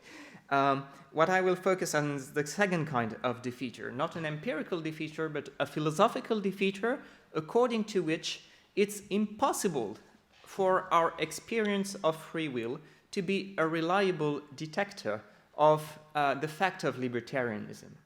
So this is the kind of intuition that Fisher has when he said in the quote I have put again on the handout, a libertarian, it seems, must claim that he knows from his armchair that causal determinism is false, but how could he know in advance such an empirical thesis? So it's the claim that our experience of free will is not the right kind of source in order to give knowledge of this kind of fact. And so we can give a more precise formulation of this intuition as the claim non-R, which is non-reliability. The challenge is that apparently, at least, the macrophysical fact, so the neurologically realized fact of our experience of free will, couldn't possibly be reliably correlated to the minute microphysical facts of indeterminism. So there seems to be a lack of correlation here, and therefore a kind of epistemic lock. And this has led Fisher to what he calls his held hostage thesis, which is that if our experience of free will has libertarian purport, then our prima facie justification to consider it as a reliable source of information is ultima facie defeated by the philosophical consideration that such an experience couldn't possibly reliably depend on some minute facts of fundamental physics. And therefore, our conception of ourselves as free would be held hostage to the future deliverances of fundamental physics. Okay, so I think there are three possible reactions to this held hostage challenge. One reaction is to accept the conclusion, to say, okay, therefore, we have to bite the bullet and say that we don't know yet whether we're free or not. That's basically Balaguer's solution. He accepts a libertarian conception of free will, but he says that it's an open scientific problem that future neuroscience or whatever will tell us about. The second reaction is to revise one's conception of free will in order to avoid this conclusion. And this is what I called Fisher's second thought compatibilism. So as a first thought, maybe Fisher would have accepted that on the face of it, our experience seems incompatibilist, but when you notice that the incompatibilist purport would deprive you of the possibility to know about free will, then you may retract your initial incompatibilism and say, okay, no, in fact, I'm moving to a more modest meaning of free will, a compatibilist meaning of free will. This is very close to the kind of argument that Patrick Todd discussed yesterday. And the third reaction, which I call Epicurean epistemology, is to say that despite appearances, the common experience of free will can be a reliable indicator of its content, of its libertarian content, even if this content has libertarian purport. So how could it be that, this is of course the view I'm going to defend, that we can have a reliable indication of libertarianism from our experience.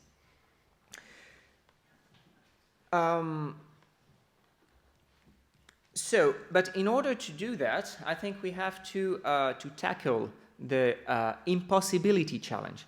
We have to tackle the claim that it's impossible, philosophically, for some philosophical reason, impossible for the experience of free will to track the fact or to depend on the fact of indeterminism. How does one tackle an impossibility claim? Well, by trying to give a model. So that's why I'm going to try to give a model of reliability of the experience of free will. And this could be done for, that's what I call an epistemological model of free will, of libertarian free will. And an epistemological model, the role of an epistemological model is to show a reliable dependence between the experience that gives knowledge and the fact that is known. And of course, this means that part of this model would be a model about what the fact of libertarianism is. And given that there are different facts, different accounts of the fact of libertarian free will, agent-causal, event-causal, there will be accordingly different models of the reliable dependence. Now, personally, I am neutral between event-causal and agent-causal libertarianism, and that's why I'm interested in giving epistemological models both for both kinds of libertarianisms. But I have tried to give a model for event-causal libertarianism elsewhere in another paper, and today I'm going to focus on the model for agent-causal libertarianism. So the first part is to have a model of free will. The second part is to have an understanding of what reliability is for the experience. And the notion of reliability, here again, I will draw from considerations, from epistemological considerations about skepticism, in the skeptical literature, in the literature about skepticism. So, for example, one might have the following proposal for what reliability is. We've seen that it cannot be infallibility, but here is another bad proposal. I call it the tracking of consequences. So here is the view. An experience is a reliable indicator of the truth of its content only if it tracks the truth of any of its logical consequences, by which I mean the propositions it logically entails. So why... I think a little reflection on the skepticism literature is enough to understand that this constraint does lead to skepticism as well. Why? Because it's clear that my experience as of having hands has the logical consequence that I'm not a pure soul manipulated by an evil demon, according to Descartes' scenario. So and secondly, it is also evident that my experience as of having hands does not track the truth of the fact that I'm not manipulated by an evil demon. So my experience as of having hands does not satisfy the constraint of tracking the consequences, tracking its consequences.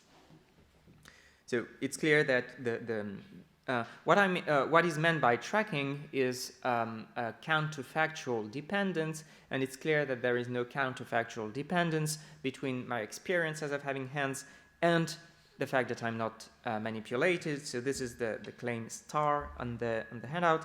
If I were deceived by an evil demon, I would still have the experience as of having hands. So there is no tracking here.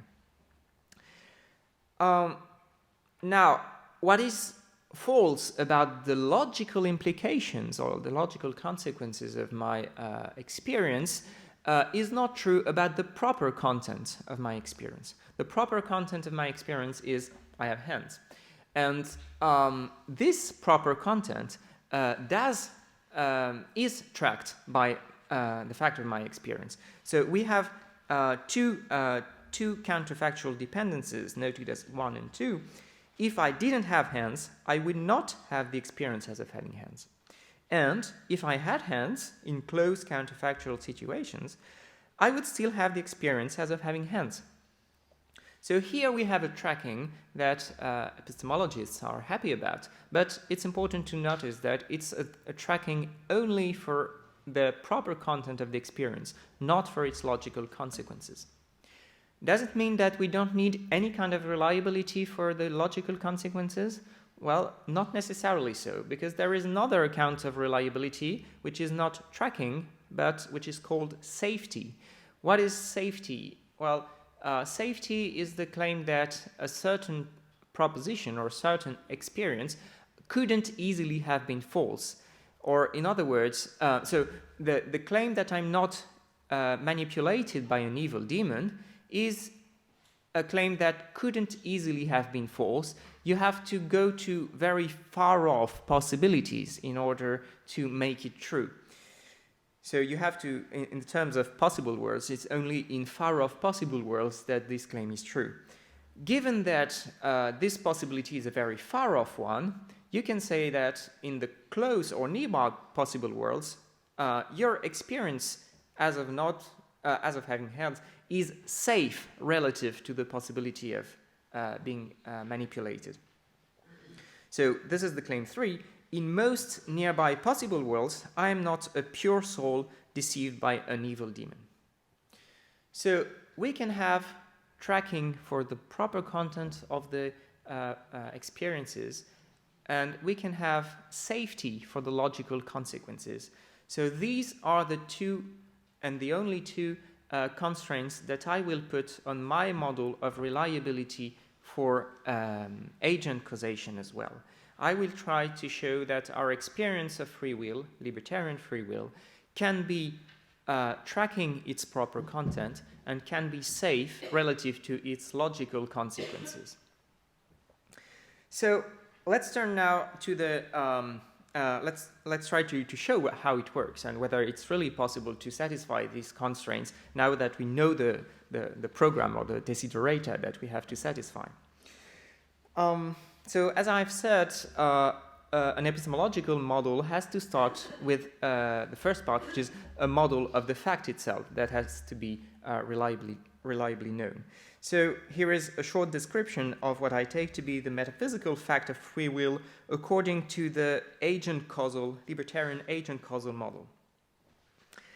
So the human body or the human brain is a complex macroscopic substance such that when its microscopic components reach a certain level and a certain appropriate kind of organizational complexity, an emergent non-structural macroscopic property appears, namely a top-down active causal power, which is a power of the agent himself.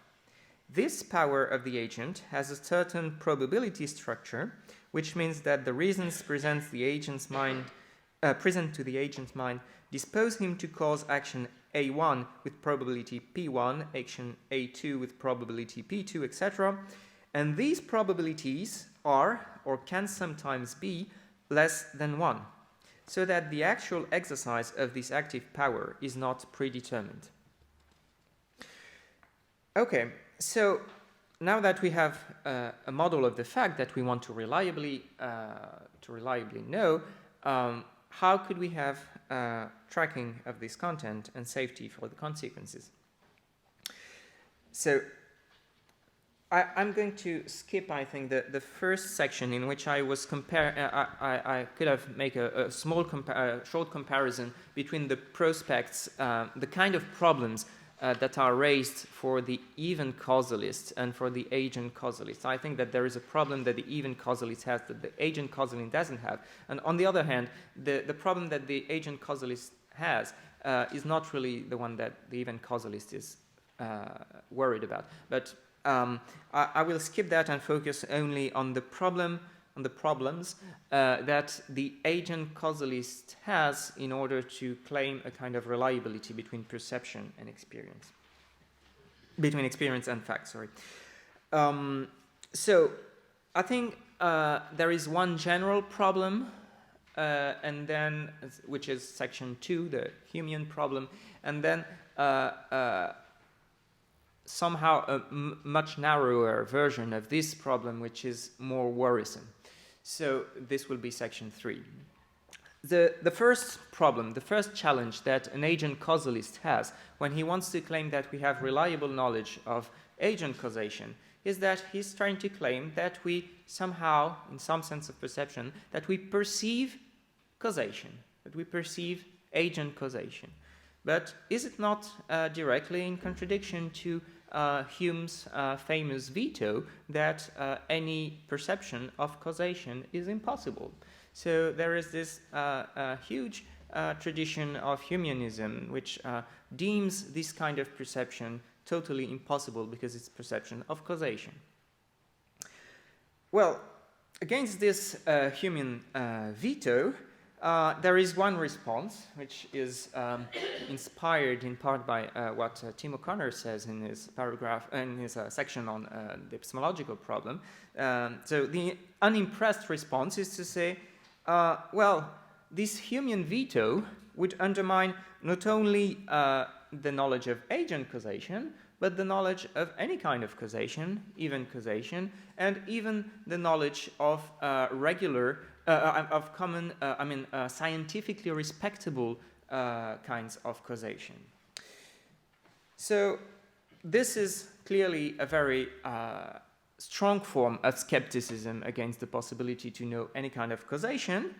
And secondly, we know that there is an impressive list of metaphysicians who have now refused, and at least from even from the time of Hume himself, there is a long tradition of metaphysicians who have refused, and with good arguments, this veto, and who have its strong skeptical consequences. So we can give this impressive list of authors, starting with John Locke, Thomas Reid, William James, Whitehead, Dukas, Anscombe, Harry and Madden, Evan Fales, Nancy Cartwright, David Armstrong, David Lewis, Helen Beebe, Mumford Hanium, and also Professor Tiasola. All these authors claim that it's possible to have knowledge, perception of facts of causation. So probably we shouldn't be too much worried about Hume's veto. There are good accounts out there of the possibility to perceive causation.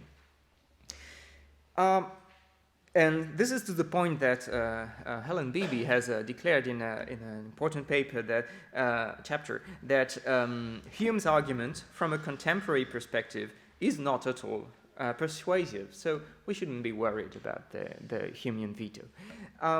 Well, I think this unimpressed response is partly fine, but partly too easy.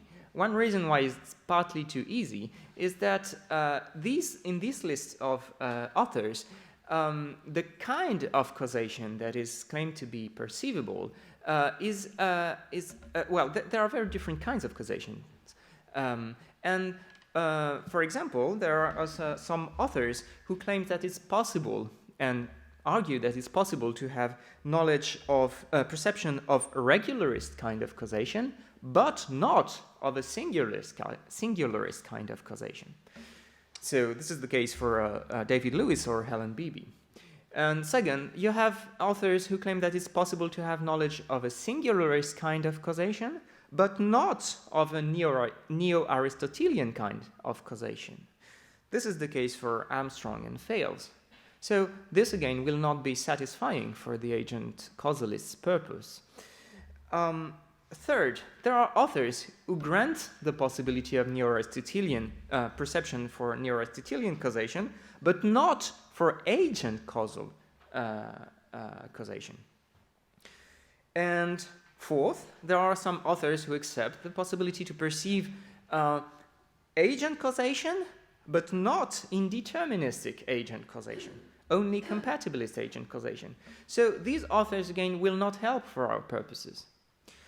And finally, what we really need in order to have a satisfactory epistemological model is an author who defends a kind of the perception for a kind of causation that is singularist, neo-Aristotelian, agent causation, indeterministic agent causation. And in the whole list I have given of authors who defend the possibility of perception of causation, I know of only one author who has given such a model. It's Thomas Reid. And so I don't think we can be too happy with this impressive list of anti-Humean epistemology, so to speak, because, well, there is only one guy in this list who can really help us all the way down to what we need for an epistemology of libertarian agent causation. So, okay, so I think, in fact, the reason why I said that the response is partly satisfying is that it is true that in this list of authors, we find good responses to Hume's objections, properly speaking. And I think that the agent causationist can avail himself of the responses to Hume's worries, even if they are given by authors who defend another kind of causation. But so I will skip on the detail on Hume's worry. I'm referring you to Helen Beebe's fantastic chapter on that in order to see why Hume's worries are not really. We shouldn't be too much concerned about them. But the problem is that there is another worry which is not formulated by Hume himself and which is against indeterministic agent causation, properly speaking, as opposed to the other kinds of causations.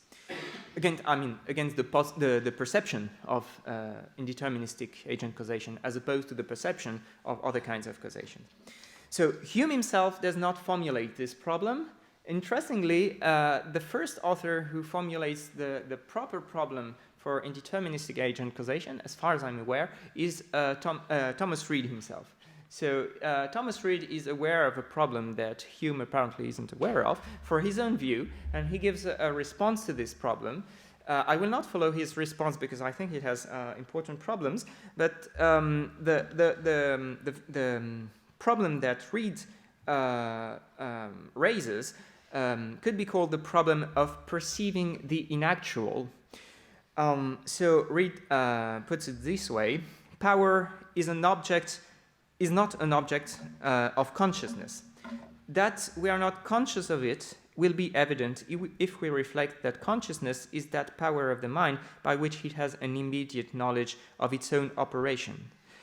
Power is not an operation of the mind. Every operation of the mind is the exertion of some power of the mind, but we are conscious of the operation only. The power itself lies behind the scene. So the real problem here is that the unexercised powers cannot be perceived. Maybe the exercise of power can be perceived, but the unexercised powers are purely counterfactual or inactual things, and for that reason they cannot be perceived. So I have given a premise, conclusion, formulation of this problem. One of the two opposing powers of an agent with leeway free will, one will always remain unactualized. What is inactual cannot have a proper causal correlation with our actual experience of power.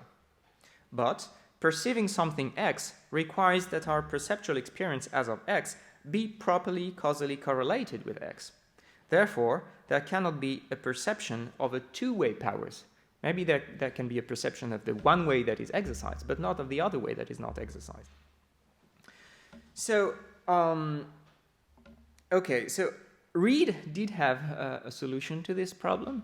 The problem is that his solution relies on a very heavy notion of causation, which entails that any causation is for analytical reason, agent causation and free agent causation, to the effect that what we see as natural causation is in fact the actions, the direct actions of the divine agent, of the free divine agents, doing all things that happen in nature. So I think that most metaphysicians nowadays, even theist metaphysicians, would like to avoid this kind of commitment. And for that reason, I'm proposing another model. The other model I will propose, basically, just to put it shortly, the main intuition behind this model, in order to tackle the problem of perceiving the inactual, is that even if the exercise or the manifestation of an agent power remains inactual, a power has an emergent base. And the emergent base will be a categorical and actual property that the experience of power can be reliably connected to. So even if the experience cannot be related to the inactual manifestation, it can be reliably connected to the emergence base of the power itself. So this is really to put a long story very short. I'm just going, if I can take 3 more minutes, I'm just going to show how we can have, how we can satisfy the 2 constraints that I've presented before, the constraint of safety for the consequences of the experience, and the constraint of tracking for the proper content of the experience. So let's start with the easiest part, even though it may seem the hardest part. The easiest part is to give a reliable knowledge of indeterminism, causal indeterminism. So why is it in fact an easy thing to do? The reason why it's easy is because indeterminism is not, causal indeterminism is not the direct proper content of our experience of causal powers. It's a logical consequence of the experience of causal powers. And given that it's only a logical consequence of our experience, it doesn't have to be a tracking experience. It only has to be a safe experience. Now, is it the case that our belief in indeterminism is safe? Well, what it has to be in order to be safe, it has to be true in most or all nearby possible worlds. Now, I think it's fairly reasonable to assume that if we live in an indeterministic world, a world with indeterministic laws of nature, then the most nearby possible worlds will resemble our worlds with respect to this very fundamental fact about the laws of nature. So we can think that presumably, if we live in an indeterministic world, then most nearby possible worlds are indeterministic, and therefore our belief in indeterminism is safe. Safety is a rather easy thing to satisfy. Now, let's turn to the proper content. The proper content, for example, when Alice has the experience that I could tell the truth now, and the experience E2 that I could lie now.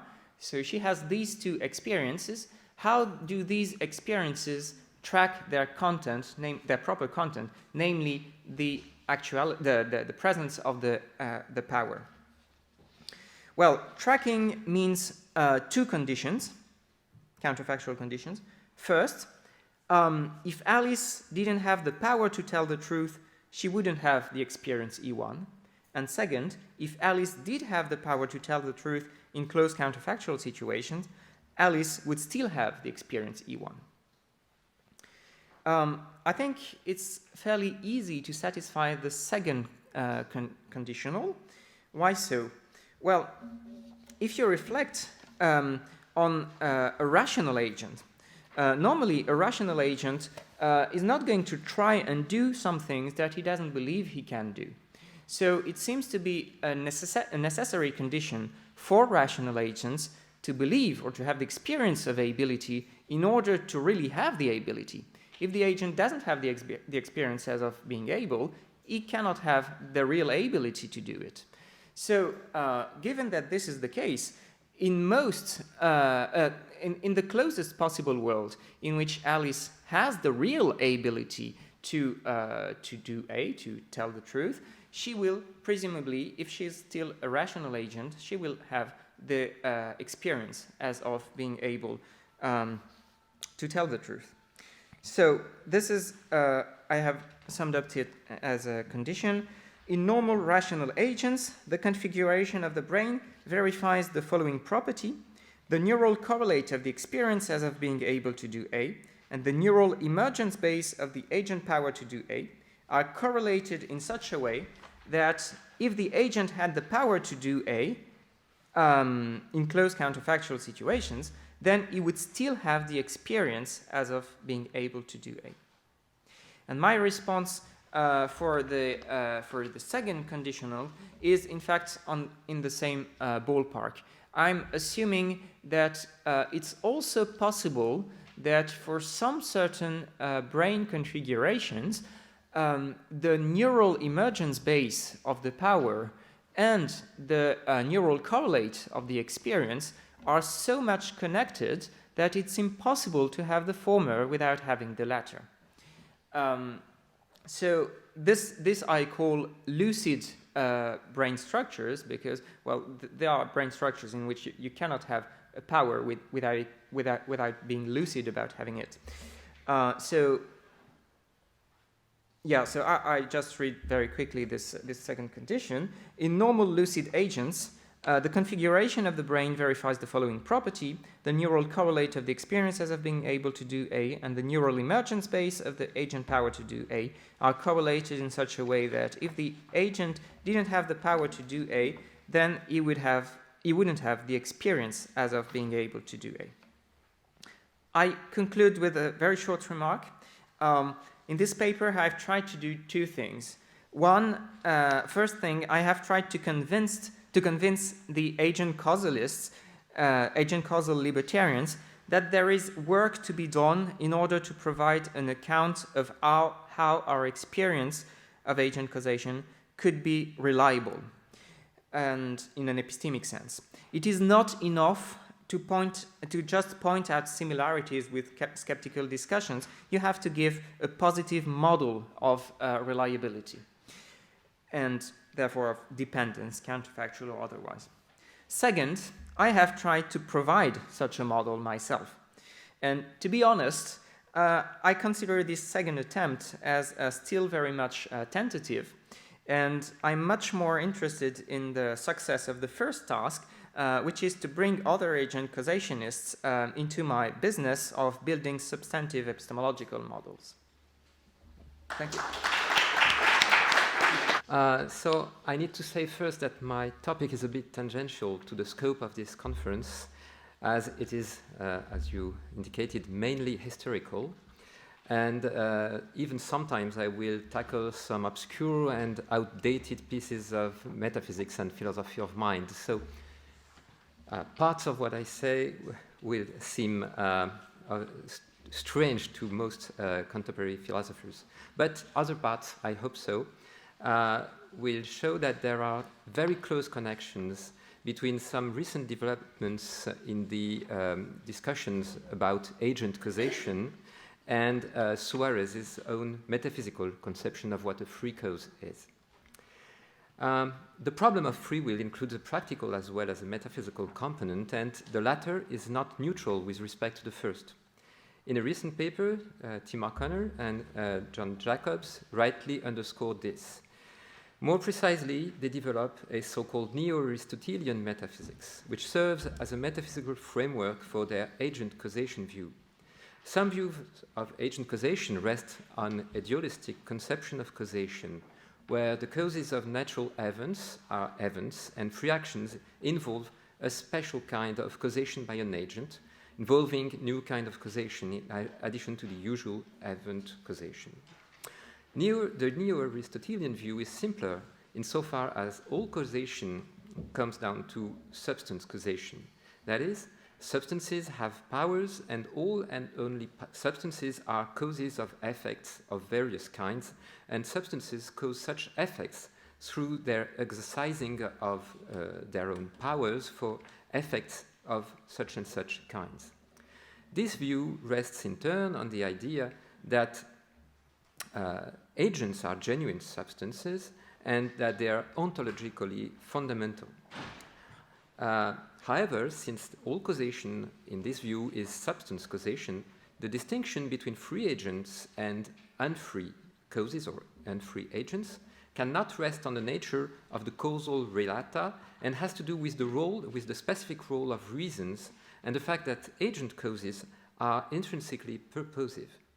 The specificity of a free agent thus turns on the kind of substance the agent is and its ontological status and an emergent substance endowed with a top-down active causal power, which is intrinsically purposive.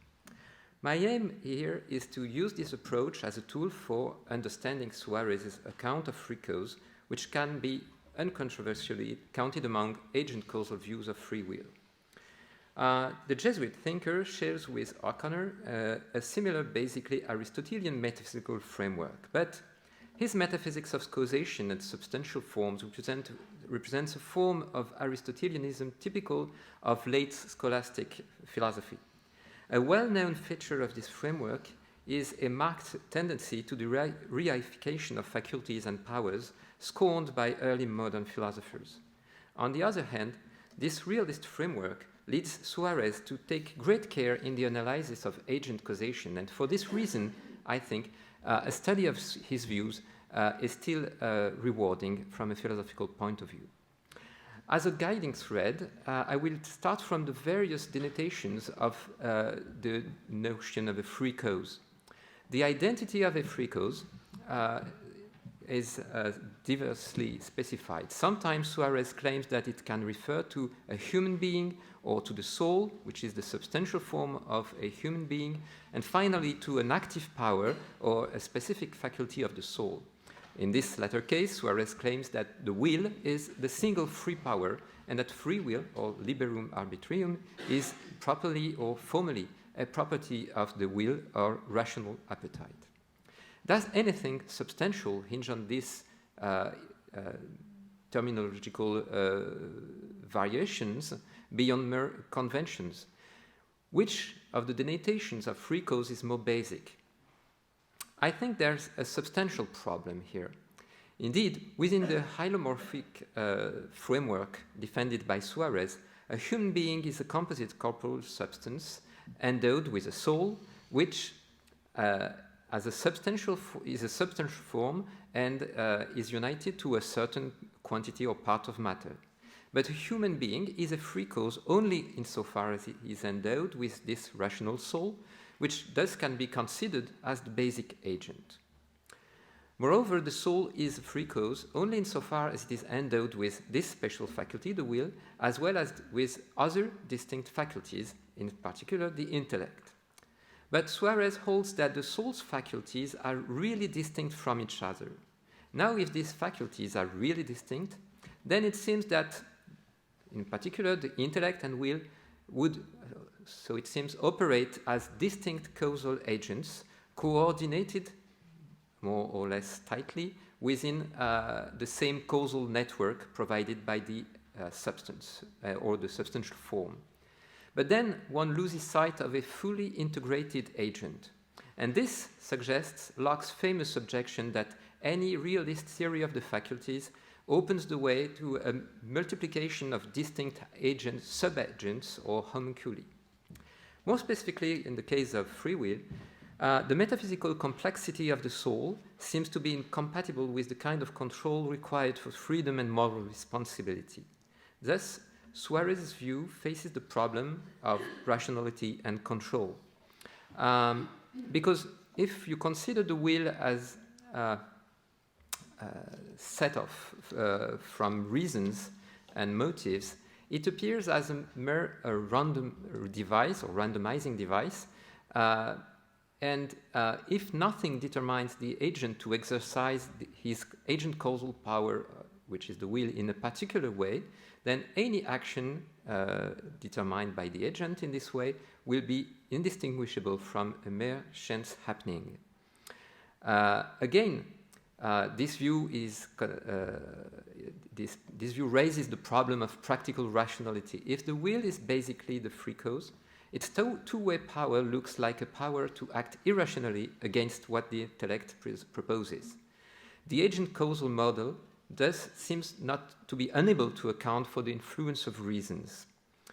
And it must be said that Suarez provides grist for such objections when he, for instance, calls the will, considered as an isolated faculty, a blind power.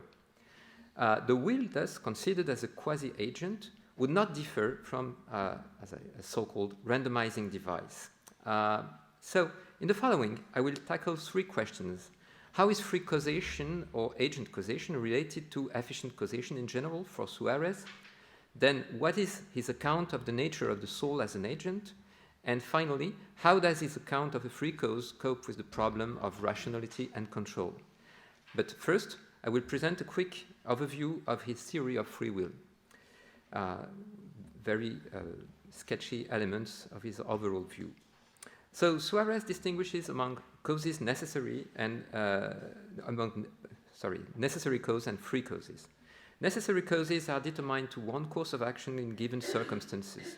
Agents who lack the use of reason are all necessary causes. Conversely, all and only rational causes are free causes. By contrast with necessary causes, free causes operate contingently and are not determined to one course of action. They are such that given all the requisites for doing some action A, they can either do A or refrain from doing A, where doing here is restricted to a very basic class of action, namely acts of choosing or deciding, and not the ensuing external action. Freedom as understood by Suarez is thus incompatible with metaphysical determinism, metaphysical and causal determinism. In addition, freedom involves rationality and openness to alternatives. In the handout I just mentioned, because that was in connection with the preceding talk, the specific proof of freedom, which is based on inner awareness of a kind of agential control. But this is not directly connected to my main topic, so I skip this. The existence of free action entails the existence of a free power or faculty, which is defined by Suarez as both an active power and a two-way power. This power is the will, and on this core, Suarez aligns himself with the Scottish tradition and departs from the more Aristotelian Thomist tradition. According to the Thomists, the intellect is the root of free will in the sense that the indetermination of the will stems from the indetermination of the reasons proposed by the judgments of the intellect. More technically, the indifference of our will depends on the indifference of the practical judgment of the intellect. It is thus, according to the Thomists, the multiplicity of finite goods which endows the will with its capacity to sometimes will some action and be able to refrain from willing it. According to Suarez, the will admittedly presupposes such judgments and cannot act without being presented with a given reason for an action.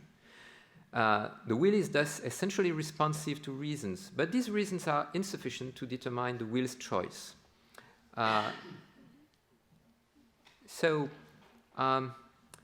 According to Suarez, the will has a two-way power, endows the agent with three kinds of freedom or so-called indifference, three ways of exercising these two-way powers. Thus, free agents enjoy freedom of exercise because they're indifferent with respect to the exercise of their will. A free cause can either will some action or refrain from willing it. I can either will to read a novel or not read it. They're also indifferent or free with respect to the specification of the object of their act. I can either read a novel or an essay. Finally, they're indifferent with respect to the specification of their attitude toward this object. I can either love or hate a certain book or novel, for instance. So the first kind of indifference, that is the freedom of exercise, is essential to the freedom of the will and is always present, even though in the normal cases we also enjoy freedom of specification. So, so much for the general overview. Now, let's turn to the specific theory of causation. Free and necessary causes are, as I said, both instances of efficient causation. Efficient causes are substances endowed with a power whose manifestation is the effect produced by the agent. This effect is produced in a recipient endowed with the correlative passive power of receiving the action of the active cause or suppositum. Substances do not always act, but only when some conditions are given. These conditions are the so-called requisites of action. In the case of natural or necessary causes, Suarez provides a list of such requisites. First, the agent's active power requires a patient on which to produce its effect. Second, this patient must be sufficiently close and endowed with a correlative passive power. And also, there must be no impeding causes activated at the time. And finally, in the broadly theist framework of Suarez, the concurrence of God or the first cause is required. What is very important is that these requisites are neither causes nor even partial causes, but merely necessary conditions. As Tim said earlier this morning, they could be compared to external necessary manifestation conditions. In this analysis, the active part of a relation of efficient causation includes two items: the agent, properly speaking, and the power through which it operates. To characterize the relation between these two elements, Suarez uses a distinction between principles ut quod in Latin, literally principles that which, and principles ut quo, that is, principles literally that in virtue of which. The ut quod principle corresponds to the agent, whereas the power or faculty specifying the action corresponds to the ut quo principle. Now, when one speaks of the principal cause of an effect, according to Suarez, one refers to the principal quod, namely the agent, which is the substance, and more properly to that in virtue of which the substance is active, its substantial form. This means that powers are not agents by themselves, but are essentially attributed to agents. In turn, such powers correspond to properties or accidental forms. Such accidental forms lack causal activity of themselves and acquire the ability to produce an effect only in virtue of being forms attributed to a substantial form or a powerful agent.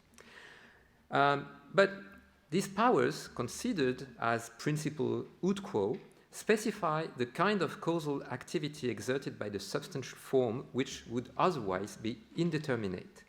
In this respect, powers can also be considered as principal causes, according to Suarez.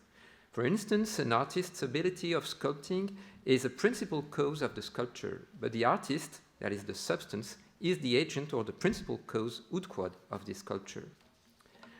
This means that an agent can be an efficient cause of a given effect only if it is endowed with a specific power and not merely as a bare subject. Now, things look straightforward, yet there is a tension within this theory, potential tension due to just the mere terminological fact that principal cause can refer either to the substance or substantial form on the one hand and to the powers on the other hand.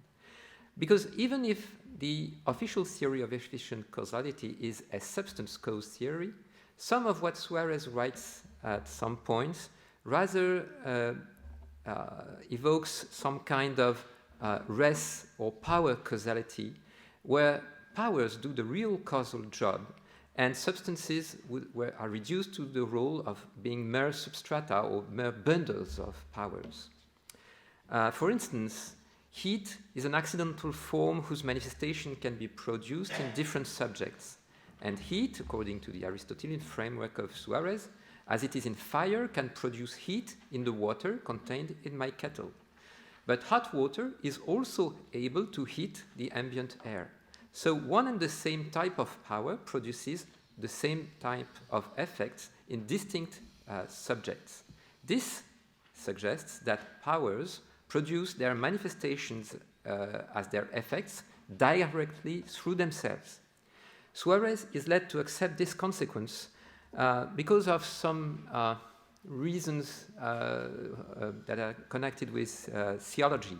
And the Eucharist is an important issue here, because, just very quickly, if you consider that in the Eucharist the substance of the bread disappears and is replaced by Christ's body, then the species of bread remains, but not only its species, its causal powers, as for instance the causal power of nourishing the believer who takes the consecrated bread.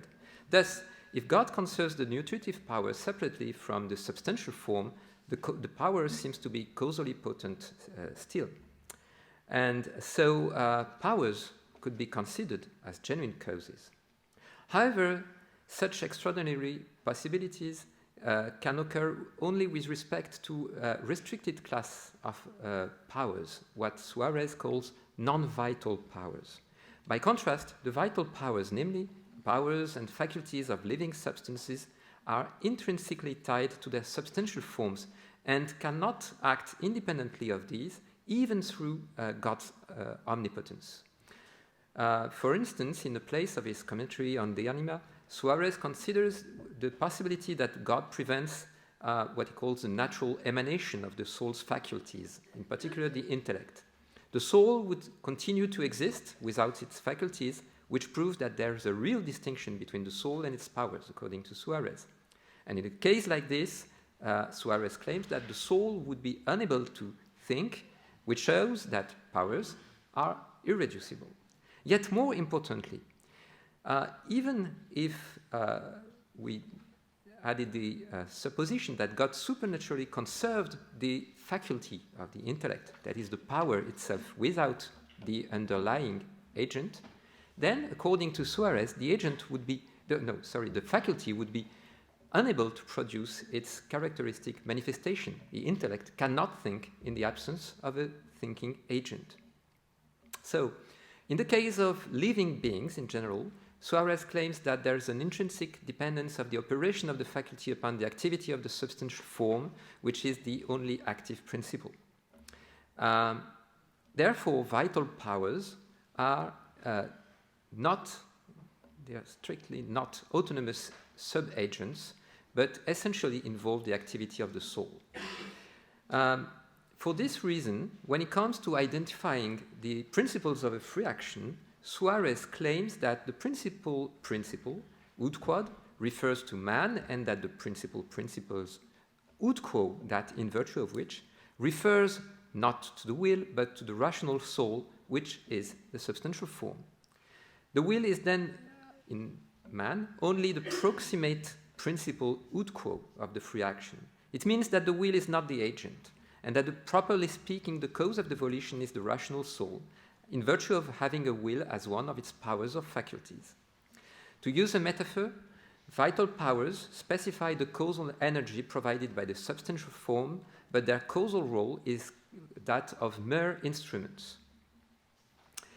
There is thus an important distinction between two types of efficient causation.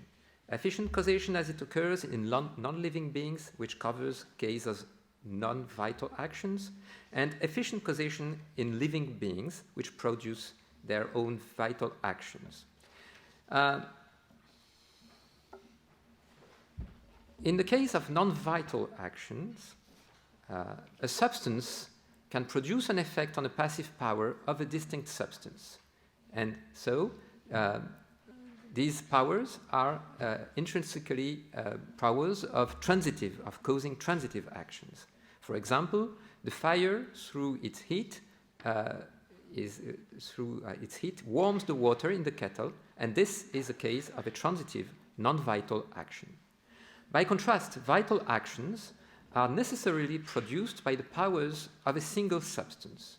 More precisely, the resulting acts of vital actions are efficiently produced by their powers. They are immanent acts that remain located in these powers. They exist literally in the soul, and more precisely, in the powers through which they were activated. So, crucial here is the fact that, according to Suarez, I quote, "The action of a vital power does not produce the vital action of another power." This means not only that vital actions cannot be efficiently caused by external agents, but also more strongly that there are no direct efficient causations, a case of efficient causation of a vital action by a distinct power of the same agent, in the same agent. However, the fact that vital actions are neither efficiently caused by external substances nor by distinct powers of the same substance does not preclude their being possibly determined by either external conditions or other vital actions caused by distinct powers. In both cases, Suarez uses the same terminology. He speaks of a vital power as being excited or applied, or applicatus, to its proper action. I read the passage in this section of the handout. "In the second way, the powers of the soul are stimulated through a quasi-moral efficient causality because of the natural sympathy they have in virtue of their being rooted in the same essence of the soul and ordered to one another. This type of stimulation is also standardly called the movement or application of one power by another. This is the way that the will is said to move all the powers of the soul." So at first sight, all such non-causal connections could be assimilated to triggering factors. But the idea of applying a faculty to its operation refers to a non-causal connection between a certain condition, external necessary condition, and the activity of a vital power. Suarez applies it indifferently to the relation between an external requisite and the power of the soul, and to the relation between different powers, the activities of different powers within the same soul. However, these two relations involve different causal frameworks. Because when it obtains between an external condition and a faculty, as for instance in the case of sensation, where the object of sensation and the medium do not properly cause the act of sensation, according to Suarez, but serve merely as necessary conditions that determine the sensory power to produce a given sensation, in such case, there's a non-causal but necessary correlation between the obtaining of the condition and the causal activity of the substance. And this fact is not grounded in anything else than the general order of nature as it is set by God's will. It needs no further grounding. On the other hand, when the connection obtains between the actions of distinct vital powers, as for instance between the imagination in the intellect in the formation of concepts, or between the intellect and will in free causation, in those cases, there's a non-causal coordination between the faculty that is characterized in terms of what, as I read in the quote, sympathy, coordination, harmony, concord. These are synonyms variously used by Suarez. What to make of this mysterious idea of a sympathy between the faculties? The point is that this does not describe a brute fact, but always points to a grounding of the activities of the substance of the powers within the same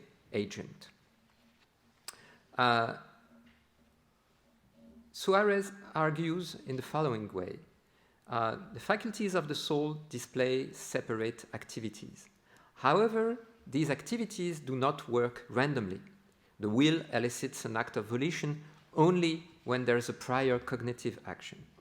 This coordinated working of the faculties cannot be a brute primitive fact. It needs a grounding, and this grounding is secured by the causal activity of the same substantial form which underlies both faculties. And now, what is the precise nature of this involvement? Suarez envisages and rejects a weak proposal, namely that the influence of the soul is exhausted by the fact that the faculties themselves are caused to exist through the causal influence of the soul, and that in turn these faculties operate autonomously. Such rootedness, or what he calls in Latin a habitualis radicatio, can only account for the order of dependence among the faculties themselves, but it cannot account for the order between the actions and activities of these faculties. A volition is caused when and only when the object of this volition is first represented by the intellect. Such functional dependence among the vital operations need an explanation which, to use a metaphor, is not horizontal but vertical. The functional dependence, as I said, is explained by the fact that one and the same substantial form efficiently causes the act of the intellect and the volition. How does it work specifically in the case of the intellect and will? Well, I quote here a passage which appears in the handout and on top of page 3. Suarez says, we can more easily avoid these problems by denying the active concurrence of cognition with the act of appetite, maintaining that through representing an object it merely provides a condition after which the appetite produces its act through the natural sympathy between these powers, to which these powers, being rooted in the same soul, best contributes. The soul or the subject through the the soul or the subject through is that which principally operates and uses these powers, and thus, when it perceives an object agreeable to it by one power, it strives for it by the other, not through effecting on one by another, but because, when it perceives the object through one power, it is excited to operate through the other. This excitement does not result from a real and effective mutation, but from a metaphorical or final one, thus not requiring a local propinquity, but merely that of the soul. This way, it is possible to say that the will is moved by reasons, or that the judgment of the intellect motivates the will, which is thus a rational power. Such motion is not a case of efficient causation. It is described as a metaphorical motion, or again, an objective motion, that is, a motion through the representational content of the judgment of the intellect. Such phrases are another name for the final causality. Final causality, according to Suarez, is metaphorical, not because it is unreal, but because it describes the motion caused by some object represented as good. And but what efficiently causes something is not the intellect or its judgment, it is only the soul itself. I have thus identified a necessary condition for being a free cause. A free agent must be endowed with active vital powers. But the will is also a two-way power, and neither being an active power nor being a vital power is sufficient for qualifying as such. However, the theory of vital powers provides Suarez with an interesting way out of the problems faced by libertarian theories of agent causation, namely the problems of rationality and control. The will, the problem, to put it very easily, is that given that the will is a two-way power, even if the set of antecedently necessary condition obtains, the agent can act one way or another. Which way the agent acts is not determined by the obtaining of the prior conditions, and this raises, in particular, the problem of rationality and control. Suarez's discussion of these problems is framed in terms of the influence of the practical judgment on the will. Against the Thomists, he claims that although in order to choose an object X, there is necessarily a prior judgment that X is good, nevertheless, the judgment does not necessitate the choice of the will. In slogan form, Suarez says, the will is determined by the intellect with respect to sufficiency, but it determines itself with respect to efficacy. I will try in the remaining minutes to uncover what this slogan means. Suarez considers various situations involving a practical judgment and the choice of the will. First, he considers a situation where there is a single practical judgment that some course of action is good. Second, he considers situations where we have comparative practical judgments concerning the relative goodness of a plurality of options. With respect to comparative practical judgments, there are also two sub-cases. Case 1, which can be described as Buridan cases, where the comparative judgment represents the alternatives as approximately equally good and equally bad, and the second kind of case where the comparative practical judgment represents one option as definitely better than any other. With respect to the first case, Suarez unequivocally claims that the will is absolutely free to choose either course of action. With respect to the second case, he maintains that the will can choose contrary to the option represented as better, although most of the time the will chooses in accordance with the action represented as more valuable by the comparative judgment. And Suarez extends this answer to cases where the will is presented with a single non-comparative judgment. Then, the will is not necessitated to choose in accordance to what the intellect presents because, according to Suarez, the will can, more properly, the agent can suspend the action of the will and move the intellect to consider another object or to re-evaluate the goodness of this object. So, Suarez's answer to cases of type 2 seems incompatible with the rationality of our actions, since it opens the possibility that the will acts against the best reasons. And his answer to cases of type 1 is incompatible with the demand that genuine reason explanations be contrastive. So he seems to be in a real quandary.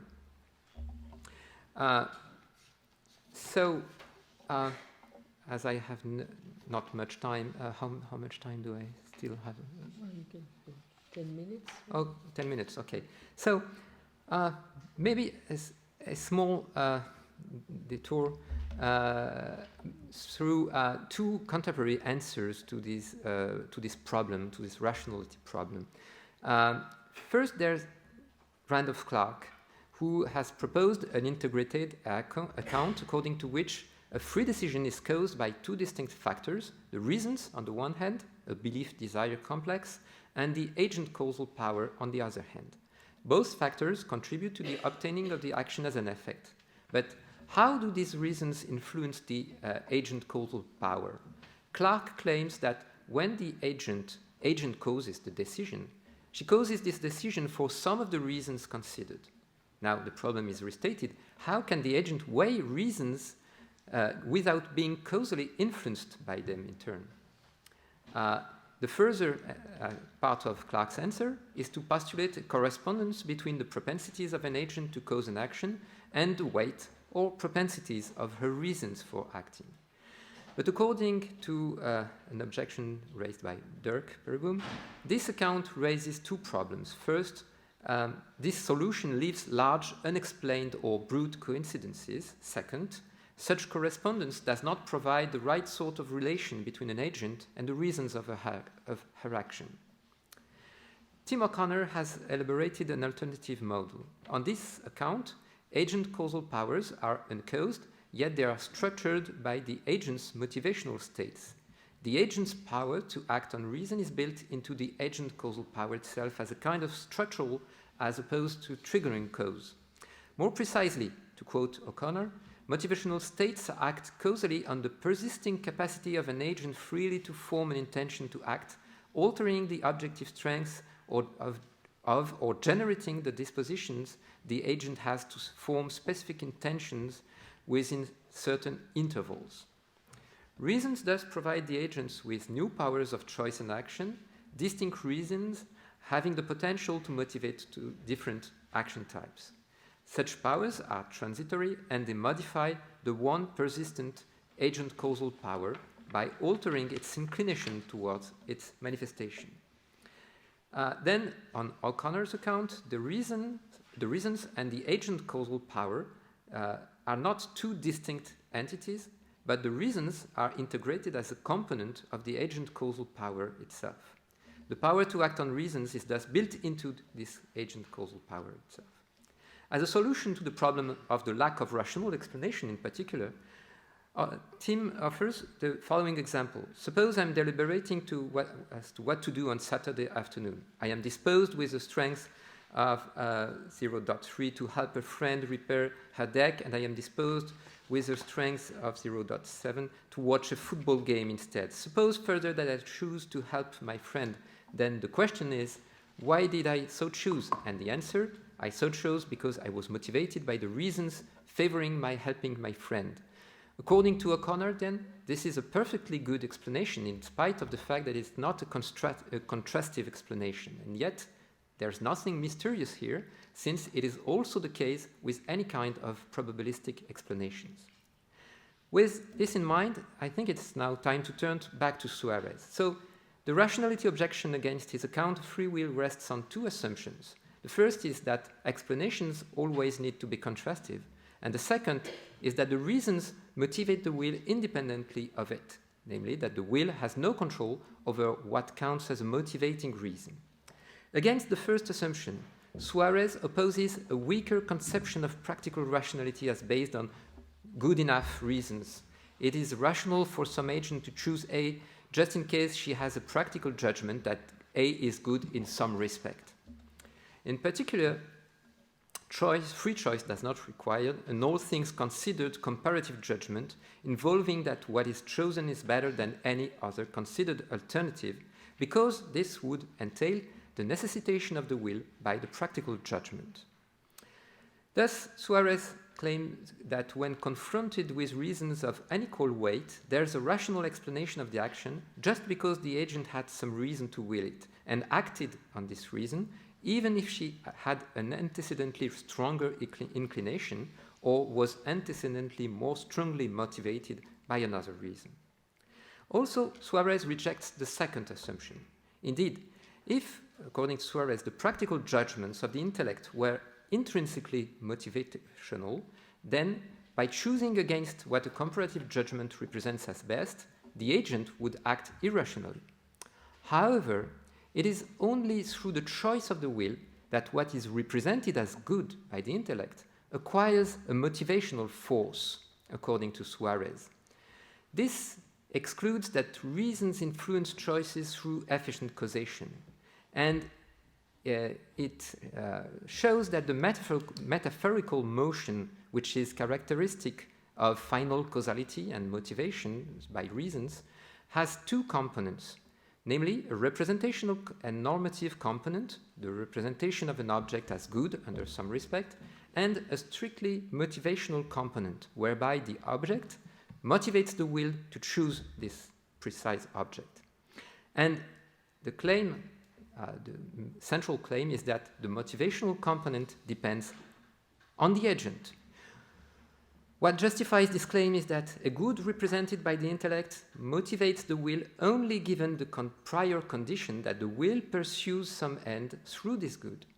In his moral psychology, Suarez stresses that this commitment to the pursuit of an end, what he calls intentio finis, is always, so to say, virtually involved in the actual choice of any good. So, an agent is free to choose X only if he is free to will the end Y to which X is connected as means. And freedom being, so to say, closed under entailment, the agent can will not to be motivated by this end by y if he is free to choose x. So when an agent chooses a definite course of action, this choice involves an ordering of the ends pursued by the will and thereby of the motivational force of reasons. Generally, one chooses according to what agrees more with an antecedently determined end.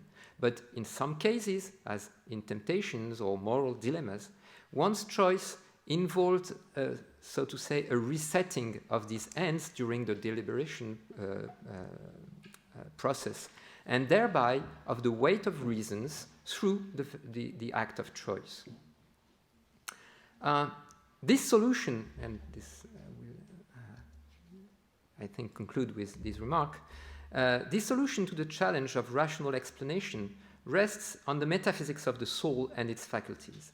Indeed, in order to account for the fact that the will is both prior and posterior to the practical judgment, Suarez invokes the very natural sympathy of the faculties that I tried to explain earlier. At first sight, it could seem that invoking such a natural sympathy or harmony between the practical judgment and the actual choice amounts to postulating a brute correspondence, as in Randolph Clark's integrationist account. However, we have seen that the core element in Suarez's conception of sympathy is that this functional harmony between the faculties is neither a case of efficient causation nor a case of a brute or primitive coincidence between reasons and choices, but relies on the deeper unity of the agent. Against the idea that the soul and its faculties constitute a composite entity endowed with a mere unity of aggregation, as an unum per aggregationem, as Suarez would have said, the underlying metaphysical unity of the soul is the central element of Suarez's conception of agent causes. And I will end here. Thank you. Very much. So thank you, Jean-Baptiste. I take the opportunity to thank both Claudine Tiercelin and Jean-Baptiste, not only for hosting and organizing this conference, but also for having hosted last year a free will group in this very prestigious place. So I was very happy, and I think the others too. Some of them have spoken these days. And I will speak now of, it's one of the papers or the talks that fall in the, there are some more general papers, more introductory or more welcoming maybe, and some more technical, and it can be seen by the length of the handout in general, or the number of slides. So mine falls in the second part. So it's difficult, but as the title shows me, there is some fun. So I can say it's difficult, but there is fun, or it's fun, but it's difficult. And in addition to that, I have made some drawings in the train. I found them very ridiculous, but since the time is not the best for a talk, I think I will use those drawings just to wake you up. And, so the title, Pending Shocks, I wanted to illustrate it, but this illustration doesn't work because it's not a pen, it's a cage. And the shark is not in the cage, is out of it, and it's a cage for people to look at sharks. But of course, if I have looked at shark in a pen and I found that, so it didn't work. So I will explain what I want to show. This is my first drawing. It's very abstract. And you have to take a subjective point of view. You are here on the beach, and there is a drowning child. I could have used pictures, but finally the drawings are funny. So the idea is that if you don't do anything, there is no move, you are responsible not only for your bad intention, your refraining, you are responsible for your inaction, your omission, but you probably are responsible also for the child not being saved. And you allow the child's death. Now, of course, if there are sharks, and you don't see them, so unbeknownst to you there are sharks in the sea, you still are blameworthy for your intention, for your inaction. But most people, maybe everybody, would agree that you cannot be blameworthy for the child's not being saved. It's like if there were a wall. Maybe it's a bit controversial, but I would say I will accept that. Now, what if the shocks are in a pen, but in such a way that if you moved, the pen would open. Is penned in a shocks in a pen or penned in shocks, like droning child or like shocks? And I would say that for what I've seen and polls have been made in some blogs, most philosophers would agree that penned in shocks is like shocks. So you are not responsible in that case for the child not being saved. But that is a problem if you have some interest in Frankfurt's counterexample to the principle of alternative possibilities, because penned in shocks is built like a Frankfurtian scenario about consequence rather than about action, because it's built in a way that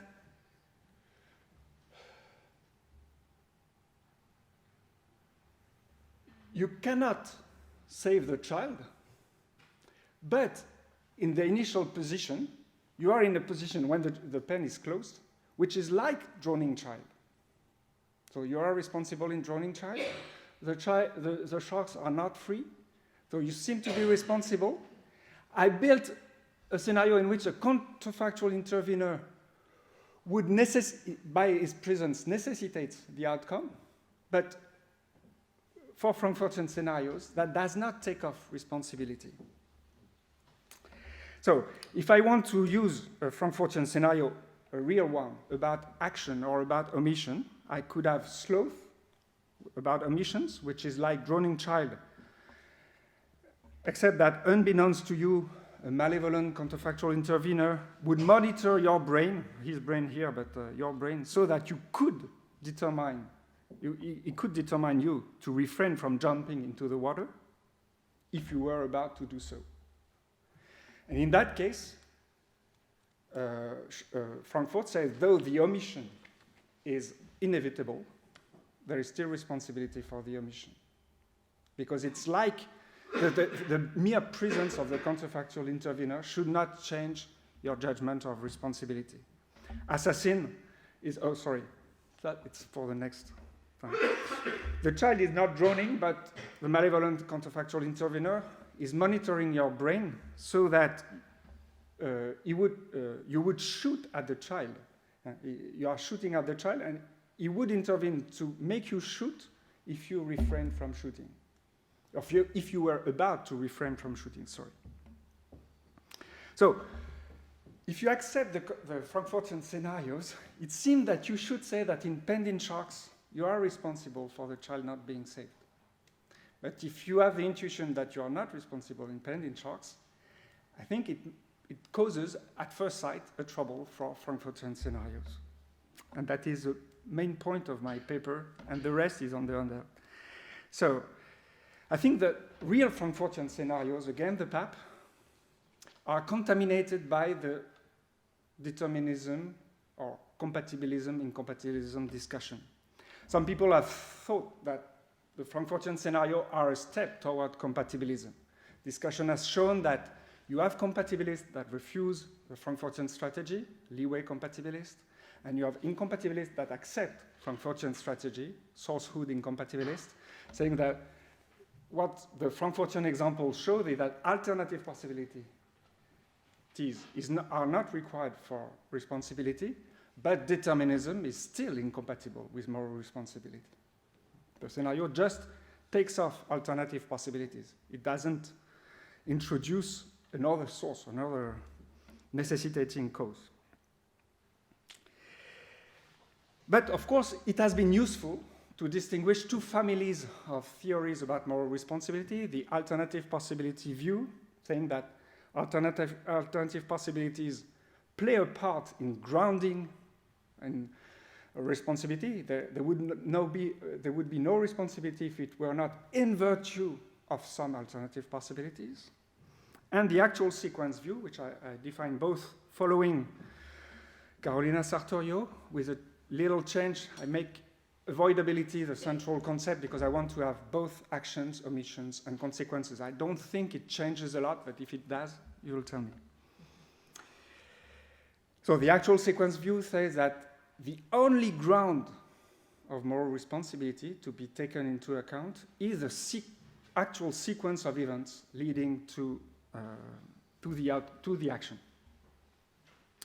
And there is a second contamination. I think the first one is not a real contamination, but it's still there. The second one is that one famous objection against Frankfurt is the dilemma objection, saying that, in fact, the Frankfurtian counterexamples, like throws and assassin, either realize the inevitability by assuming a form of determinism, and so it begs the question against the incompatibilist, or they leave some kinds of alternative possibilities that are thought to be robust enough. But it's a discussion.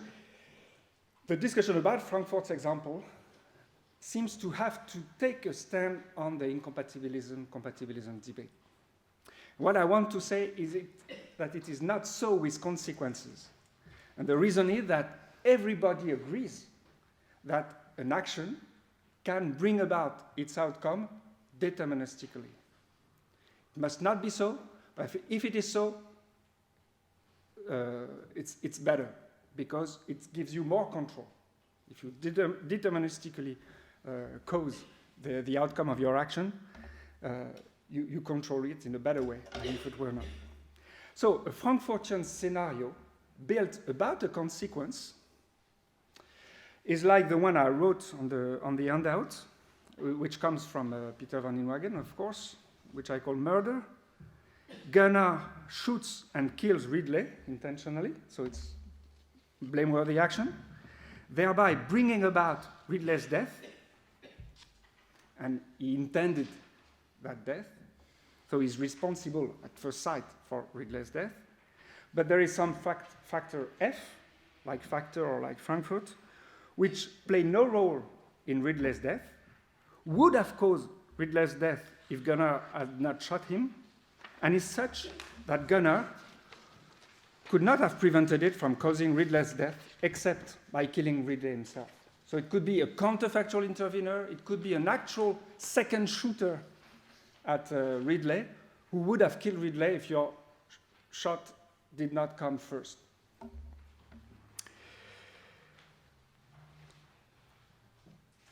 Now, so for consequences, it seems to me that the building of a Frankfurtian example, if it succeeds only against weaker principles than the PAP. There are principles about consequences. The two principles I call PACA for principle of the avoidability of consequences of action, and PACO for avoidability of omissions, say that an agent is morally responsible for the obtaining of a certain state of affairs that is a consequence of the action or of the omission, only if she would have avoided it by performing that action or by omitting that action. But the two principles just say that moral responsibility requires counterfactual dependence of the outcome on the action or the omission. Now, I make some statements. I have to be fast because my real contribution comes later, but it seems to be necessary. Those two principles are very similar, at first sight, to Van Inwagen's two principles that he proposed as a replacement of the PAP. He acknowledged that the PAP had trouble because of Frankfurt's examples, but it seemed that it had troubles because it was about actions, and action is a difficult notion. So he proposed two principles about outcomes and about omissions. PPP, the principle of the possibility of prevention, and PPA, the principle of the possible action. So the idea was, I'm responsible for an outcome if I could have prevented it, and I am responsible for an omission if I could have performed the omitted action. So 3 remarks. First, those principles are principles about abilities of the agent. And my 2 principles are not about abilities of the agent. I have said nothing about the ability of the agent to perform the action or to avoid the action. I just said he is responsible if by his action he would have provoked that consequence, or if by that omission would have brought about that consequence. So it's a stronger, Van Inwagen's principles are stronger. Second, the principle PPA seems to be about omissions and not about consequences of omissions. True, but Van Inwagen's example is an example of an outcome of an omission. He gives a scenario which I call after Sartorio, no phones. Seeing from my window a young girl being aggressed in the street, I refrain from calling the police. I'm morally blameworthy for my omission, for the intention and for the inaction, but the phone line was out of order, so I couldn't have called the police had I tried to. And the idea of Van Inwagen, that in that case, I'm not responsible for the police not being called and for the girl not being saved by me. But that example is rather like shocks. The phone lines are not in order, than like pending shocks. A scenario built along the line of a counterfactual scenario would have been something like counterfactually no phones, or no phone star.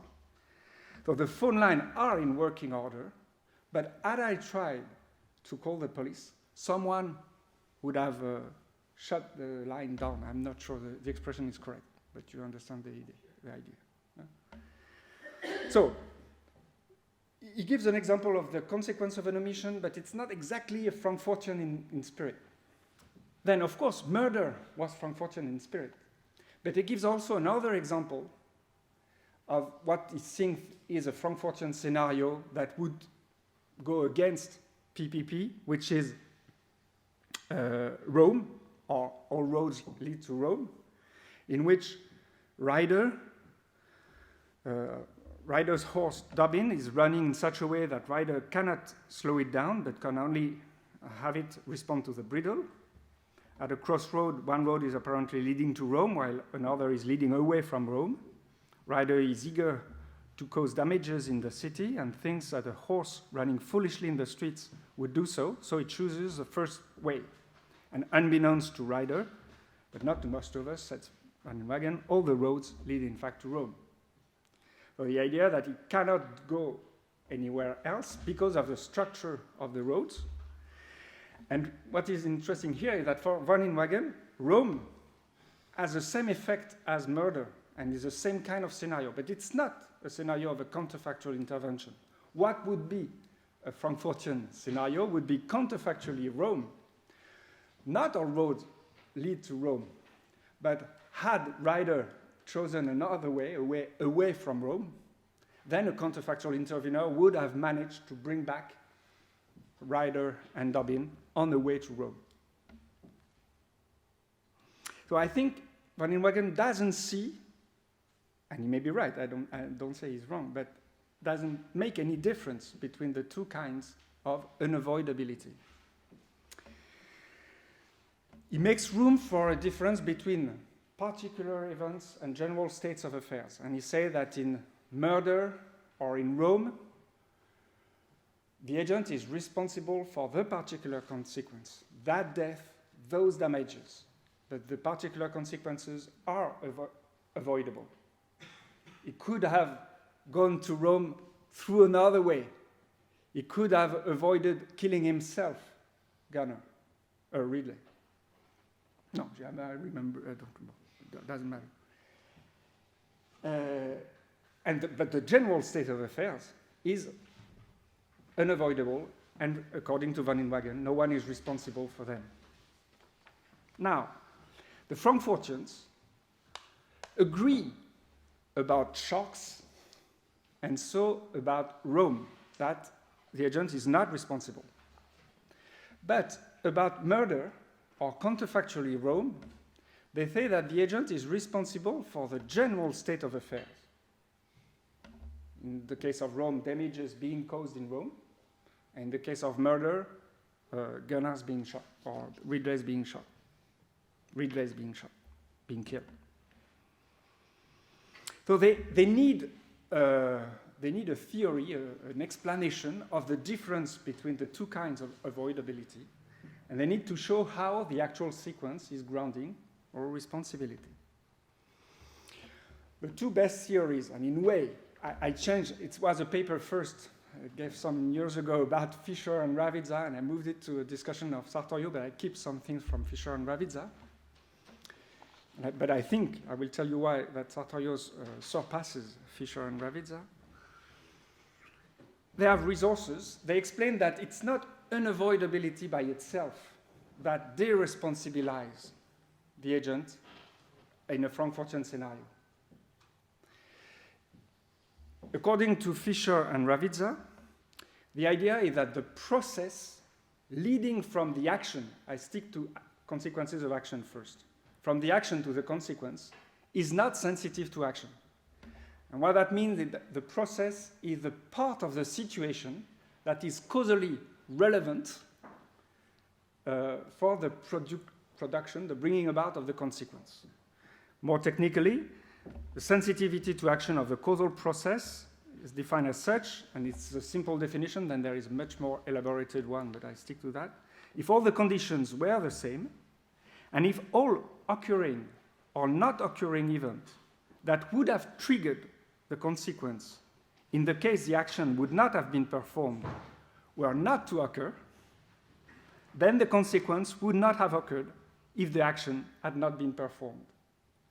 So the idea is that in murder, I block an event, a triggering event, which is either the non-occurring shooting of a counterfactual intervener or the shooting by another shooter, which comes after Gunnar's shot, and I evaluate the process.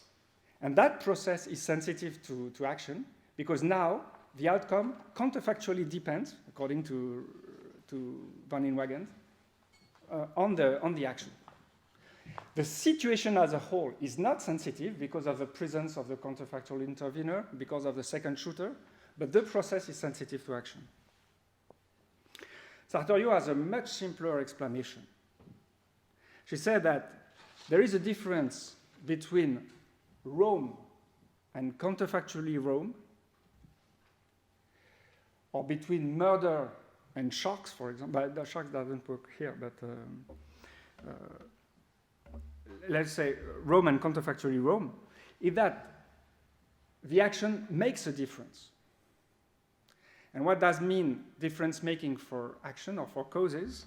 It means that it brings about its effect in a way that the omission of the action would not have brought about the same effect. So, in no phones, the action doesn't make a difference. But in murder, the action makes a difference. If they were full overt determination, maybe the action would not make a difference. But if there is preemption by the first shooter or only counterfactual intervention, there is difference making. Now, as I said, most philosophers think that the agent is not responsible in pending shocks. Most philosophers who follow Frankfurt. But not all. So I'm now strictly speaking about consequences of omissions. According to Fisher and Ravizza, the process is sensitive to action because the process has to bracket the presence and the opening of the shocks. And then the process is sensitive to action. If you jump to the water, you would save the child. So this is a counterintuitive result, as would be counterintuitive the opposite scenario in which the sharks are there in the sea, but they would enter the pen, they would be baited if you jumped into the water. And according to them, you are not responsible neither because the process, you are responsible because the process is sensitive to action. I made a mistake here. Well, I'm not in the mood to correct now the example.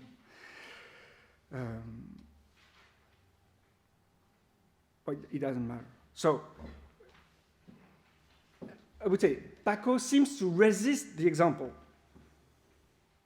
And in fact, Sartorio's account doesn't follow Fischer and Ravizza. She gives right to Paco, because what she says is that in pending shocks, the action doesn't make a difference, or the omission doesn't make a difference. And so the agent is not responsible for not saving the child in pending shocks, as he is in shocks. So it means that she accepts that there is counterfactual dependence, at least in those cases, or the counterfactual dependence of the outcome on the omission is necessary for moral responsibility. And the reason why it is necessary for moral responsibility is that it is necessary for causation by omission. So she does not abandon the actual sequence view. Only the actual sequence view shows that some kinds of alternative possibilities are required or go with the actual sequence.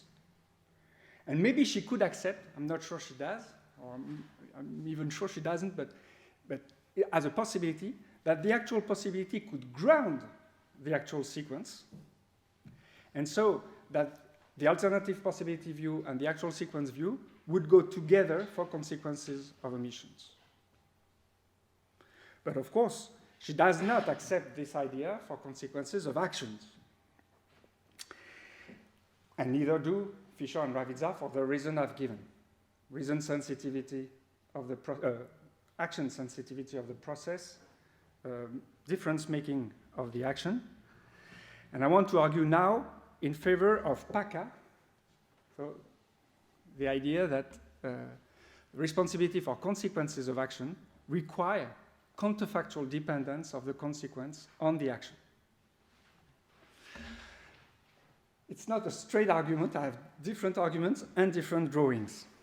First argument is a kind of Sorites argument. I want to build a metaphysical continuum, if you like, from a case like shocks to a case like pending shocks, but now for actions.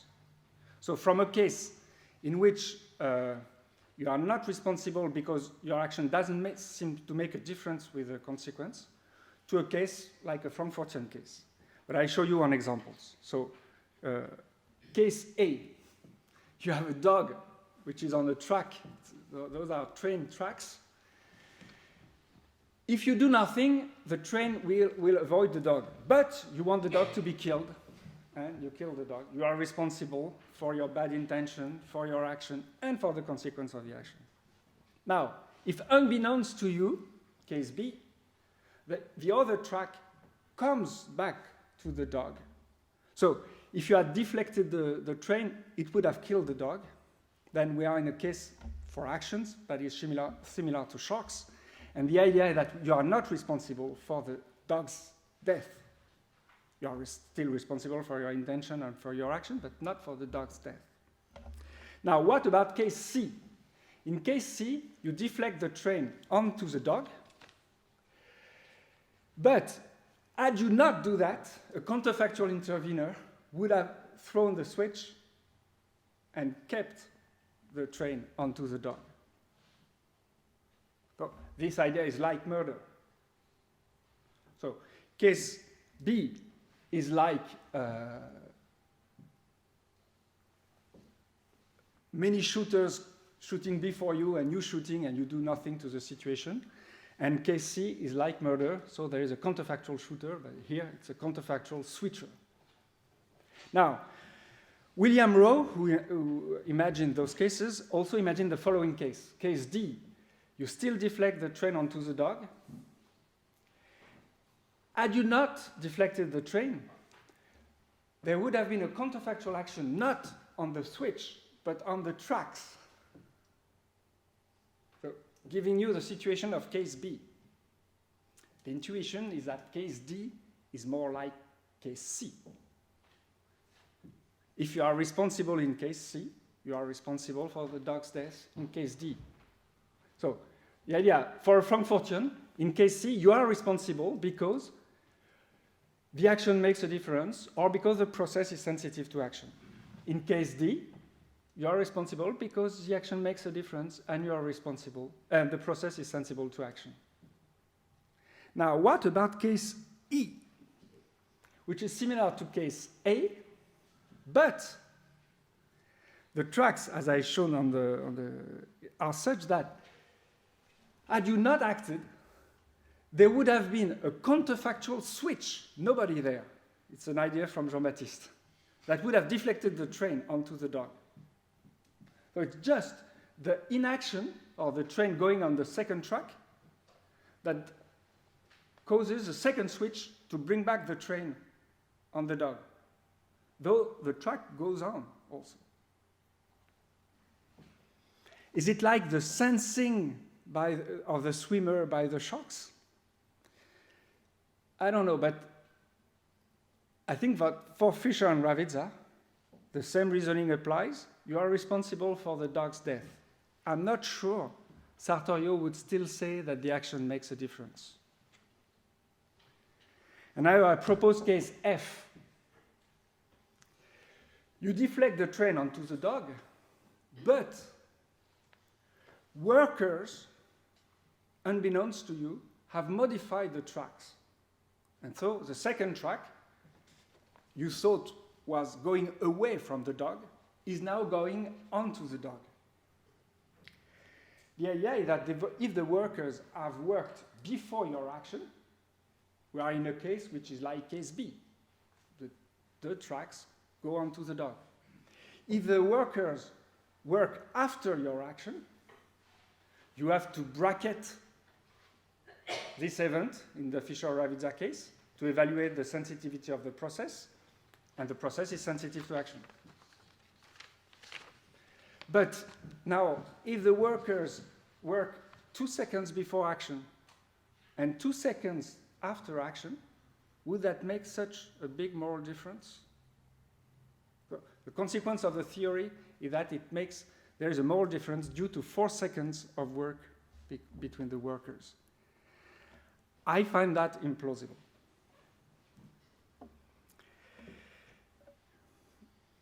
I'm not sure about Sartorio's view on this. What she could say is that she would add, and she adds in her book, the idea that there is a principle of derivative responsibility saying that we are responsible of the outcomes we cause through our actions.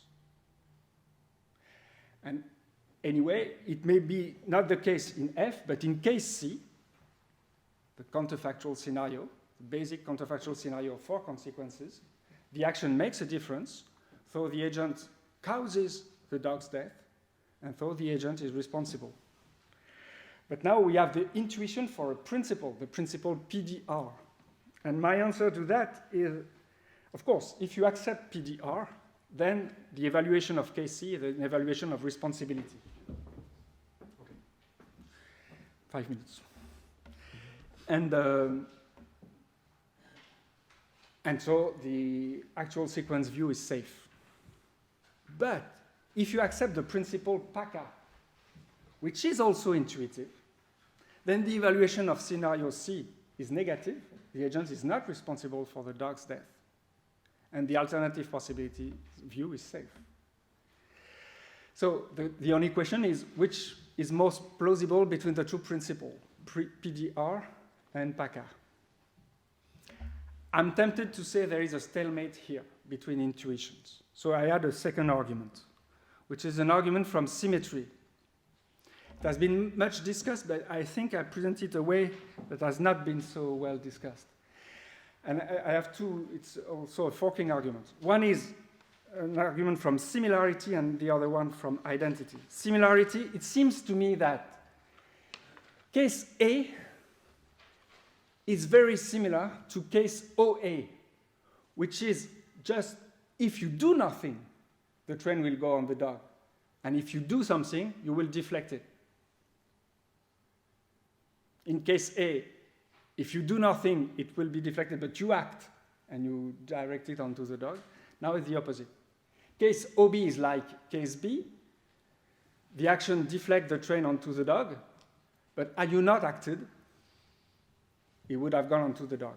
So I think in case OA, you think the agent is not responsible for the death, like in case, so that was case B, and now case OB. Case B and OB gave the same result. Case A and OA gave the same result. In case OC, so case C, I remember you. Case OC, just an inaction. Had you acted, the train would have avoided the dog. This is pending shocks. It is very similar to case C, just the inaction replaces the action. But Sartorio theory, as well as Fischer-Arvidsson, have as a consequence that the agent is responsible for the dog's death in case C. And Sartorio's account of case OC is that the agent is not responsible for the death of the dog. But if they are so similar, it's implausible for me that you have such a difference in moral evaluation. And then after similarity, identity, the one on the handout, an example coming from Alison McIntyre. So I have to read it. The princess stands up for the photographs to take pictures. By standing up longer than the conventional 2 minutes, she brings about the state of affairs that the opera is delayed, or that the opera does not start in the right time.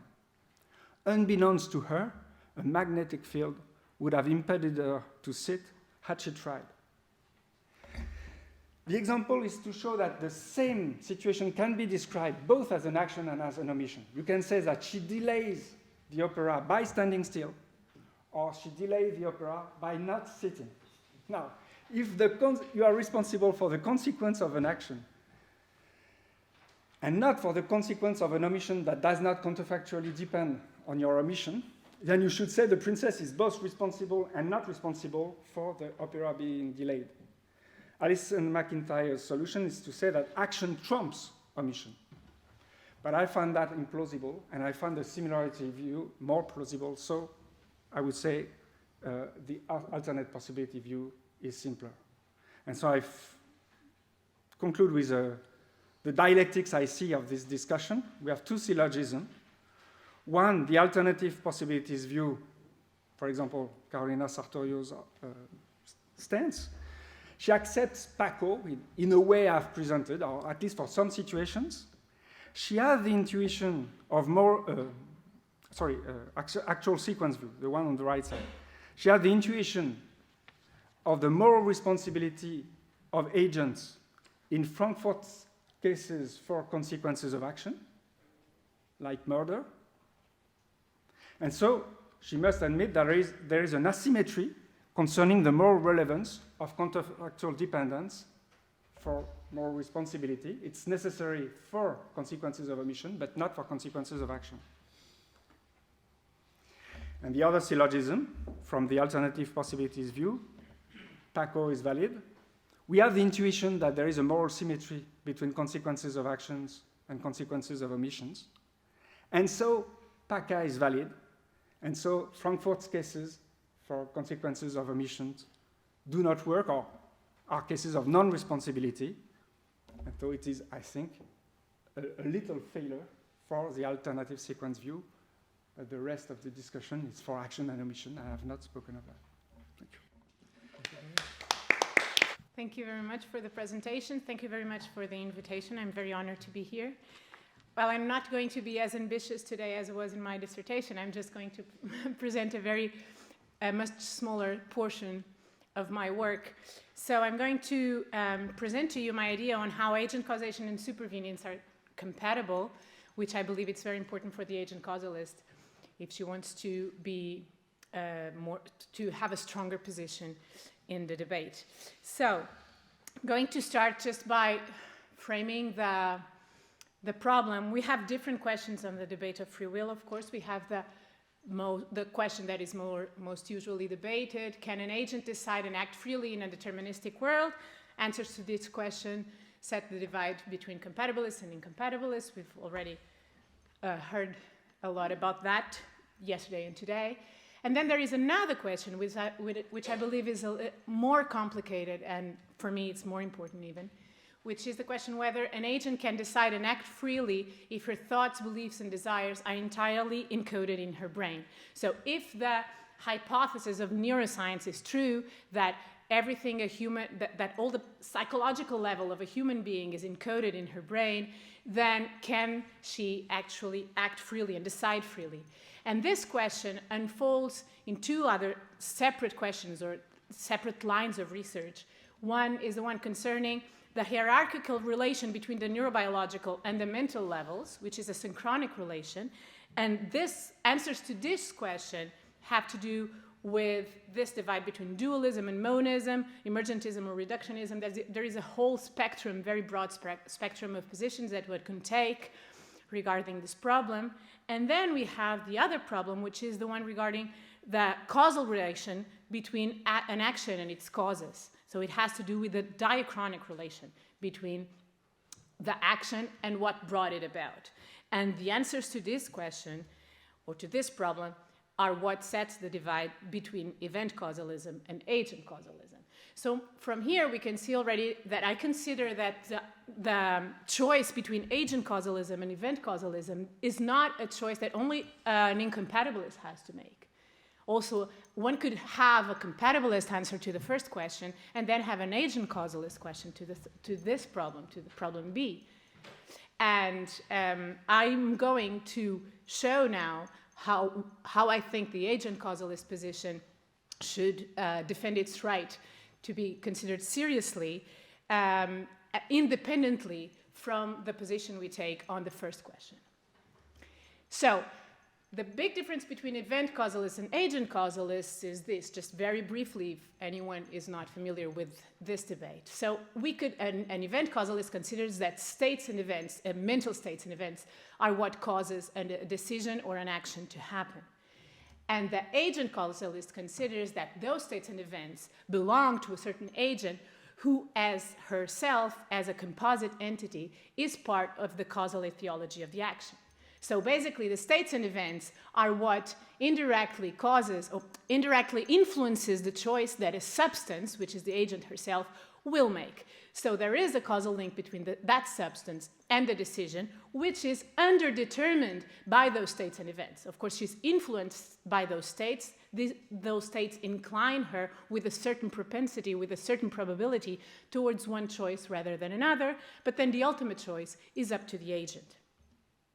So agents are different from non-agents, for example, in this way. Let's use the example of the drug addict. I apologize because we all know, or many of us know, that when we talk about the difference between a drug addict and a non-addict in terms of the causal power, the self-control that the non-addict has with respect to the drug addict, we're oversimplifying the subject, the matter, right? So we know that drug addicts probably are not this idealistic drug addict that Frankfurt had designed. But let's imagine, for argument's sake, that we have a drug addict that is so deeply committed to the drug consumption that she does not possess any self-control anymore when she has the craving for the drug, okay? So the difference between these two people is that it's not the reasons to act that one has and the other doesn't. That's not true, because both agents have reasons to act. They have beliefs and desires. The drug addict has the belief that a certain dose will calm the craving that she has, the desire that she has for the drug. The difference, I believe, is what Frankfurt says here, that the addict's desire to take the drug will be effective regardless of whether or not he wants this desire to constitute his will. So basically, the question is that in the drug addict, there is not an agential intervention between the reasons to act and the action itself. So the desires and the beliefs immediately cause the action to happen, independently from what I call an agential intervention, which is an intentional intervention by someone who's the agent apart from the agent's parts, or even apart from the reasons that compose her state of mind at a certain point in time when she makes the decision. Whereas the non-addict is herself the cause of the action. Of course, this talk is not a defense of agent causalism. I just put here this introduction to show why I believe agent causalism is a position that anyone who's concerned about the agent not being a spectator of action, but an agent and an author of the action, should consider seriously. And now, let's see, so the agent is irreducible to the reasons to act. This was clear from before, I just forgot that. I had that arrow there. So the implications of this is that there is a somewhat owner-body distinction in an agent that is at the basis of the action as an intentional execution of the agent's power of self-movement. So this, I'm being influenced by Helen Stewart here. So the action is an intentional execution of a certain power that the agent has to conduct her body in the world, and that power is in the possession of a part of the agent that is irreducible to her states and events. What part is this? I consider that this is an emergent part of the agent, naturally emergent. So the implications of such a contention is that, first, the agent's self, I will call it the self, that emergent part, that irreducible part, must be more than the mereological sum of her mental states and events. And this is what leads the agent causalist to emergentism, or could lead her to Cartesian dualism, for that matter, but that's not my position, because I don't want to get into the problems that Cartesian dualism has. So I prefer an emergentist position. Then the agent self must have a sort of downward causal power over the goings-on in her mind and brain. Of course, it's not enough to be irreducible. That entity has to have the power to cause events in the world, and, more interestingly, to cause events in that portion of the world that causes her to emerge. So we have the brain that at a certain state of complexity gives rise to a certain emergent ability to act, and according to my account, gives rise to a certain conscious self that has that ability to act. And that brain is itself, in turn, the scenario where that the power of that agent will have repercussions on. So that the brain causes a certain emergent entity to exist, and then that emergent entity will have effects on that brain. That's, of course, apparently paradoxical, and that's the problem that emergentism has to deal with. And then thirdly, actions must be substance caused rather than event caused on this kind of view. I'm not going to discuss this third clause. I will assume that Tim O'Connor and other substance causalists are right and manage to answer to the objections that are put forward against them. And I will focus on the two first implications of an agent causal account.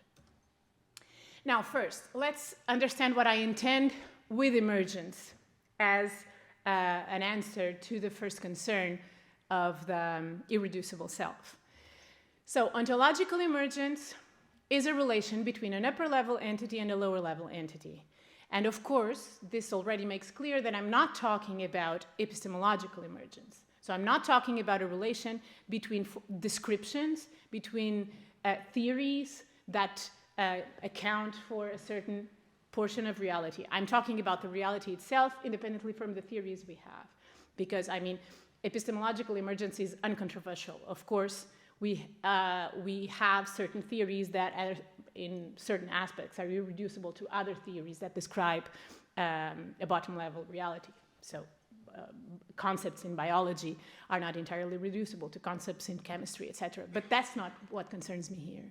So I'm concerned with a relation between, for example, cells and molecules, or between molecules and atoms and subatomic particles, or between the mind and the brain.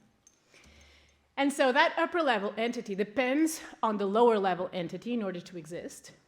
It cannot exist without that lower-level entity, and it changes according to the changes of that lower-level entity.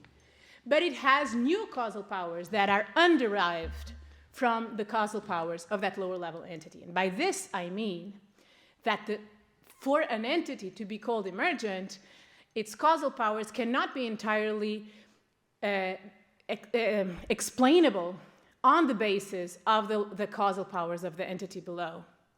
By explainable, I mean that the sum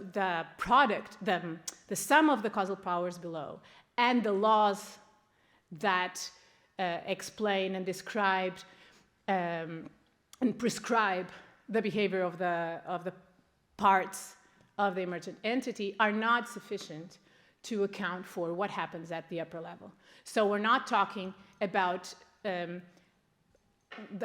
causal powers that we can reduce. We're talking about causal powers that we cannot reduce. And I mean, I'm of course assuming that this is not only an epistemological problem. Okay, so for emergence to exist, this is not only a problem of the epistemic access that we have to those causal powers and those laws and everything that allows us to explain something. Those causal powers also are usually downwardly directed.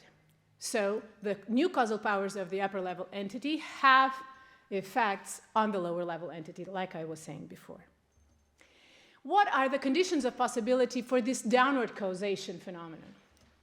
I believe there are 3 conditions of possibility. First, the distinctness between the emergent and the emergent base, of course. They cannot be identical and one cannot be reducible to the other. The emergent entity has to have an ontological status that is independent from the status of its parts, their sum, and their relations. They have to be distinct. Second, the causal closure of the physical cannot be entirely true because, and I will now expand on this, if it were true, there would be no logical space for that downward causal powers to actually exist because all the causal effects would be caused by physical states and events and substances, etc. Or, I mean, since I'm assuming a substance causal account by substances. And so these first 2 clauses are actually very common among emergentists. This is not what I consider to be more interesting of what I'm bringing here today. What I think is more interesting is that I consider that a 3rd clause is that there must be bottom-level indeterminism in order for downward causation to exist. Okay? Let me remind you that I didn't start off with an incompatibilist position. I consider that independently from the answer we give to the question of the compatibility between indeterminism and free will, we just as non-reductionists, if we were to follow the argument that I very briefly stated here in favor of agent causation, we would have to defend the possibility for downward causation in the world, and now I'm going to try to show you that this in turn will lead us to defend that there must be bottom-level indeterminism. The first clause, distinctness. This one, I think, is not very complicated, and I'm not going to expand very much on this. I believe that when we're talking about the relation between the mind and the brain, we are talking about the relation between 2 things that are totally incommensurable and irreducible one to another.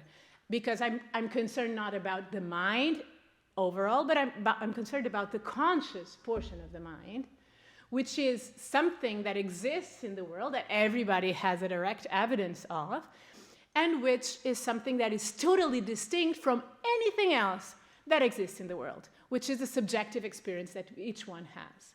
So the phenomenal experience that endows us with a first-person perspective on the world is something that is radically distinct from anything else that ever existed before a conscious entity appeared on Earth.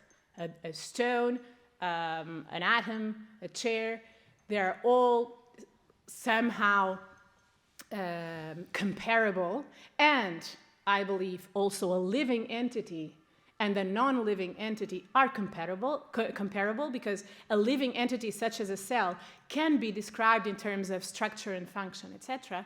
But when a multicellular organism certainly starts having a first-person perspective on the world, then we had a radically different type of jump, type of distinction that I think justifies the idea that we have not a big problem defending that the conscious self is distinct from its body, and so that we can meet this clause in what concerns the conditions of possibility for downward causation. There have been numerous arguments in favor of this. I'm not going to go into this. We have the bat, Nagel's bat. We have Mary, the black and white neuroscientist. And I think I'm not going to go into this. This is not the subject of my talk. not the main subject of my talk. So this is just to resume what I want to say, to summarize what I want to say. Causal reducibility, which is something I'm not questioning. So I'm not questioning that maybe future neuroscience will be able to explain causally how it is that the brain gives rise to the conscious experience.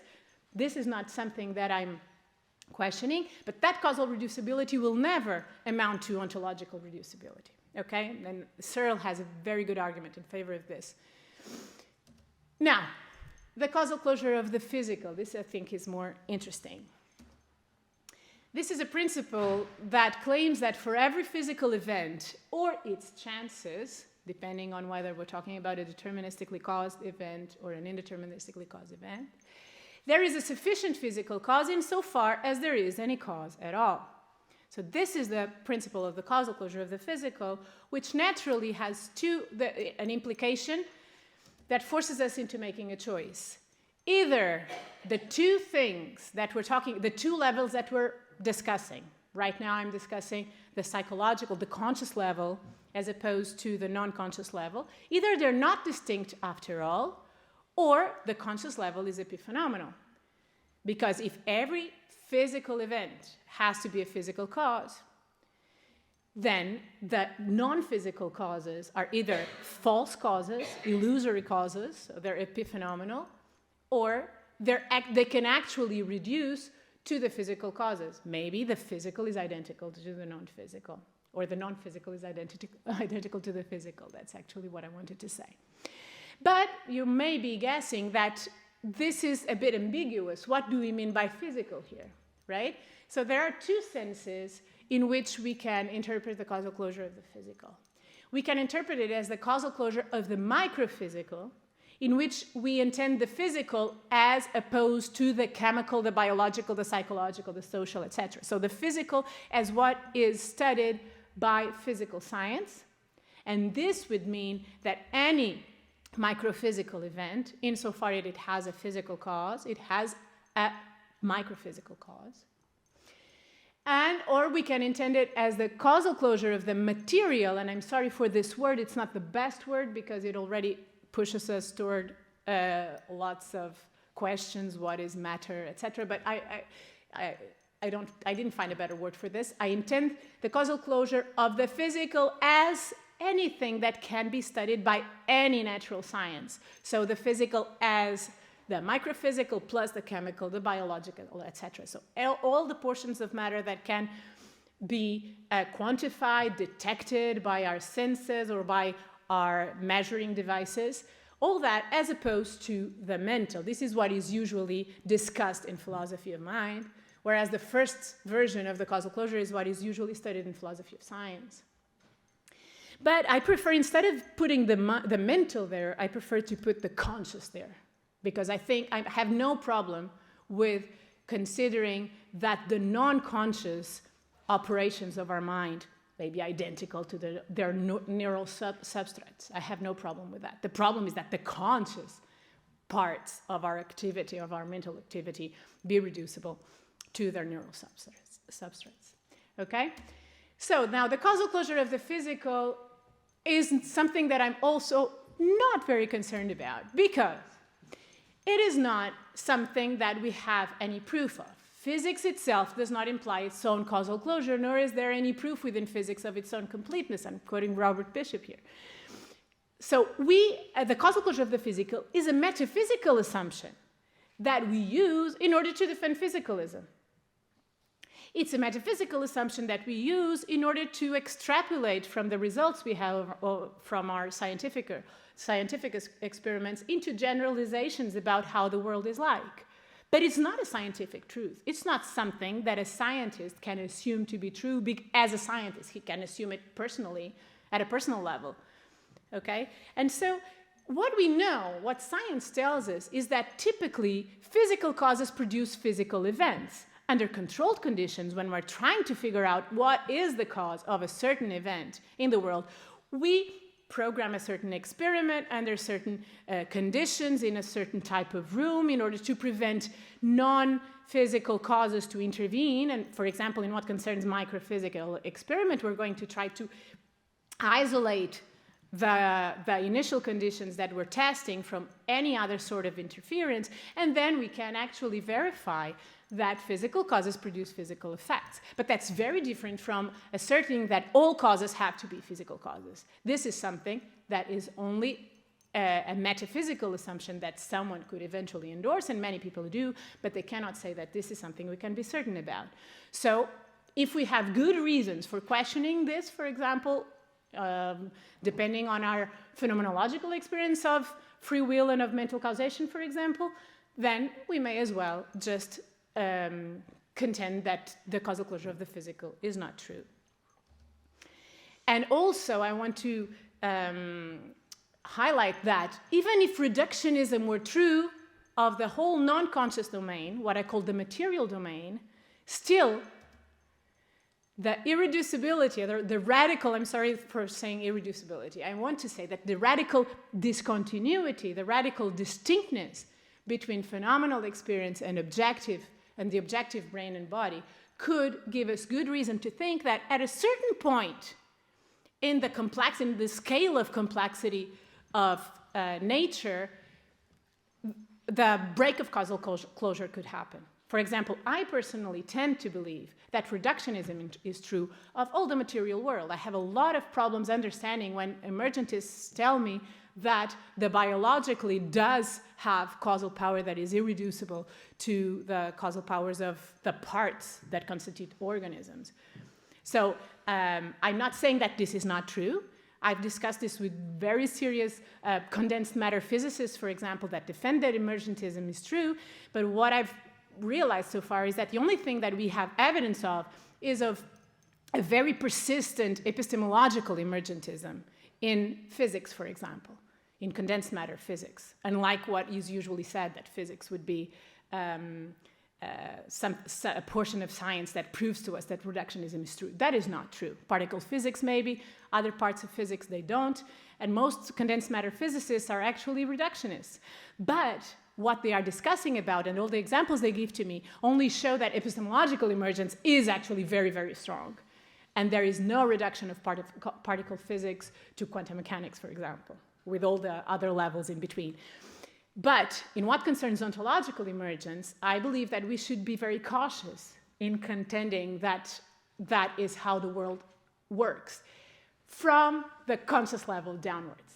But from the conscious level up, or what I mean is from the neurobiological level up, I believe that we have a radical discontinuity that allows us to infer that maybe there's some radical novelty, which is the ability from the conscious levels to have downward effects on the bottom level.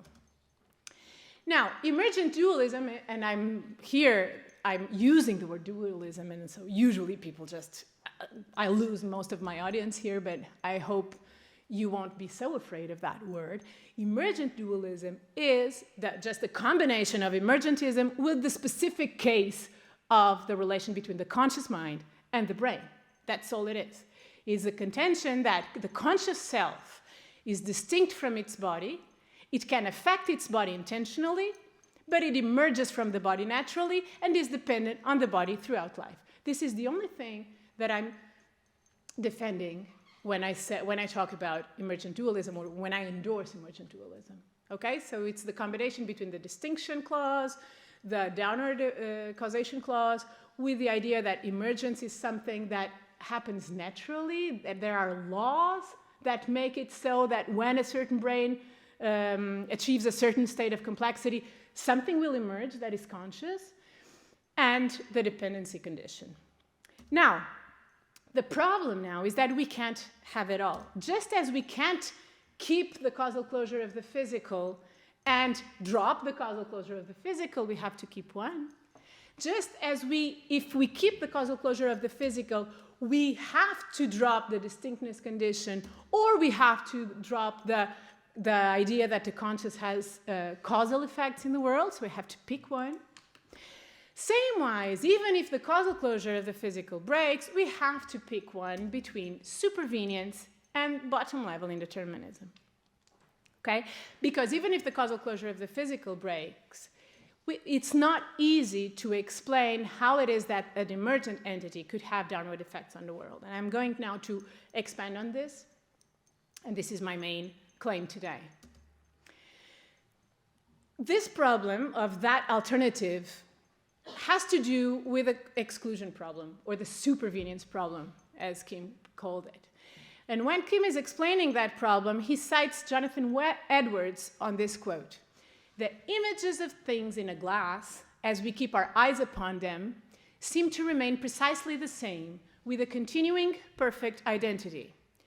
But it is known to be otherwise. These images are constantly renewed by the impression and reflection of new rays of light, so that the image impressed by the former rays is constantly vanishing, and a new image is impressed by new rays every moment, both on the glass and on the eye. The image that exists at this moment is not at all derived from the image which existed at the last preceding moment." So he's using this beautiful metaphor, I believe, of the rays of light, which gives us a certain image on a glass, to show that you cannot have diachronic causation and synchronic determination at the same time. If the rays of light are what causes the image to exist at every single instant, then the preceding image is not the cause of the ensuing image. And this is just a metaphor to show that we cannot have this at the level of agent causings. The supervenience of the mind on the brain, what does it mean? Just for me to be very clear on the concept. There is no mental change without a corresponding physical change. And I'm talking about supervenience as a covariance relation that is asymmetric. Okay? This is what I mean. It's the type of supervenience that I'm concerned with. The dependency, in what concerns the changes, the dependency of the mental on the physical. The mental including the conscious and the unconscious. Okay? Now, if we want to keep this supervenience, then we have that synchronic determination, bottom-up determination, that Kim was concerned about, and which, according to him, would prevent a diachronic causation happening at the level of the mental. But is supervenience really the problem? I believe it's not. And if we go and see exactly the explanation that Kim gives, I think we will see why. He says, no single event can have more than one sufficient cause occurring at any given time unless it is a genuine case of causal overdetermination. For sure, you have seen here what I'm saying also, the sufficiency condition that is here. So he says, no event can have more than one sufficient cause. Of course, but there are events that don't have sufficient causes. Okay, let's look at this here. This is where I'm agreeing with Kim. So we have a certain structure, hierarchical structure at time t1. We have an A level that we could imagine to be the quantum level, the B level and the C level, respectively the molecular and the cellular level. But we could think of different levels that are related in a similar fashion. And we have a deterministic causal link between A1 and A2 at time t2. So at time t2, there was an evolution of the whole system that was determined to be as it is from the bottom level up, because A1 determines A2 to be as it is, and we have a supervenience relation that makes it so that the evolution at the B level and the C level is happening according to a certain evolution at the bottom level. So the possibility for B1 to cause events at T2, both at the level B or at the A level, is absent because it would be a redundant form of causation.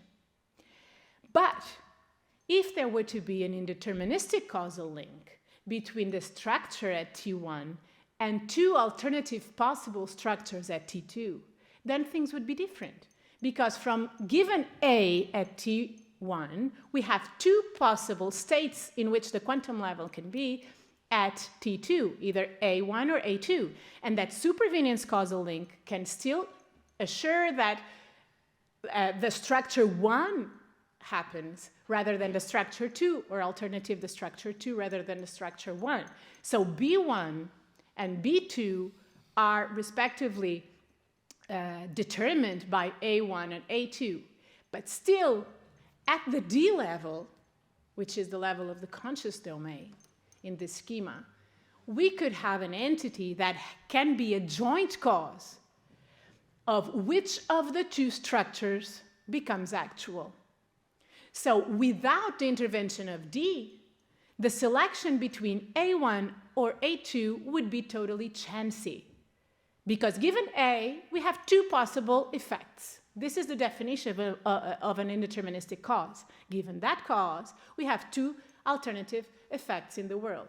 Each one has a given probability of happening. Maybe one has 30%, the other one has 70%. They are both caused by A.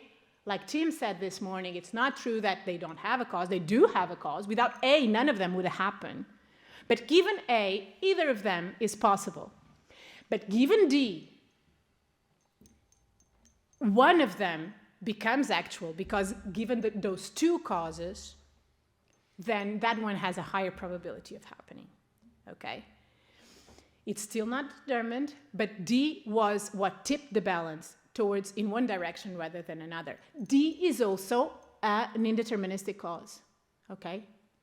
D is not determined to choose A1 rather than A2, but it is the one which tipped the balance in one direction rather than the other. Why should one hold on to supervenience, though, you might ask? Why are you trying to assert that the world must be indeterministic rather than just accept that maybe supervenience does not hold?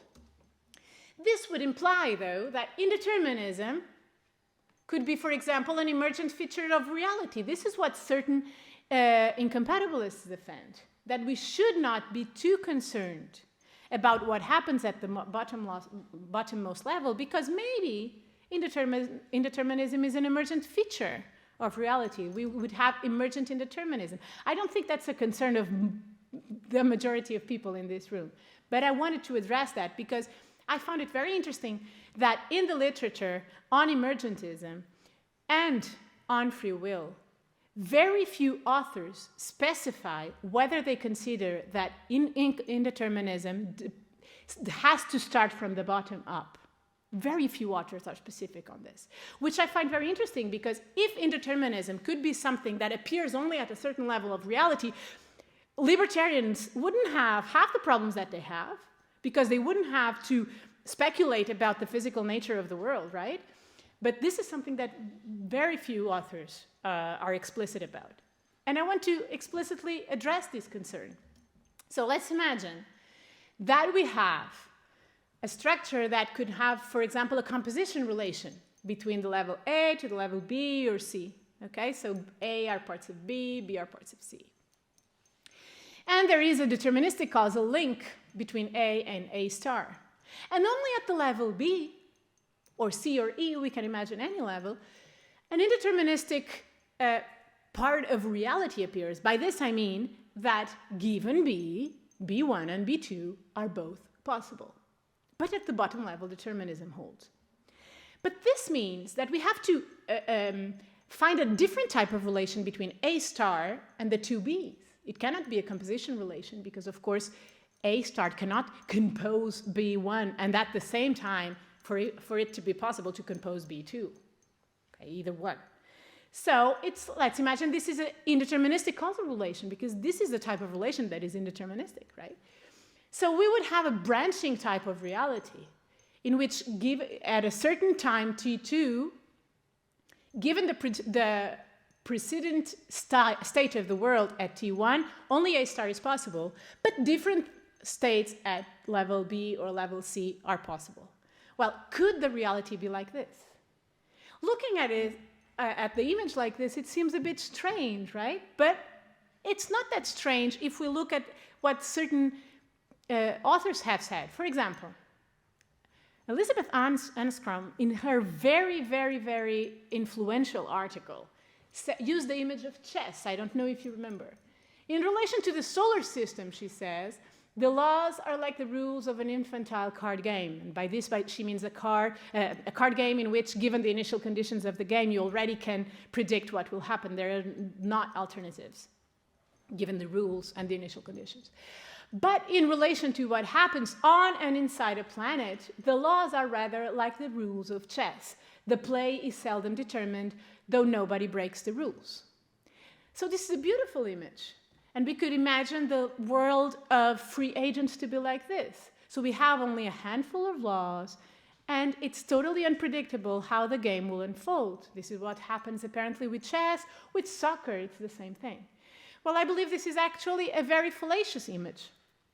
Because if we're comparing chess or soccer to what happens inside an organism, we're comparing to incommensurable descriptions of a system. Of course, if we're thinking that chess is a game where the play is not determined, though nobody breaks the rules, we're only talking about a very coarse-grained description of the game. We're only talking about the rules that we know, the rules that are explicit. We're not talking about the laws of nature. We're not talking about the description of the system where each particle has a role. So if we would be the Laplacian demon describing a certain room where two players are playing chess, and if the world were deterministic, we would be able to predict the evolution of the game. So this is a coarse-grained description that we cannot compare with the types of schemas that I was using before, in which I'm talking about what happens at the quantum level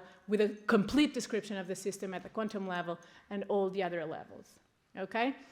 So I don't think that that type of world, this one, is plausible, and also not only because the quote, for example, by Anscombe, I think is actually not well put, but also because we've had numerous reasons in the last century's science to believe in supervenience. Like the developments we've had in particle physics, in molecular biology, in neuroscience, are all based on the assumption of supervenience. We have certain change as a certain level of reality that it can observe, and we make inferences about the lower level changes that are happening, and then we go and check those lower level changes. We make experiments in which we can manipulate reality by turning on and off certain things at the bottom level and seeing what happens at the upper level part of reality.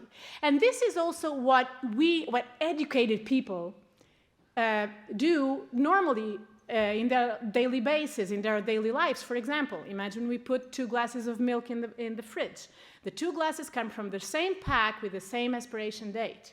And then in one of the glasses, the milk gets spoiled, in the other it doesn't.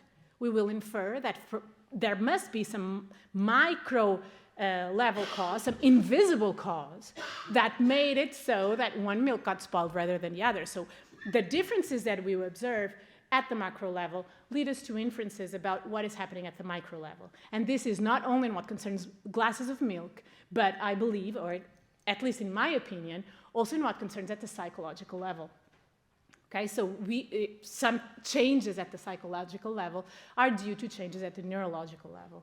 Okay, but I believe that supervenience does not exclude the possibility for downward causation. So this is, oh, sorry, I had an extra slide before my last slide, in which I just wanted to also say that one could say, okay, but you are inferring that there is indeterminism, and we're talking about neuronal indeterminism, which is not as easy as just talking about quantum indeterminacy, that we know that at the quantum level, the most mainstream interpretation of quantum mechanics is indeterministic.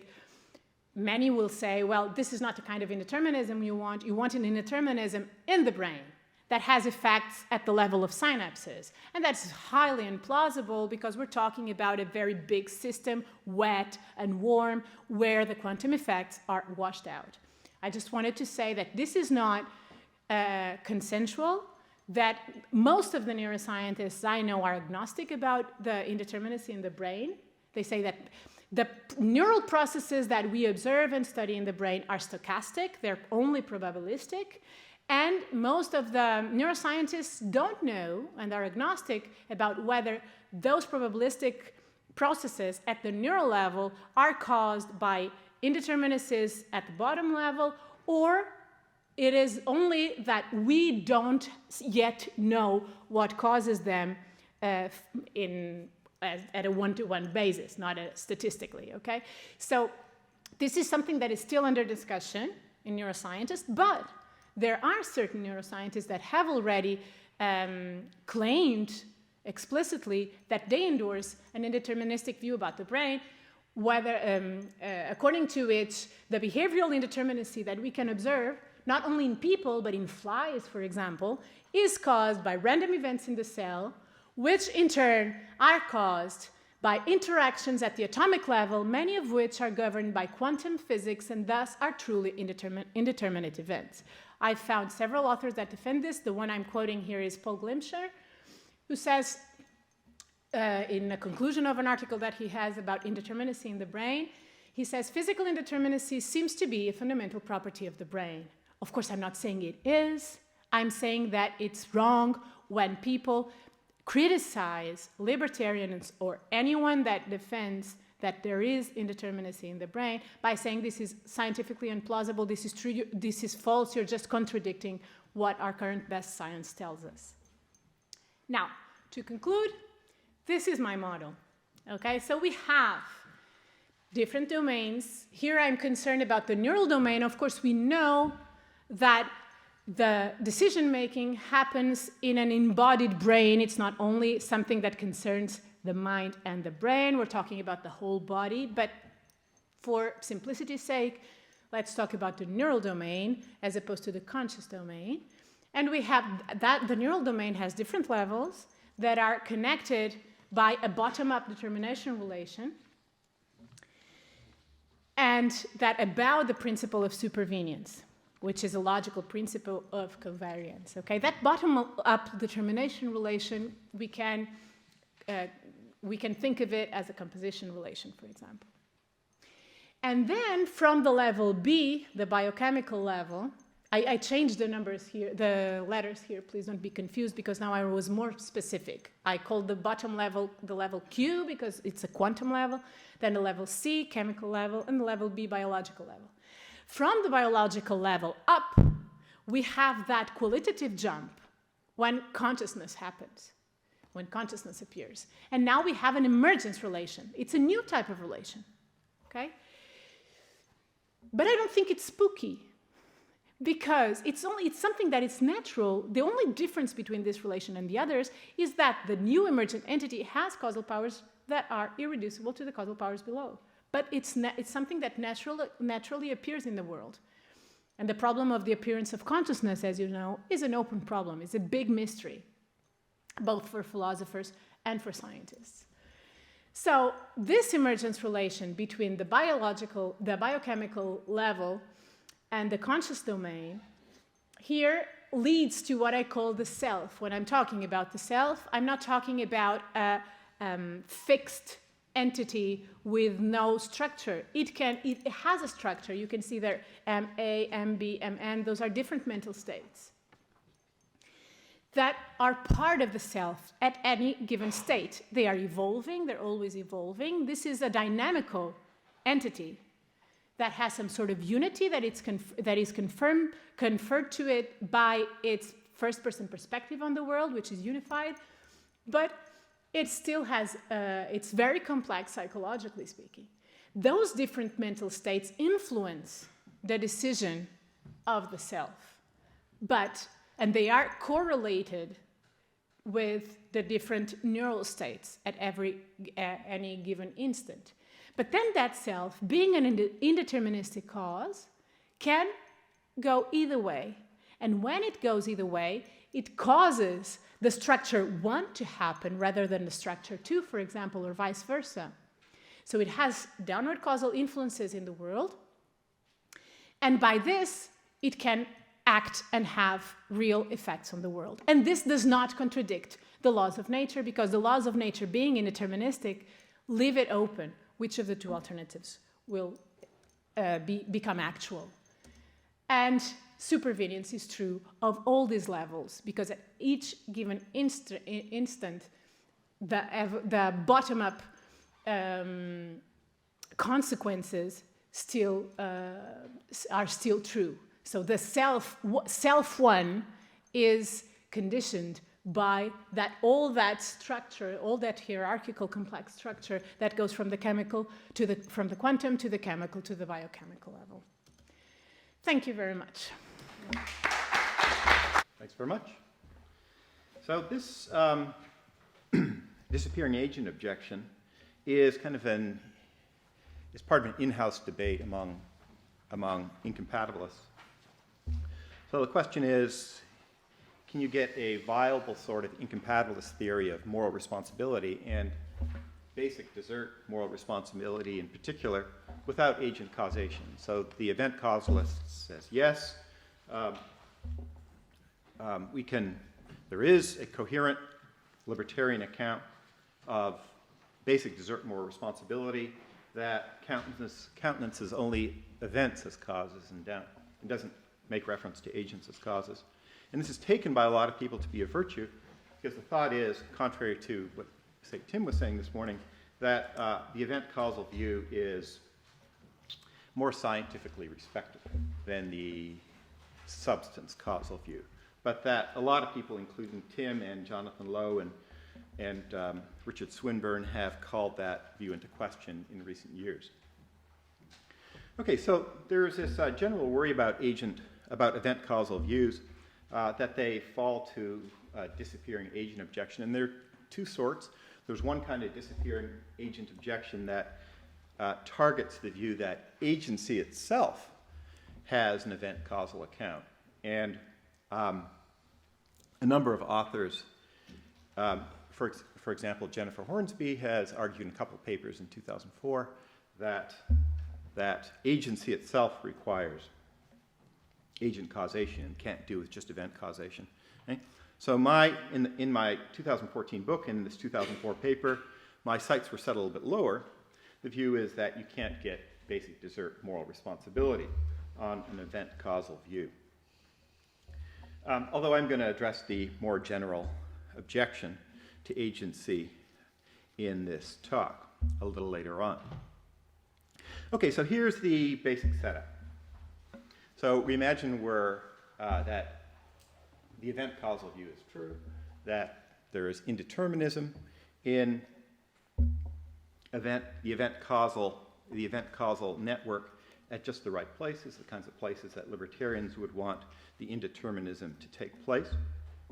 And here we have an agent who's in a deliberative context in which her motivations are in equipoise. So the agent has some prudential motivations, some moral motivations. It's like the Robert Kane case. Robert Kane imagines a case in which the businesswoman is driving along the road. She has reasons to get to work on time because the boss is fairly punitive, and if she's late, she gets punished in some way or another. But she there sees a stranded motorist.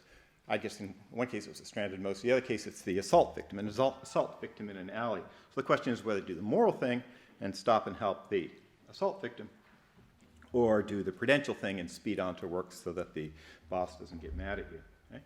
So you got motivations here that are in equipoise, you might imagine, that each renders the action that it supports about 50% probable. Okay, let's suppose there are just two possible actions here: speeding on to work or stopping and helping. Okay, but we're in an event causal situation here in which what? In which the only causally relevant factors are events. And in this case, you might imagine, for simplicity's sake, that the events are belief events and desire events. Okay, so you got the agent's desire to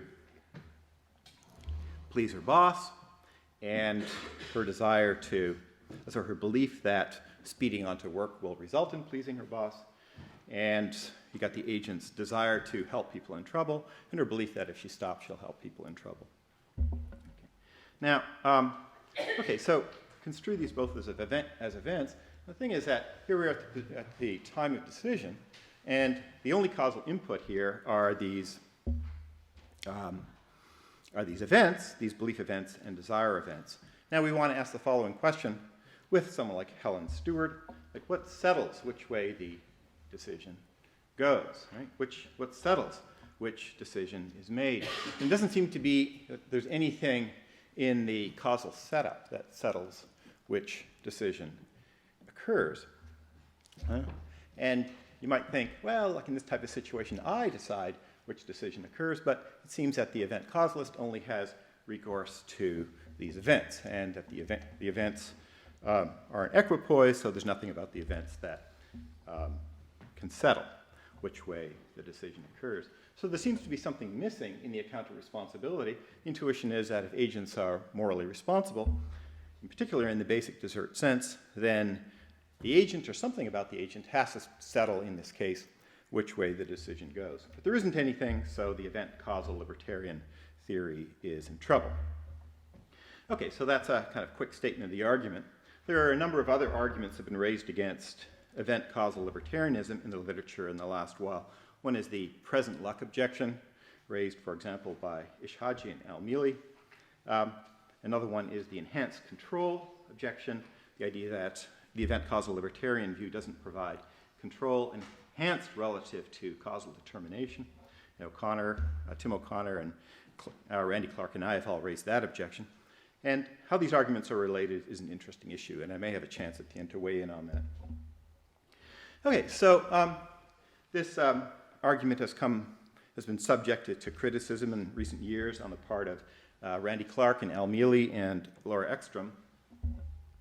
And Al-Mili asks for clarification on what it is for an agent to settle which decision occurs, or whether a decision occurs. He wonders whether we can, whether there's a coherent account as to what this means.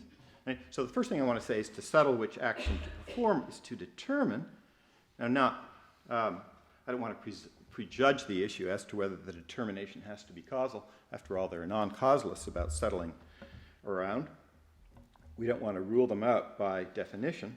Okay, so not necessarily causally, which of one's options for action to perform? Okay.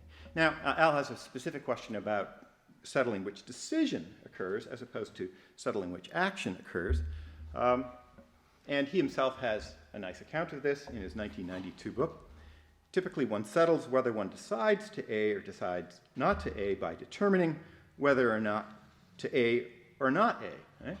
So here you are at the ice cream store. You decided between chocolate and strawberry.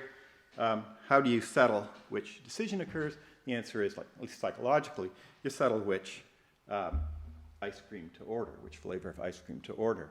And so settling which ice cream to order also will settle which decision one makes. So Mealy says, in deciding to A, one settles upon A-ing or upon trying to A, and one enters a decision state, as being settled upon A-ing or upon trying to A. Well, this isn't universally the case. Sometimes we're in deliberation focused on the decision as opposed to the action. This is, I think, unusual, and Al thinks it's unusual. So one might imagine a case in which the evangelist says, the time to decide has come. Will you decide to commit your life to Christ? And here the focus is on the decision, at least among certain evangelicals, as opposed to some sort of action. And in this case, you believe your eternal fate depends on your decision specifically, and you focus on whether to decide to commit your life to Christ. Okay? So here the focus of your deliberation may be on the decision as opposed to some action, but that's an unusual sort of case. Okay, so that's what settling amounts to. Now, let's consider a number of questions that have been raised about this argument. First of all, Randy Clark has what he calls the simple reply. And as we'll see, this is similar to a reply of Mark Balaguer's from 2014. So what Randy offers on behalf of the event causal libertarian, and he himself is not an event causal libertarian, so this isn't on behalf of a theory he doesn't endorse. He says, the making of the decision by S at T to A settles whether the decision is made then. Okay, very simple reply. It's just the making of the decision by S at T to A settles whether the decision is made then. So this is an event causal view because, look, the making of the decision by S at T to A, that's an event, right? And that settles whether the decision by S to A at T occurs. Pretty tight relation between the decision and the event, which he's happy with it. Okay, so now he puts it in terms of the making of the decision. Now, on the face of it, the making relation is a causal relation. Okay? So the making of the decision by S at T to A, making is production, right? So at least on the face of it, this would seem to be, without further interpretation, this would seem to posit an agent-causal relation between an agent and a decision, which is not what we want, because after all, this reply is supposed to be a reply on behalf of the event causalist. And this suggests that we recast the making of the decision by S at T to A in event causal terms. So on the natural interpretation, the making of the decision by S amounts to the causing of the event S's deciding to A at T, and we have this event S is deciding to A at T, by S involving events, say desire E1 and belief E2, as in the Kane illustration. But given equipoise, there'll be other events, E3 and E4, poised to cause the alternative action event, S is deciding to not A at T. However, given event-causal libertarianism, I'm just going to reiterate the disappearing agent objection at this point. Now there seems to be nothing left to settle whether S is deciding to A at T, by contrast with S is deciding to not A at T occurs, at least on the supposition that the settling role is causal, and only events can play it. So only E1 and E2 and E3 and E4 are candidates for this role, but they, right, E1, 3, 4 don't settle which decision event occurs. Right? So we don't have don't seem to have an event causal view that counts as an interpretation of Clarke's simple reply that can do the settling trick. Here's an alternative. The making of the decision by S at T to A might be interpreted non-causally. Right? So on the first option, S is making the decision to A amounts to being the subject of relation between S and A, plus, say, intrinsic intentionality. That's the Hugh McCann view about the non-causal relation between agent and action in the case of a basic action, such as a decision. So this option might be considered on its own merits, but it seems at odds with the view that control in action is a causal matter, which is a typical commitment of event-causal libertarianism. So I'm going to say that on the event-causal view, you imagine it to be Davidsonian. The question is, what does control in action amount to? Well, the answer is it's a causal matter. Right? And on this Hugh McCann view, or the Carl Genet view, it's not a causal matter in the case of basic action. On McCann's view, it's something like the agents being the subject of the action, plus something like intrinsic intentionality, which is then interpreted in a non-causal way. Okay. But the view is supposed to be causal as opposed to non-causal, so let's leave that one aside. So on a second option, the making of the decision of S to A settles that the making of the decision of S to A occurs. But here the settling relation is the identity relation, which is again non-causal. And it odds with the view that the control in action is a causal matter. And so what Randy actually said is that, well, it's not identity, it's something like constitution. But constitution is also a non-causal relation. So there again, settling is non-causal. Okay. And look, there's a general worry here. I think that sometimes when the event causalist, like Mark Balaguer, is pressed, that they kind of slip into kind of a non-causal language. So, for example, Mark Balaguer, in his 2010 book, tries to answer one version of the Luck objection, which is Peter van Inwagen's rollback objection.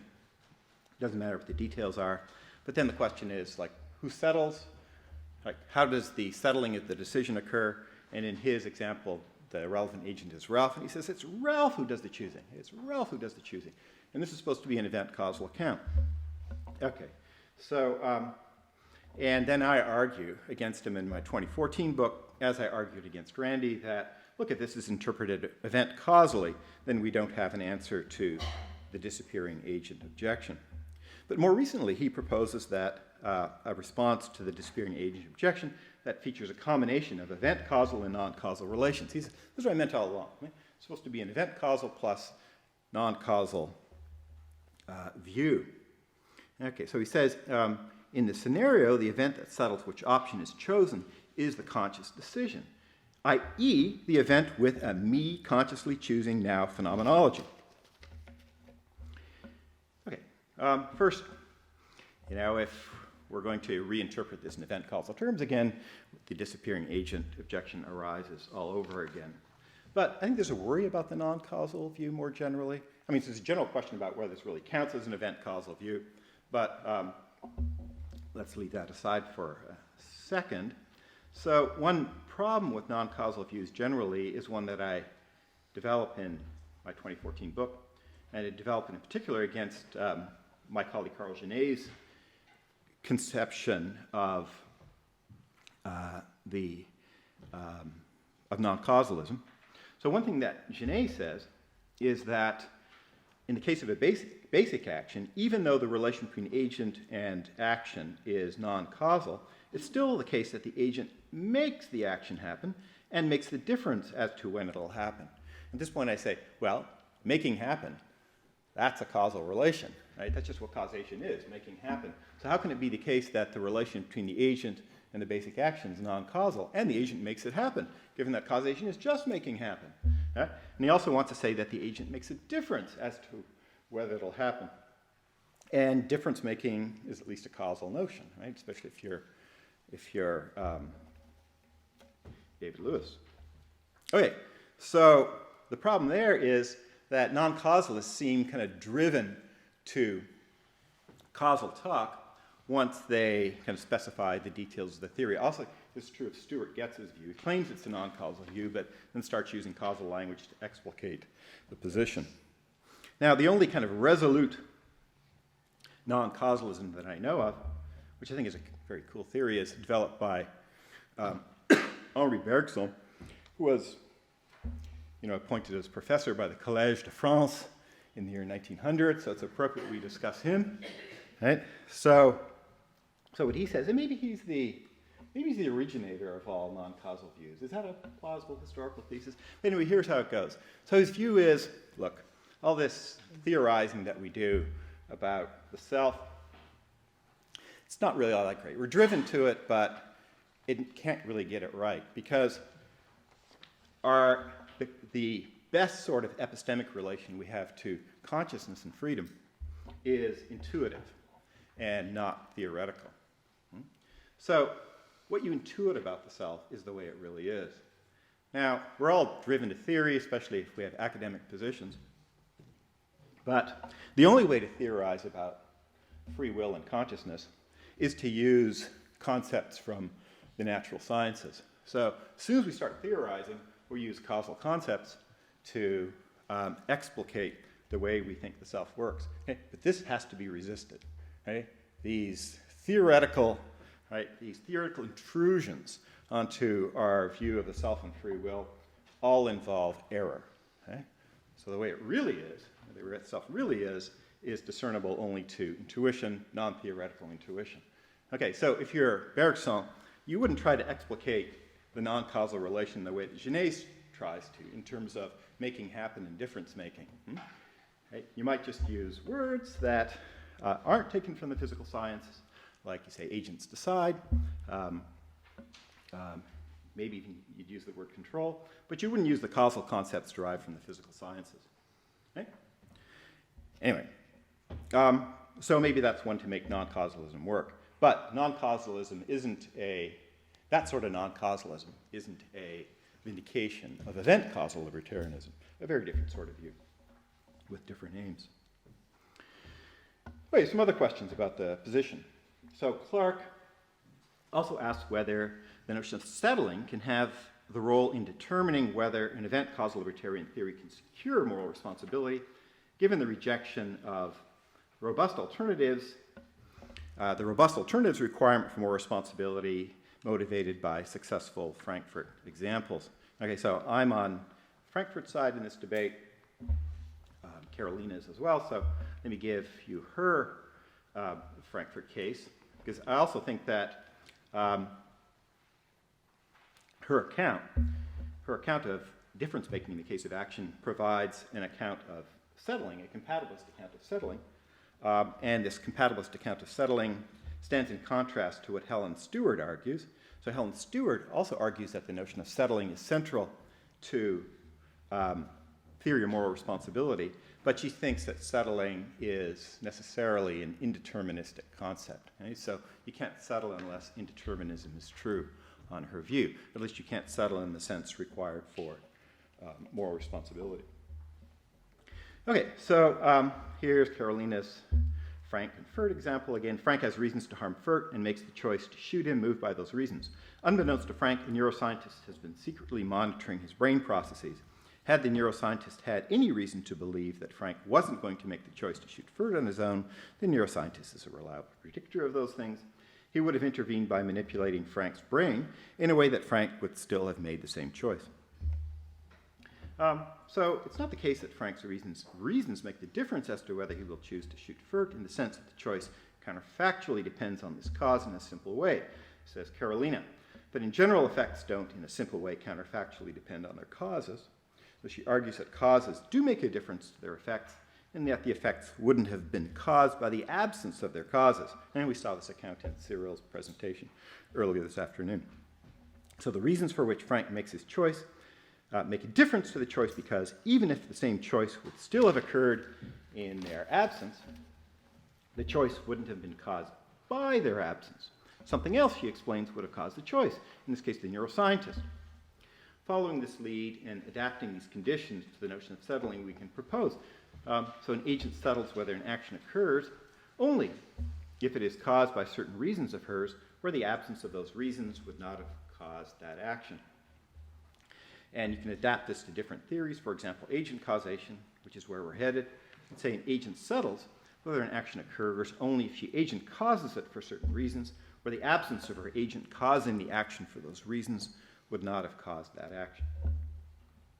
And as Carolina was explaining yesterday, if one is averse to absence causation, one might instead evoke Fieldau's quasi-causation, where the absence of watering the plant quasi-causes it to die, just in case watering it would have caused it to continue to live. Okay, so let's think about the disappearing agent objection against action. So Al, Mealy, and Laura Ekstrom, Randy Clark, and most recently Chris Franklin asked whether the disappearing agent objection against the possibility of event causalism securing basic desert responsibility generalizes to an objection against event causal theories of action, whether deterministic or indeterministic. So Mealy remarks that given my rejection of agent causal libertarianism, I'd be left without action, which is bad. Okay? So my view wouldn't have be left without an account of action, he charges. Okay, so turns out that I'm open to the claim that the argument does generalize. I'm not sure about this, but anyway, I'm open to it. And there's an article I published in 2015 which spells out this argument, and here's the summary. Okay, so you begin with David Velleman's problem for action. Okay, so he's worried about whether you can have an account of action put solely in event causal terms. And so you might wonder whether there's a disappearing agent in the case of action generally. So here again, you might think of a case in which you've got motivations that are in equipoise. An event causal theory is true. Now, one question you can ask is can the agent be basically morally responsible? Another question you can ask is whether the agent acts at all, as opposed to the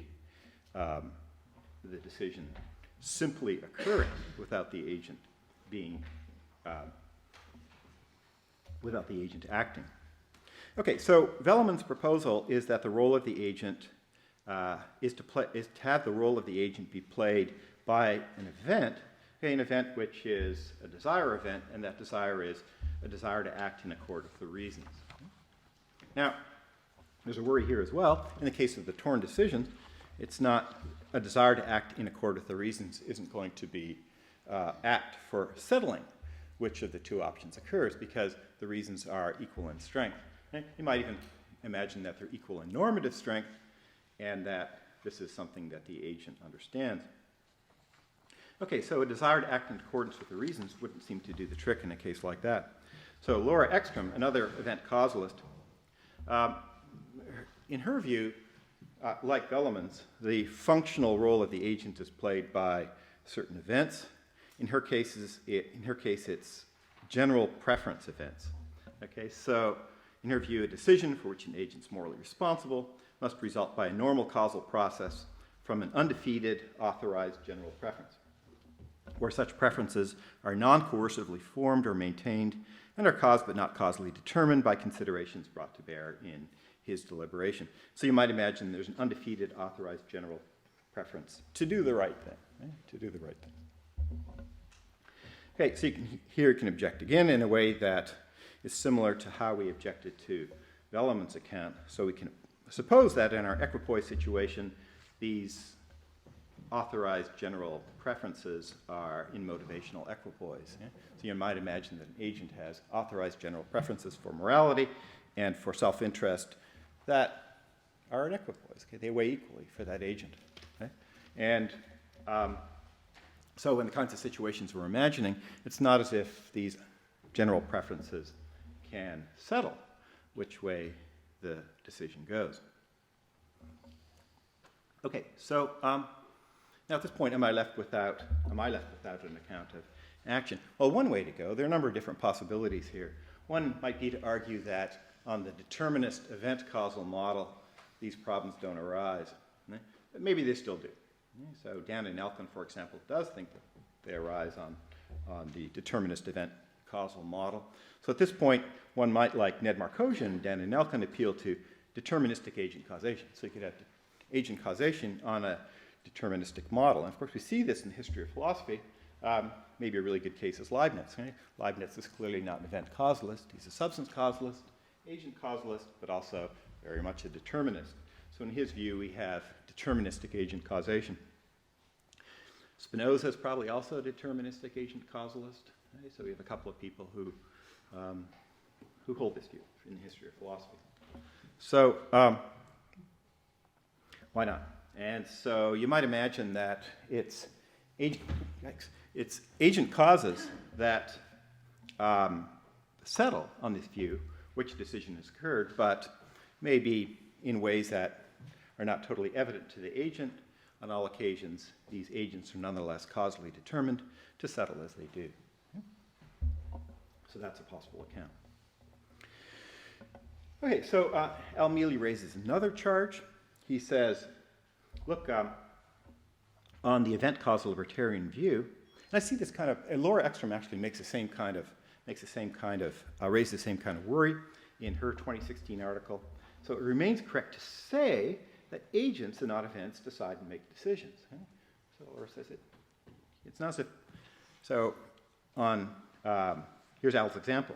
So he imagines this guy Sam. He says Sam has and exercises the ability or power to sink free throws, and he sinks many of them.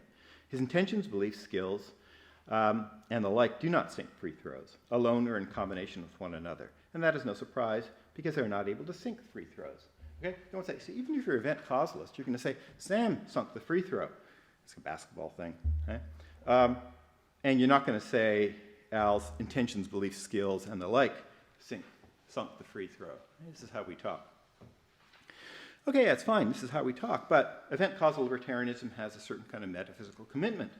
Right? So it's committed to a broadly causal theory of action and to the claim that all causes of our actions are events. Okay? So this position is committed to the thesis that all causal influences on action are most fundamentally event-causal and thus explicable in exclusively event-causal terms. So one thing that Al can't mean is that when we say correctly that Sam sunk the free throw, that Sam is a causal influence distinct from Sam involving events and states. Now it's going to sound odd to say that a collection of events or states sinks the free throw, and we don't talk this way, and event causalists don't recommend linguistic revision. But the event-causal libertarian must affirm, is committed to, the view that what grounds the truth of the claim, Sam sunk the free throw, is that a collection of events, a number of them Sam involving, caused a further event. The ball's going through the hoop. Okay?